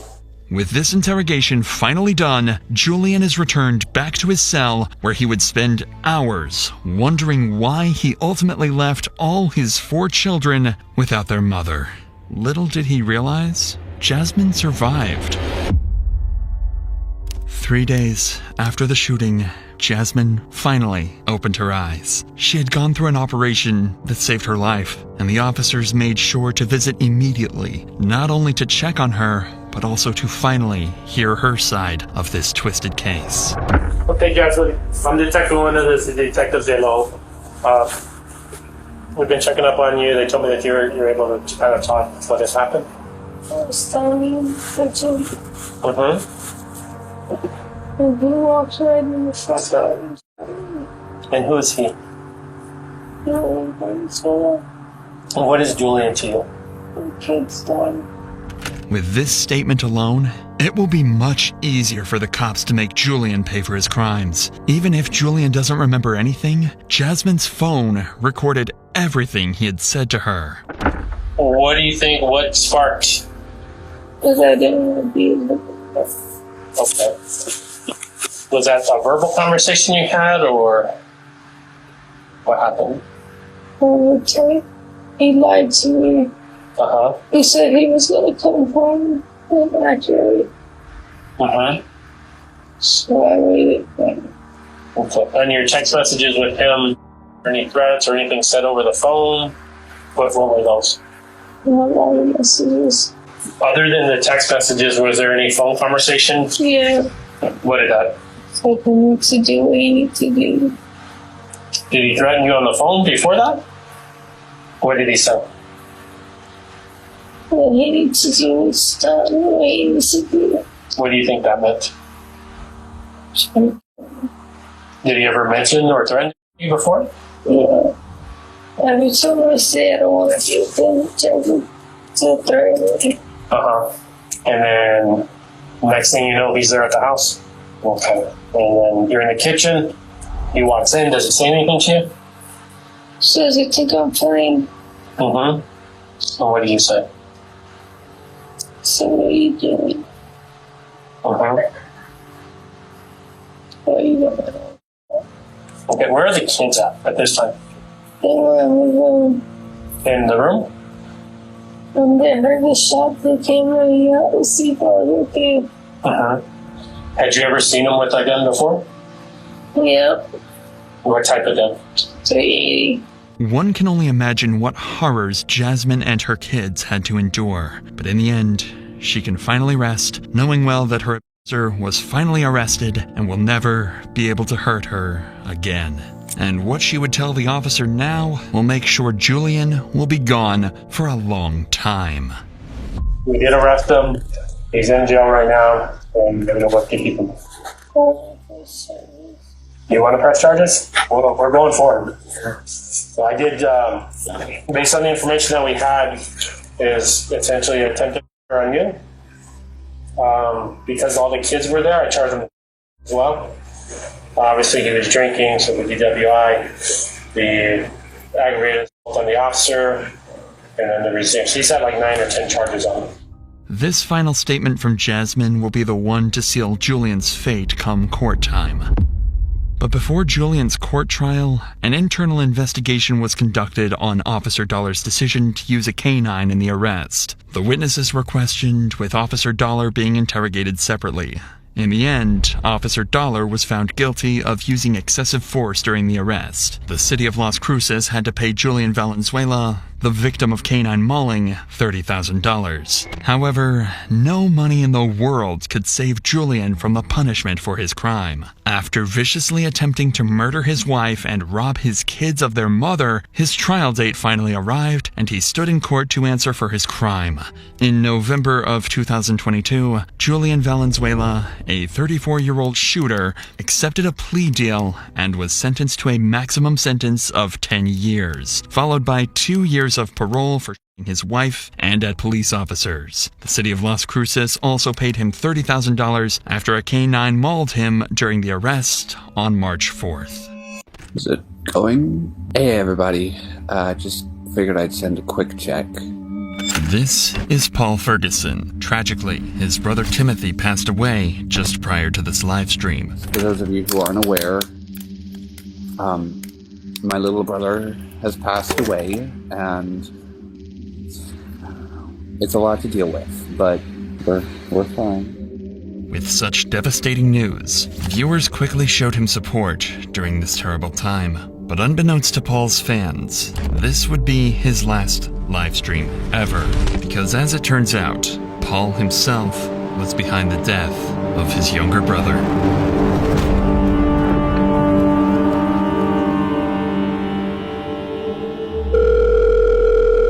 911, what's your emergency? I woke up to take go to work. Yeah, and my son's not breathing.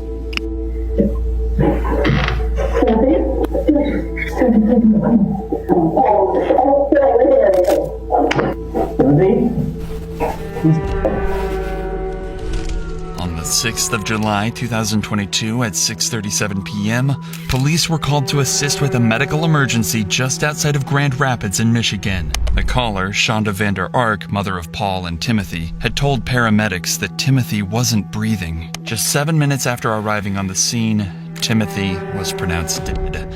Officers had never seen anything like it. Timothy was malnourished, bruised, and hypothermic. There were bones protruding from his skin, and despite being 5'8", he weighed just 69 pounds. Most concerning was where they actually found Timothy. He was lying in a small closet that reeked of urine and feces. Inside was a blue tarp and an Amazon box, and just outside were a pair of ankle shackles. There were also multiple cameras around the room and an alarm on the door he was found in. Undoubtedly, something was incredibly wrong, but police hadn't even scratched the surface of just how horrible this case would turn out to be. So, to maybe shed a little light on what just happened here, Officer Sean Stefanich decides to talk to his seemingly grieving mother, Shonda. Hello, ma'am. I'm Officer Stefanich. Right now we got some people coming over to talk to you, okay? He's been wearing really loose clothes the last couple weeks. He's really skinny. He's really skinny, and I didn't notice till this morning because he wouldn't, I asked him if he's okay, and he would not answer me. He's 15, he's been... He has autism? Yeah. Like a high functioning? Yeah. I had no clue how bad he was. Oh my God. He did this back in... my husband's stroke was January 3rd. Mm-hmm. So he did this back in, second week of January for almost 3 weeks. And then he ate something last night. I can't remember what it was now, I'm sorry. It's okay. This is where police realized that Shonda's emotions might all be an act. And as they would uncover more evidence in the house and talk to her son Paul, these claims would slowly fall apart. So as the officer listens to her side of the story, he'll be looking for anything to latch onto that they can use against them later to determine the truth. I get it. I had no idea. I would have taken him in or something. Now, you said the last time you saw him was 5:30 this morning? Yeah. Did he say anything? He had fallen out of bed. At 5:30? Yeah. You sure it wasn't earlier? I mean, it's possible. I thought it was 5:30, but I wasn't super awake. I heard a thump, and I came down, and he's kind of laying on his side, kind of like, what the heck? And I reached out. I'm sorry. That's all right. Sorry. Oh my God. Timothy was pronounced dead at 6:44 a.m. that morning, just an hour after Shonda claimed she last talked to him. The reason the officer seemed suspicious is because the first responders noticed that rigor mortis had already started setting in, tightening his facial muscles. This usually starts anywhere from 2 to 4 hours after death, not the barely 1 hour that Shonda is claiming here. But the real question is how Shonda never noticed just how skinny and emaciated Timothy really was. This sort of malnourishment doesn't just happen overnight, so the officer asks her to explain herself. I asked him to eat last night because his face started looking a little thin. I'm like, okay, enough. And he wouldn't show. I'm like, let me see. Hold your shirt up. And he wouldn't hold his shirt up. He wouldn't do anything. Did he get real skinny last time too? Yes. The only reason I know is because my 7-year-old walked in on him accidentally when he was in the shower downstairs. And then my 7-year-old comes up and he's like, Mama, Timothy's really skinny. I was like, oh. Was that this time or last time? That was last time. And I told him he was either going to start eating multiple times a day or I was taking him to the hospital and he didn't want to go to the hospital. So he ended up eating on his own. Yes. And then, so this last time, was it because your husband wasn't home? But he hasn't been home since January 3rd. He actually mentioned he was hungry the day his dad and stepmom called to tell us they were divorced and moving to Florida last week. Shonda is essentially saying that Timothy wasn't eating because of a, quote, hunger strike, campaigning against family problems. Back in January, Adam Vander Ark, Shonda's husband, had a stroke and had to move out due to issues accessing their home. Apparently, this caused Timothy to stop eating for 3 weeks, and he only started again after threats of being taken to the hospital. But for the last 2 weeks, he'd stopped eating again, allegedly this time due to his biological father divorcing his wife and moving away to Florida. Each of these events did indeed happen, but as it would turn out, they had nothing to do with Timothy's hunger at all. I tried to check it in the last few days and he just wouldn't let me anywhere near him. He didn't want a kiss, a hug, nothing. What was the last time he ate, you think? Last night, he ate. Oh my God, I should have made him eat. I feel like such a failure. You see there's food in the house. I should have done something. Can they really hide that from you like that? It would turn out Timothy wasn't hiding anything from her, but police had to get to the bottom of what exactly she knew. So after this initial questioning phase ended, police handed over the case to detectives, who obtained a search warrant and began to collect evidence throughout the house. That's when they found leg shackles in a drawer, 4 webcams scattered strategically placed around a basement, zip ties in the bathroom, a half-empty bottle of Extreme Regret Carolina Reaper hot sauce, and locks on every single fridge, freezer, and pantry in the house. This painted a picture of a helpless boy forced to live inhumanely among his own dirt and filth, watched every second of the day, and brutally tortured until the very end. The next day, an autopsy was conducted on Timothy's body, finding even more strange and worrying things. He had extremely sunken eyes, slightly blue-tinted skin, and there were many signs of dehydration as well. His cause of death was determined to be dehydration and extreme emaciation due to starvation, with hypothermia playing a role too. With all of this information and evidence gathered, the police knew something foul had to be at play. They just weren't sure what. Starvation in a house filled with food, hypothermia in the middle of an American summer, alongside hot sauce and handcuffs. It had to all come together somehow. So the day after Timothy's death at 3:57 p.m., they bring in Paul, Shonda's 20-year-old son, for interrogation to try and uncover what all this could possibly mean, and how exactly he was involved. What Paul doesn't know is that they've already collected a mountain of evidence. Detective Ryan Peask is going to use a 5-step program to slowly extract the truth from Paul, starting by getting on his good side and ending by tearing into him and making him feel so guilty he'll have no choice but to confess to everything. I don't want to talk anything specific about the case just yet. Since the police showed up at your house, they brought you down here. I want to advise you some rights before we talk about that sort of thing. What I do want you to know, though, is that we went to your phones, okay? There's a lot of evidence in the phones, and I know that you're kind of aware of the communication between yourself and your mother. Yes. And those sort of things. And that's kind of what I want to talk to you about. Yeah. But, I mean, certainly, those are very serious things that you guys are talking about. As mentioned, police have spent the last 24 hours combing over text messages, camera recordings, crime scene images, and much more to try and get a good picture of what had happened. So, as the case is with many younger suspects, Detective Peask will start calmly, trying to put Paul at ease and get on his good side, before slowly breaking him down and exposing the truth. I know that we talked yesterday, and I know that not everything that we talked about was the truth yesterday. That's okay. You don't have to feel bad. You don't have to feel guilty about not telling the truth to me. I'm not trying to get to the truth of what really happened with your brother, because he deserves that. I mean, there's clearly a lot of messages about stuff that you guys are doing with him, about what he's eating, about restricting his food. How did that all work? We stopped the food restrictions recently because we had noticed his end. We wanted to get that back on. We didn't want any of this. We never wanted him to be injured or hurt. I loved him so much. Yeah, I can tell that. I can certainly tell that. And we wanted what's best. Yeah. The thing is, he was stuck in the past. So you stopped the food restriction. When did that kind of happen? 2 weeks, approximately. We were hoping that we could get enough where it would be safe, and then we could continue to add it back to where we wouldn't have to worry, and we could. What were the restrictions?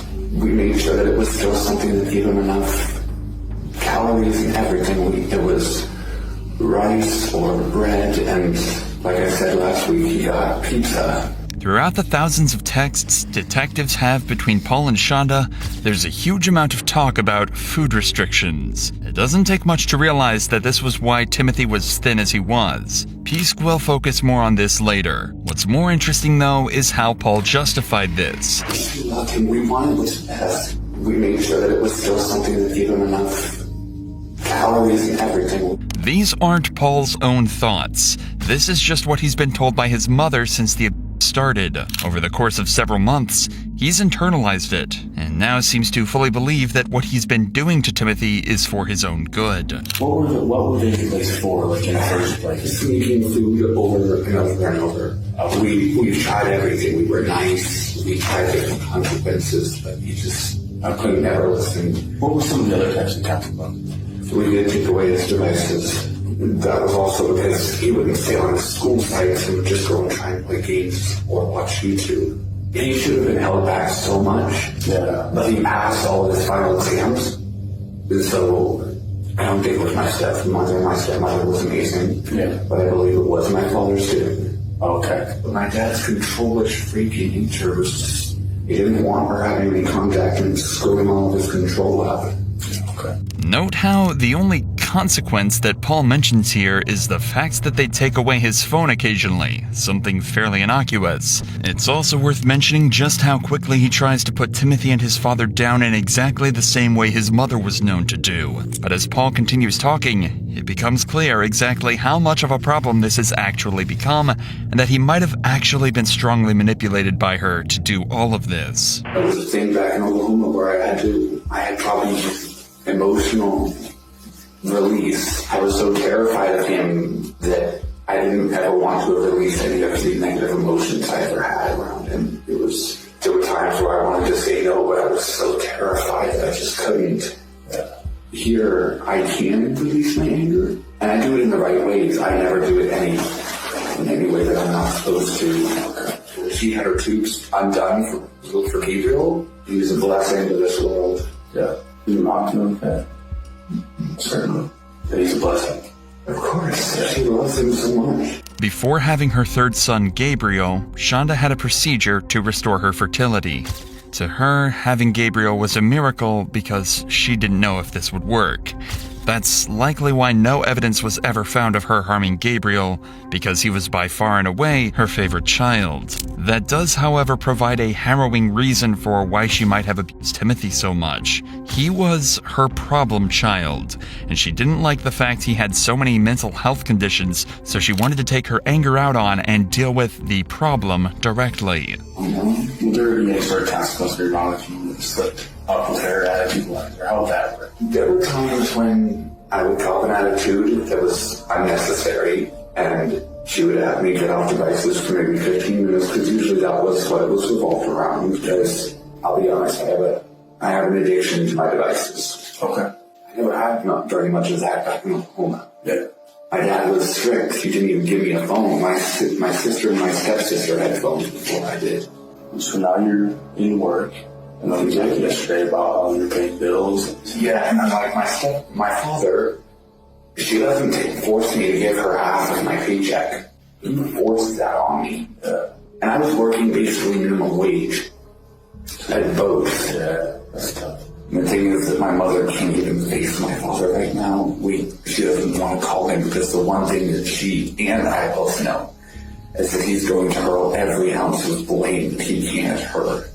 Listen to how he's talking about his father. He's only able to say negative things about him and brings these points up even while unprompted. He clearly has a strong dislike of his father and talks about him like a divorced partner. Take a guess where that stemmed from. It's clear his mother has been feeding him lies and negativity about his father, and there's no clearer example of this than what he says next. I moved here into Michigan, I think, on the 30th. Okay. Because for the time after I had moved out of my parents' house, I stayed with my Uncle Dave now, and who both had actually been tricked by my father to also believe that my mother was bad. Nobody was tricked. Shonda simply was a bad person. The police report contains countless witness testimonies from family, friends, and teachers who knew something was wrong and believed Shonda to be a bad parent. This wasn't an uncommon opinion. One of Timothy's teachers even told the cops that all the teachers knew he wasn't cared for at home and that he lived through hell most of his life. But to save face, Shonda would make up lies to tell Paul that made her seem perfect and kept his respect, at the cost of making his father seem downright evil. That's what makes this case so controversial. Paul was almost certainly not in control for the majority of this, and he was definitely manipulated by his mother to some extent, but he still went through with everything, and that's what a jury would end up focusing on. I saw on your phone that you had sent a couple of pictures to your mom. Yes. Pretty skinny, and you said, I eat nothing but skin. But yeah, I was very concerned that it just... Yeah, what do you think that maybe would have been a good time to take him to the doctor, or... Yeah, honestly, that probably would have been one too. I don't know. And then you sent a picture of like his legs that were just basically gone, right? Yeah, it was insane or something along the lines. Yeah, but the thing is, yesterday and I think the day before, he could walk. He might need a little support every so often, like he put his hand against the wall or grabbed the rail of the stairs. But after a couple of seconds, he'd let go and be fine. Okay. It was never anything major. When was like the last time he was really like talking to you, like able to have a conversation, or at least try to have a conversation?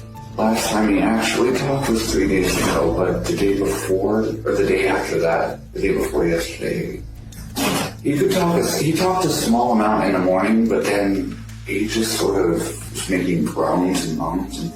It must take an astonishing amount of delusion to believe that not being able to walk or speak isn't anything major. But in reality, that's not what they thought. They thought he was faking it entirely. In fact, on the day before Timothy died, Shonda told Paul to wave warm pizza rolls just in front of him and take them back if he tries to eat them. It all just seems as though they were messing with him to satisfy their own sadistic desires. What's the photograph in the bath? Of his face, like zoomed in on his face. He had been taking a bath, and I went in there to check on him at one point, and he was just kind of laying there. I'm like, "Bud, you okay?" He didn't respond, but he was looking around, and he was breathing. I know that much. Yeah, but he wasn't talking at that time. No, and it started to concern me. I'm not sure if I texted Mama about it or not. Well, you sent a picture to her. Yeah, I probably should have said something about the ER at that one, though. Well, I'm sure he was not stupid. You have to think about it like this, right? She sees you grown adult, and if she sees that, that's not all on you, right? You made it, from what I see, you made numerous attempts to say, we need to do something different about this. Yeah. We can't keep doing this thing. I know she's a good person, but Paul is beating himself up because he knows that he assisted in all of this. But notice how Pisk is still trying to reassure Paul and shift the blame away from him. Fortunately, this is about to pay off massively as he starts to talk more about the punishments that Timothy was put through. I think you have to think about this. Right now is not a time about blaming people, but it's a time to try to figure out when could we have changed things, what could we have done differently, how did we get to the point where we were at? Because, clearly where you guys got to, you say you moved back. That wasn't a nice, enjoyable bath, though, right? That was a punishment bath. Right? That's a cold, ice cold bath. I did wash that. How many times would you estimate that you guys get cold baths as a punishment for not kneeling or whatever, for whatever reason? I think for punishments, I don't exactly know the number, but it wasn't a lot. Are we talking like 5, 10, 20, every day, every other day? I mean, any idea? 5? Whose idea was to get him a cold bath as a punishment? It was my mother's. I wasn't sure if it would be a punishment effective or not. Pisk actually knows exactly how often these baths occurred, because Paul and Shonda documented every single instance of this over text, and Timothy was subjected to them constantly. Even worse, they would last up to 9 hours at a time. And remember, Timothy weighed only 69 pounds. He barely had a drop of body fat on him, meaning that he would have felt the effects of the cold considerably more than the average person. This is why the autopsy turned up the evidence of hypothermia and ruled it as one of his main causes of death. You remember the first time you guys did it? Why? No, not exactly. What did you do on that day that you snapped the photo that made you have to give him a cold bath? I think it was that he not only peed, but also pooped. And my mother wasn't too happy because it absolutely reeked. Yeah. When we talk about that, I understand you went to the house and get through all the messages. Yeah. Where did you sleep most of the nights? In that closet? As Pisk mentions, Timothy didn't sleep in a bed. He slept in a small, cramped closet that he couldn't even stand up in. And the punishment that Paul mentioned, well, that would have actually happened either way. Inside the basement where Timothy slept were multiple cameras and an alarm on the door. If he'd have gone to the bathroom instead, then he would have been punished for leaving his room. Timothy was completely trapped. We always wanted what's best, and So you guys decided to move him into the closet. There's an alarm on the door. What's that for? When you would try and sneak, because if you notice there was also one on the garage door. That was also because, there's some food in there that he would try and sneak. And it wasn't just that he was hungry at some point for those. It was that he wanted something sweet. Again, Pisk is being extremely nice and agreeing directly with what is said, trying to make him feel like what he's saying is still fine, so he incriminates himself even further. The restriction on food, we talked about bread. For how long was he eating just bread? A week or two. What was he eating before that? We do ramen, sandwiches, and I think at some points we actually give him like a meal. Why was it that he couldn't have meals? The whole fucking... Paul has no idea what to say. He's starting to realize just how cruel everything he did was, and the gravity of the situation has just hit him. He starved his little brother to death, and he can't even think of a reason why. Regardless of the circumstances or how much influence his mother had over him, he still did all of these horrifying things. And there's still even more to come. Tell me about the hot sauce. I know that was used as both a punishment and it was put on the bread. Was it always on the bread? Not always, no. But the thing is, it still hardly did anything for him. There would be times where it would do something for me because I'd accidentally rub my eye after I'd be on there. It was, ow. What dictates whether or not there's hot? What decides that? Whenever my mother told me to put a hot sauce on it, I did. From what I know, there's a California Reaper is like 2,000 Scoville or 2 million Scoville. What does that mean? It's the hot sauce or the heat index is that's pretty high. Very. Elijah's extreme regret hot sauce is reviewed as not being something you mess around with. It measures out to 800,000 Scoville heat units, just shy of what a fresh ghost pepper would be. Paul and Shonda would routinely feed this to Timothy as a punishment, as well as putting it on the only real food he would get in a day. Pisk also made sure to ask Paul what Scoville units were to make sure he knew exactly how bad what he was doing was. He confirmed that this was very, very hot, to the point of being painful. Yet, he still went through with what he did for weeks. So, how long have you guys been using hot sauce for? Almost a month, maybe. Okay. And was that only on bread, or was that on other stuff too? I think one time we put it in some rice, but after that, I don't think we did that again. What was the useful, right? Because you're giving bread as the deal. What's the purpose of the hot sauce? I know it was punishment, but honestly, I don't think it was that useful because, like I said, he had no feeling in his tongue. He totally bit a hole in it at one point and didn't even feel it. Was he eating this bread with hot sauce, or was he? Yeah. Was that really the only things he had to eat those days, or would he get other things to eat? From the bread and rice, other than that, not that I know of. Okay. Did you see a decline during that 4 weeks? Losing even more weight, or being even less responsive, or what changed when you moved into doing that? There would be times where it would take him a moment to respond. At first, I thought it was just him acting, but then I was getting concerned. I think a week or so, maybe. Okay. These responses are delayed, is that? Yeah. So hot sauce on bread.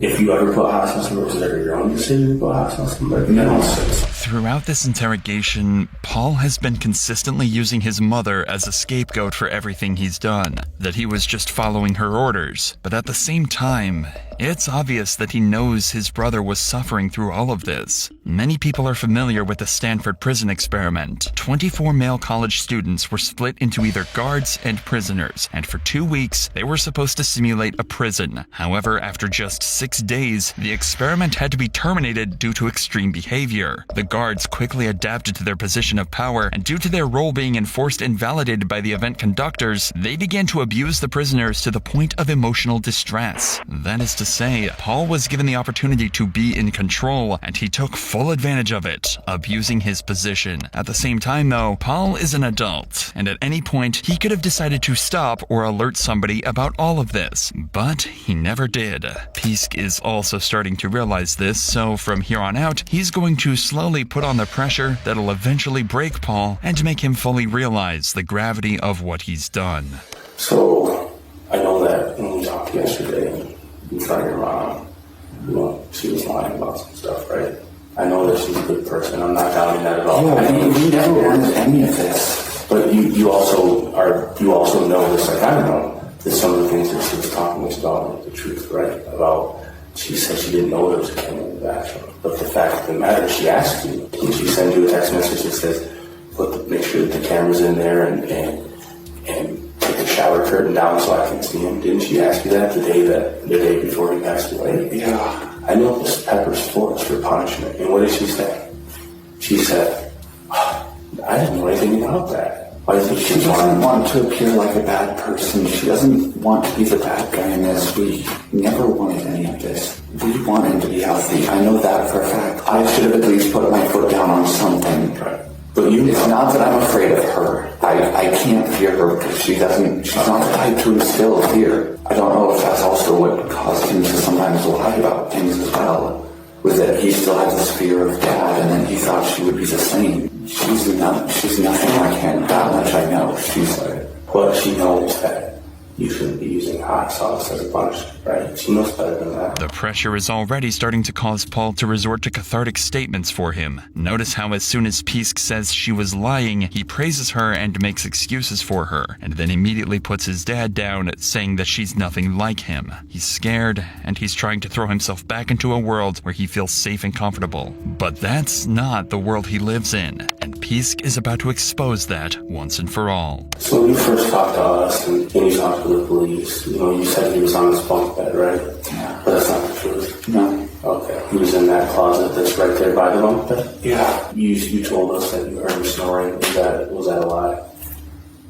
Yeah. And did you come up with that on your own, or did somebody ask you to say that he was in the bed? I feel so guilty. Like, I could have done something at any point in this.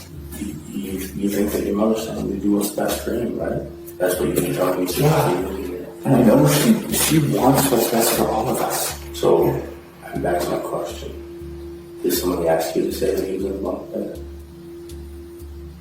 I came up with that on my own. Pisk notices him start to shut down under the pressure, so eases off just a little, trying to reassure him again that he's not in any trouble and that this isn't his fault. Pisk is almost there. He just needs to get a little more information out of him for the confession, and can't risk Paul shutting down now. So tell me what really happened in the morning then, because obviously what was told to us wasn't the truth. What really happened? I woke up and I had been grabbing my shoes. It basically all played out like we said. The whole morning thing was exact. He wasn't breathing in the closet. It was the closet though. We had to get him out of the closet to try and resuscitate. When you guys pull him out of the closet, does he have clothes at that point, or is he in a diaper, or what's that state? He had a shirt. I think we had put him in pants or sweatpants. I don't know, maybe some point in the night he took them off. When you say we, you weren't there though when we went to bed, right? No. So how would you know if we put him in sweatpants? Do you see what I'm saying? Yeah. So do you know if he had pants on or not when we went to No, bed? honestly. But he didn't have them when we got him out. He had the diaper on, at least. So he has the diaper on. You're saying that he has his shirt on? What shirt did he have on? The very same sweatshirt that we found him in. Because obviously we didn't want him to get cold. Or I don't think Mama wanted him to get cold. Does he have pants on or no pants on? None, no. And when we get there, he has pants on? Yeah, she had me put them on. She asked you to put pants on? Yeah. What was that for? Pisk is asking some very specific questions about when Timothy was found. What Paul doesn't know is that the cops have an audio recording from one of their cameras from the exact moment they found Timothy dead. Is he okay? It's cold. Yeah, I know it's cold, but he's not sick, so is he okay? Sit up, please. I don't understand. I don't either. Should we call an ambulance? Not yet. Come on, Jesus, come on, baby. Come on, you have your belt. You are here. Put it on, please. I just want to make it look like he's in that way. I have to go on the line. Pisk knows for certain that both Paul and Shonda have been lying this whole time and tried to cover the death up. This is Pisk's chance to strike. He's now multiple steps ahead and has Paul on the back foot. He's now going to start tearing into Paul and his mother, ripping his worldview to shreds and exposing them for what they really are. At that time, she decides that she's going to lie to him and say that he was in the bunk bed? I don't understand. I don't know. She doesn't want to seem like she's bad, that we weren't neglecting him. Well, what you're saying, I mean, if we talk, right, there's all these things where like, she didn't want to seem like this, she didn't want to seem like this, she didn't want to seem like this. Did you know that it all seems like that, right? Yes. How do you feel about lying during this? How does that make you feel? I just hate it. I know she doesn't want to be the bad guy. She never wanted this. We loved him so much. I don't think it's about love at this point. I think it's about not knowing what to do, not knowing how to handle the situation. We didn't know how to do anything. Just look at how uncomfortable Paul is now. He can't sit still. He's covering his face and body as often as he can, and he's almost always hunched over. He's really starting to panic now, and Pisk has barely even started ripping into him. Do you and your mom agree to tell the same story? He was in the bunk bed, or how does that happen? You couldn't have both just possibly made up the same story. No. So what happened? She told you, right? She told you what to say. Does it look bad for you guys? It's not just that.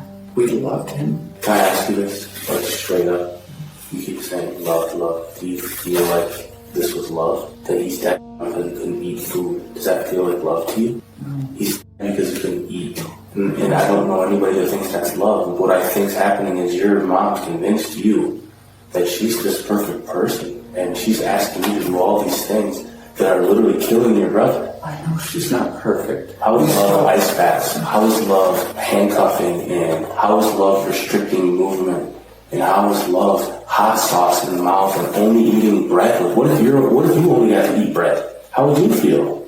What if you only got to eat bread with hot sauce? Would you eat? No, she's not perfect, but she's not a bad person. Do you know of any good people who a child to death? Tell me one that you know. That's a child who has a lot of problems, right?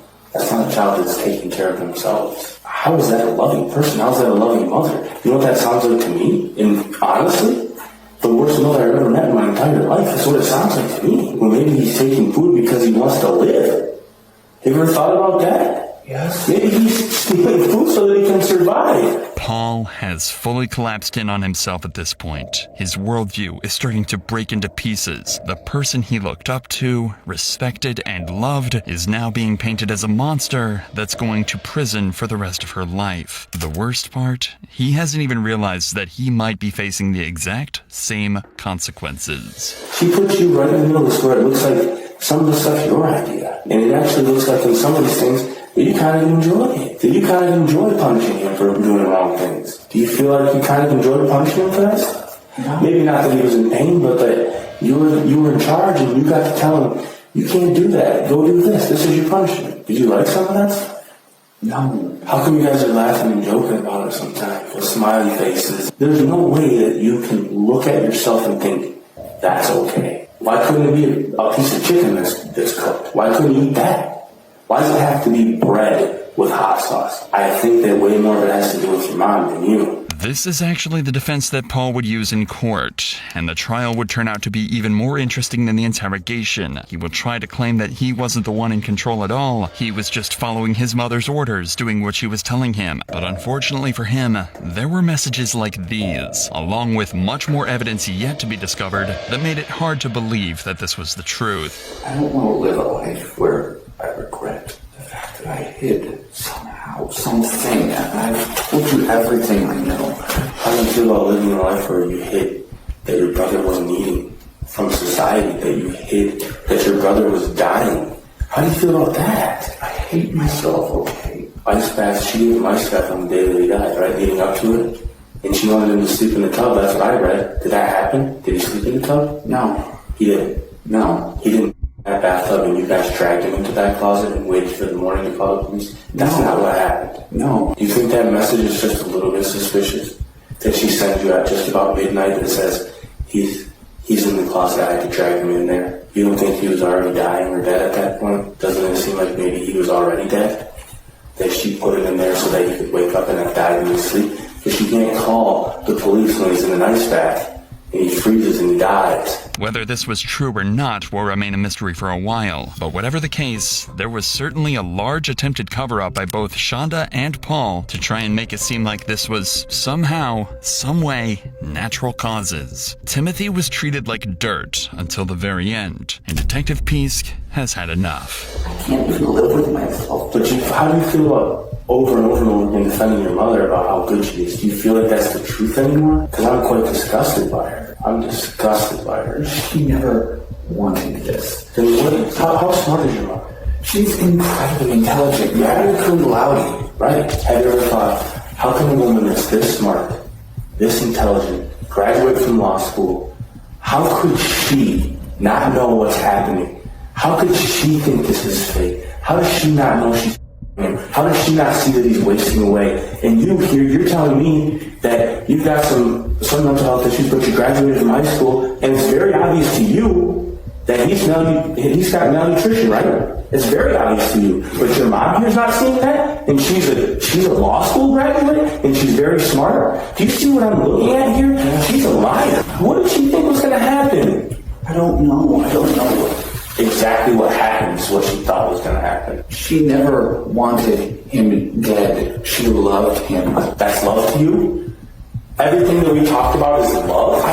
You're joking, right? Even through the shouts of an enraged Detective Peask, Paul still defends his mother to the very end, trying to come up with excuses for her and even take the blame. But that would all come to an end on trial. In the meantime, though, just 5 days after his interrogation, Paul decided to go live on Facebook to update his friends and family on everything that had happened. Given what we know now, the surviving video is probably one of the most eerie pieces of footage we've ever shown on this channel. Is it going? Hey everybody, just figured I'd send a quick check. We're doing good right now. I just dozed off on the couch unintentionally. For those of you who aren't aware, my little brother has passed away, and it's a lot to deal with, but we're fine. But just keep supporting.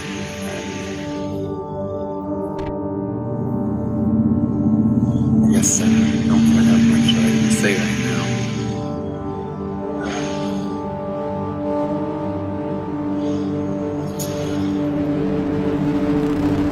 It would of course be his mother that faced the majority of the heat for Timothy's murder, so Paul decided that he would testify against his mother in an attempt to get a lighter sentence for himself. And during the course of this trial, we'd get even more information about other punishments and torture that Timothy was put through. Were there any restrictions on his movement inside the closet, or was it he could move around however he wanted inside the closet?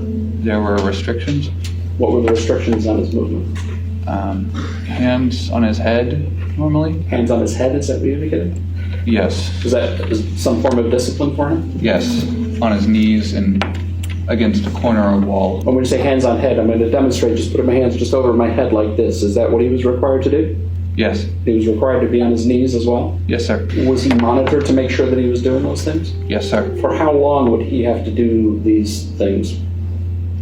Several hours. Timothy, starving with essentially zero muscle on his frame, was forced to sit in a dark closet with his hands on his head for hours at a time. Most people's arms would start to ache after just 5 minutes, but on top of watching him as he was like this, listen to how they made sure that he never slipped up. Did you utilize some type of alarm or alarms on his body to alert you if he was moving? A vibration detector, yes.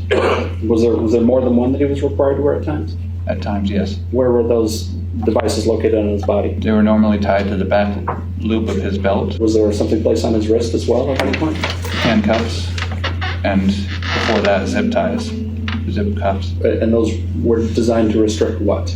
Movement. Of course, if he was to move or set those alarms off, he'd be punished again, likely with hot sauce or another ice bath. Trials like this always give a horrifying amount of insight into cases like this. As Paul was made to testify against his mother, he consistently spilled more and more details about exactly how he and his mother ended up killing Timothy, such as some of the ways they made sure he was never able to eat. There's some text messages. Do you recall a text message you exchanged with your mother in, I believe it's around April or so, where you've alerted her to the fact that he's eaten some part of a burger? Yes. What was it? What part of the burger is it that he ate? Just the crust. What was your mother's response when you told her that he had eaten the crust of that burger? Make him throw it up. Did you try to do that? I tried at first, yes. How did you try to do that? Putting a finger into his mouth as instructed to the back of his throat to induce vomiting. So who gave you the instruction to put your finger in the back of his throat? Shonda. Was there ever any other time where she instructed you to make Timothy throw up? Yes. At one point she had me heat up a pizza roll to see if he would be responsive to enticement.